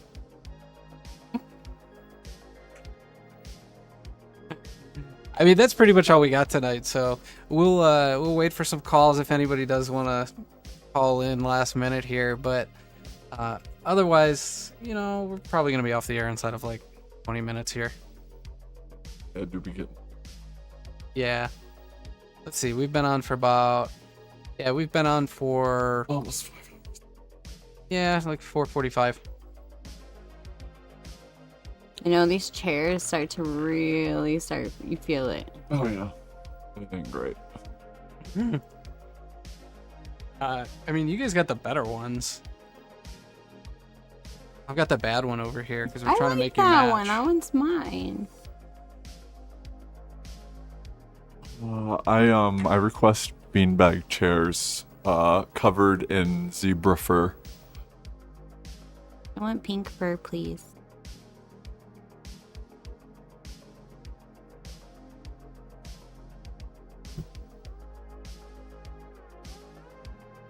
Pink fur chairs. Mm-hmm. Rex going to bed, so We need to go to bed take too. it Good easy, night, brother. Rack. his eyes are getting heavy. God bless and be well. Mine too. Come on, we got a call on us though. You know, we got a call on us. Give us a ring. Give us a ring. Look at the dogs. The dogs are falling asleep. You can see Marley there. Well, George is right next to him. You just probably can't see him. Yeah, he's not quite in frame. I can turn the we're almost done with it. I'll turn the main camera and get those two on Sure, why not? Yeah. If you want.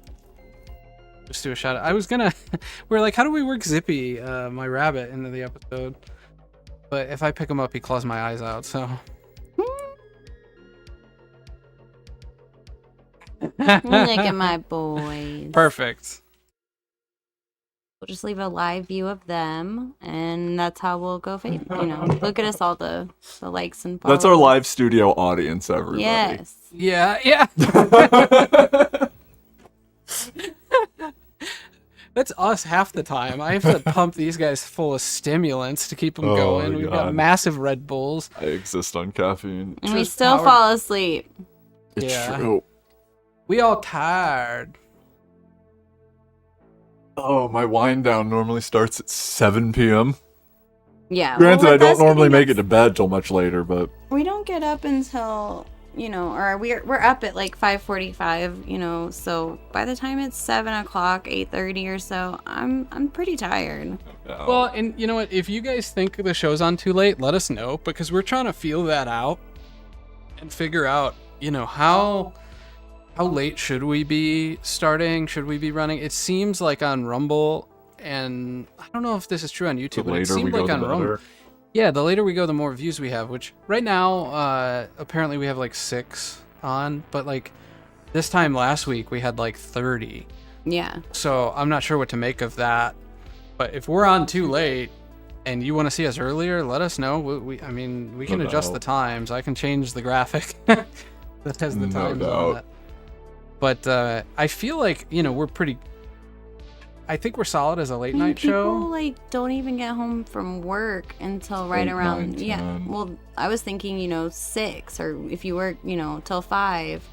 We're starting right at 6 our time. Yeah, it's later everywhere else, but it's not that late for. I mean, like we could bump it up an hour maybe. It's kind of hard to, you know, because we're basically looking at the continental U.S. and trying to fit into a time that works for and we're people. literally in the weirdest spot possible to try and fit times. We're in the only place that doesn't like follow daylight savings. Although I absolutely love that we don't have to change our clocks. It's so like nice. I think that is amazing. I think it should be like that every single place. It should, but I wish we're in Arizona, so Arizona's always in standard time, and I wish we were always in daylight savings time, because that's what like states like Florida have tried to do, is to be constantly an hour ahead instead of on normal time, or an hour behind, right? So I think it would be cool, because I'd like a little bit more sunlight at the end of the day. I feel that. I can respect Daylight that. As long as savings. I don't care which direction it's in, as long as the time doesn't change. Yeah. That makes me happy. Is I hate daylight going around savings changing time my clocks. Is it a population control thing? Because they say more people have heart attacks During it. Yeah, like right when in the week prior, or excuse me, the week following the time shift, more people have heart attacks and stuff because it messes with people's systems. You're messing with their circadians. I don't think it's population control. I think it is worker productivity control. If you can extract more daylight hours for half the year, you can therefore get more productivity for half the year.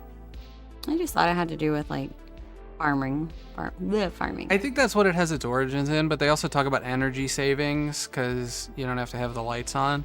But come on, we got like LEDs now, so. It's not like incandescents or even that crazy on energy to begin with, you know what I mean? Yeah, these cathode ray tubes that I'm in, they take up like half of the neighborhood's energy here. It's true. We had to haul in one of those big diesel generators. We have it hooked up out back just to power this one. True. I don't even know if my whisper picked up. Give us a call. Talk about these sleepy dogs. 857-32-D-DIAL. That's 857-323-3425. Those pups do be sleepy. Check us out for real. Check us out on darkdial.com. Whatever They're your so sweet, though. preferred platform is, you can find us through our landing page on darkdial.com. You can also join our forums, join our Discord, like, share, subscribe, comment.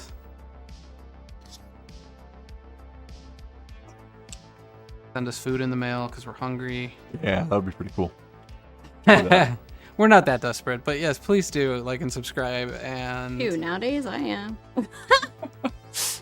Hello Fresh sponsorship win. What are we not pimping? What do we need to pimp? I don't know. We're hawking it all. Here's the thing. Like, subscribe, and get notifications, Oh, and wrong camera. Wrong And camera. follow. Yeah, that camera's on the dogs. Yeah, I totally messed that up. Oh, that's funny. My bad. But we've been uploading a lot of shorts. I mean, we need feedback, really. We've got a really small data set right now because our audience is really small. Let us know what works and what doesn't. What you like, what you want to see more of, what you don't want to see more of. Right? What strange languages you would like me to attempt to speak in, because Gaelic is not it. Yeah, that didn't work so well. Mm-mm. Yeah, I mean, literally, Chance is doing all these shorts, and it's kind of an experimental thing as to what people want to see on that. And it just helps people discover us, because the live show is kind of the big thing here, obviously. That's our bread and butter.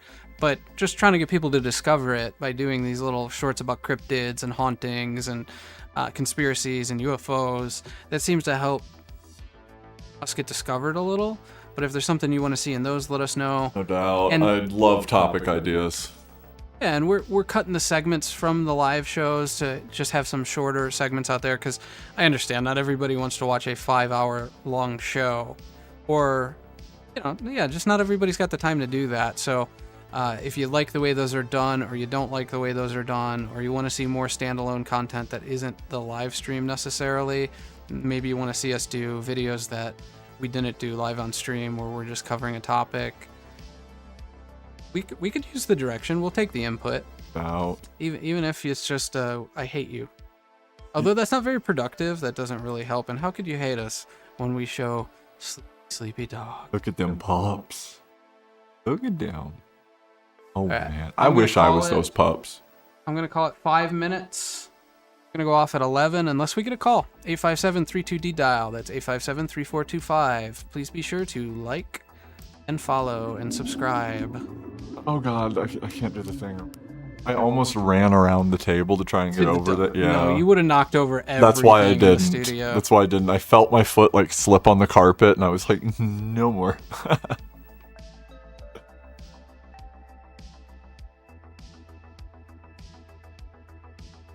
We're just gonna sit here in silence and jam out the lo-fi for hours on end.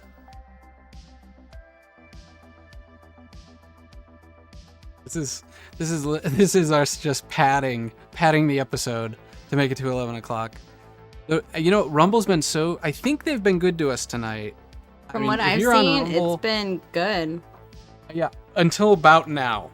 Something's going on. They're like, okay, they're on dogs. We gotta get them out of here. I think we made it through all the segments and calls and stuff, but right now, Rumble, I can see our upstream, and it is taking a dive for some reason, to Rumble specifically, and watching it, it's getting choppy. So, I mean, I'm still watching live. It's a crapshoot for us as to how the Rumble servers treat us. That's why we're trying to get followers on Rumble, because I think they'll prioritize us a little better if we have that audience. We can show them we have some audience, because their servers are clearly limited. So if you watch it on YouTube and you do Rumble and you got a Rumble account, maybe go over to Rumble, find us and follow us, because we prioritized on their server. It doesn't seem to be a problem for YouTube. Yeah, no, they've got the massive desert data centers. Big boy servers. Them. Yeah, exactly. Sleepy dogs. Salt and pepper. The eepy. So eep. Well, that's what we have to call them when we can't say their, like, if you say their names, they'll get excited or freak out. So we just have to call them Salt and Pepper. That's funny. Marley, George. Who? What? Me? Oh. Me? Oh no! Oh no! Action cam. Oh no! Where's George? The main shot. There we go. Oh, there's George. There's George. Yeah, I'd bring Zippy in here, but he would chew every microphone cable. Mm-hmm. We would everything would be glitching out. He's so cute. This is a Renaissance painting. He's such a wide mouth. It's ridiculous. He's my gremlin dog. Looks less of a gremlin. Oh You're boy, my what are you doing? What have Both you of y'all done? are my babies. Knock it great. off. His butt. Just what I wanted to see. Great job, They guys. heard me say their names and now they're freaking out. The high quality production here. We're just messing around at this point. The show's over. The show's over at this point. We're just hanging out with you guys.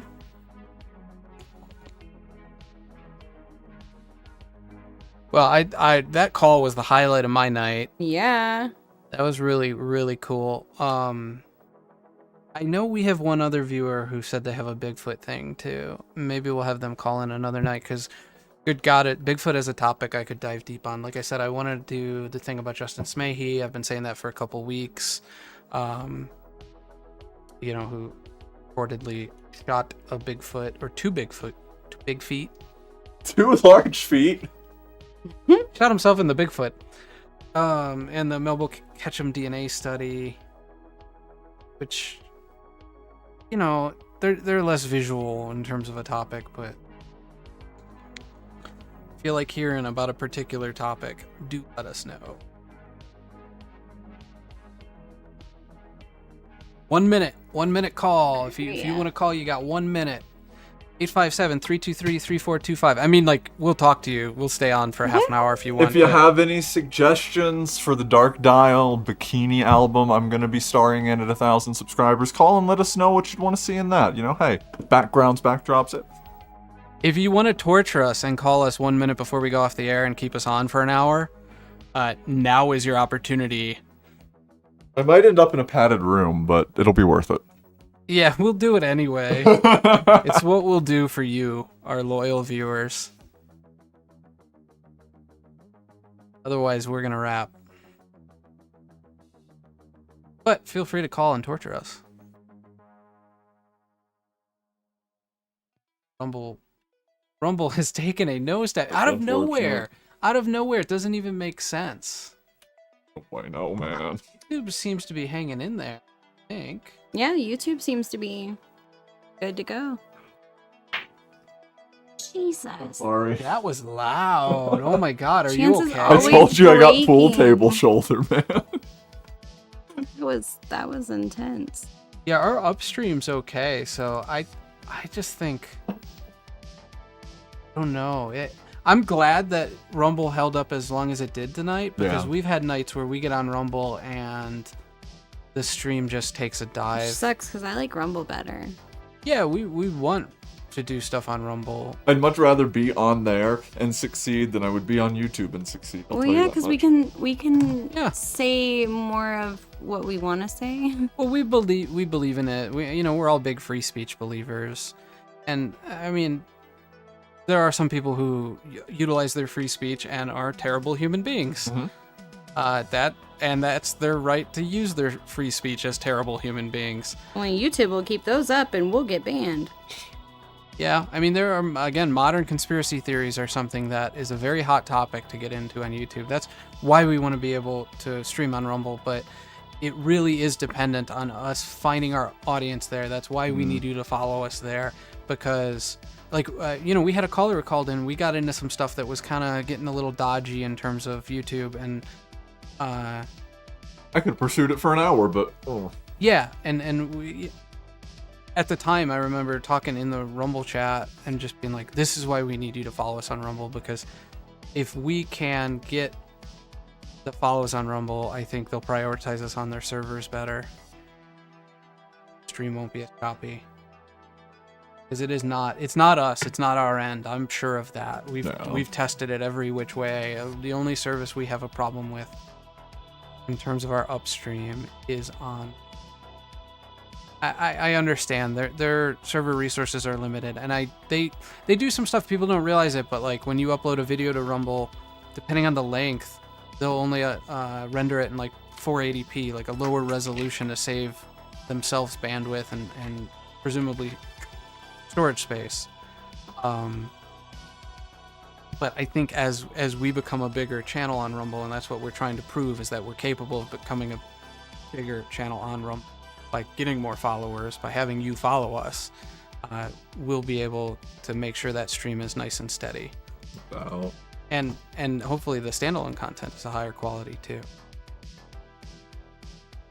And I mean, it was good to us tonight, and it was good to us last week. Up until now, it was fine with us tonight.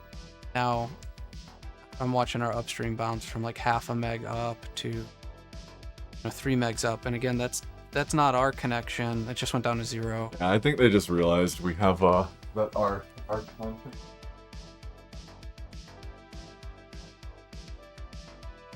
Huh? Is that our content right now? Oh, main shot at that we're just filming the dog. No, I don't think that's what it is. I think when their servers get busy, we're deprioritized. That's my best theory on it, because I can watch big channels have very smooth streams. Yeah. And I know that we can depend on our upload, so. Okay, guys, shall we end it? Oh, yeah, I think it's time to call it. Yeah, I think it's Let's time. call this. All right, again, I know I say this 1,000 times, especially at the end of the show. Please like and subscribe and follow. That entire appeal was an appeal for Rumble to follow, but we need it on YouTube too. If you like the content we're making and you like just paranormal, supernatural stuff, there's not that much out there, and one more channel is going to do you well. So when we see those subscriptions, it keeps us going, which is hard to do because we're doing a lot of work for free, and we need the morale boost of seeing those comments, seeing those likes, and mostly seeing the subscribes and follows. So we're not like every channel. We want to be able to hang out and talk and get to know people versus just having videos and yeah, we trying to build a able community. Yeah, this isn't what we're building here. Isn't standalone content where you just sit in your room and you watch us. We want to be able to interact with you, and that's why before we ever started streaming, we set up a forum for people to go to. You know, it ain't just us. It's all of us. Us. We want to all be together, learn from each other. Even you, my weird. FBI agent watching right now. The FBI plants watching Dark Dial. Yeah, for sure. I mean, like, yeah, we do. We want to interact with everybody, and that's why we set up that forum before we ever started our first stream. And if you're interested in it, darkdial.com. There's an enter forum button on there. And if you want to interact with us on any other platform, Facebook, Instagram, TikTok, Twitter, YouTube, Rumble. We even have a Twitch. It's largely unused because we found it more lucrative to stream on like X, or we might do a Facebook and test that. But We want to meet you where you are, and we want to have a conversation. That's what sets us apart. Just more fun that way. Like, people write us and stuff, like, we're gonna be the ones to respond. It's not automated. It's just us. We're real and we want to be here.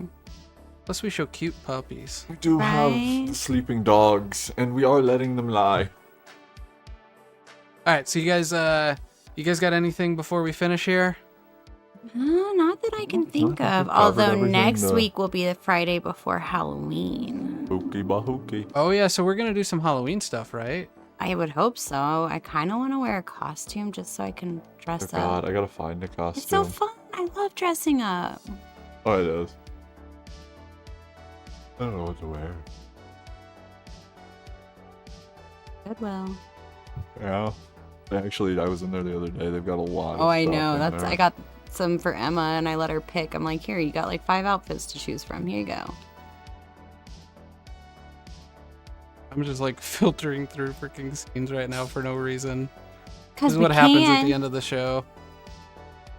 Well, part of it's I'm just confused because one of them is dogs.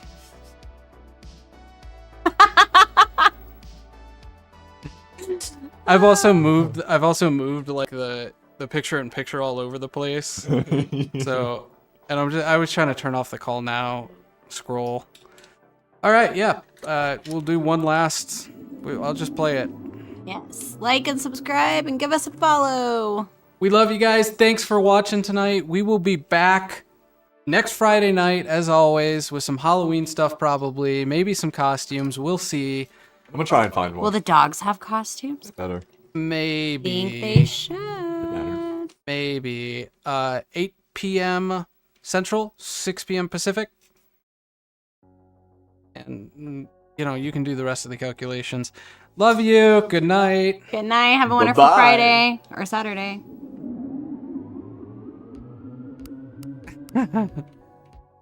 Bye, guys.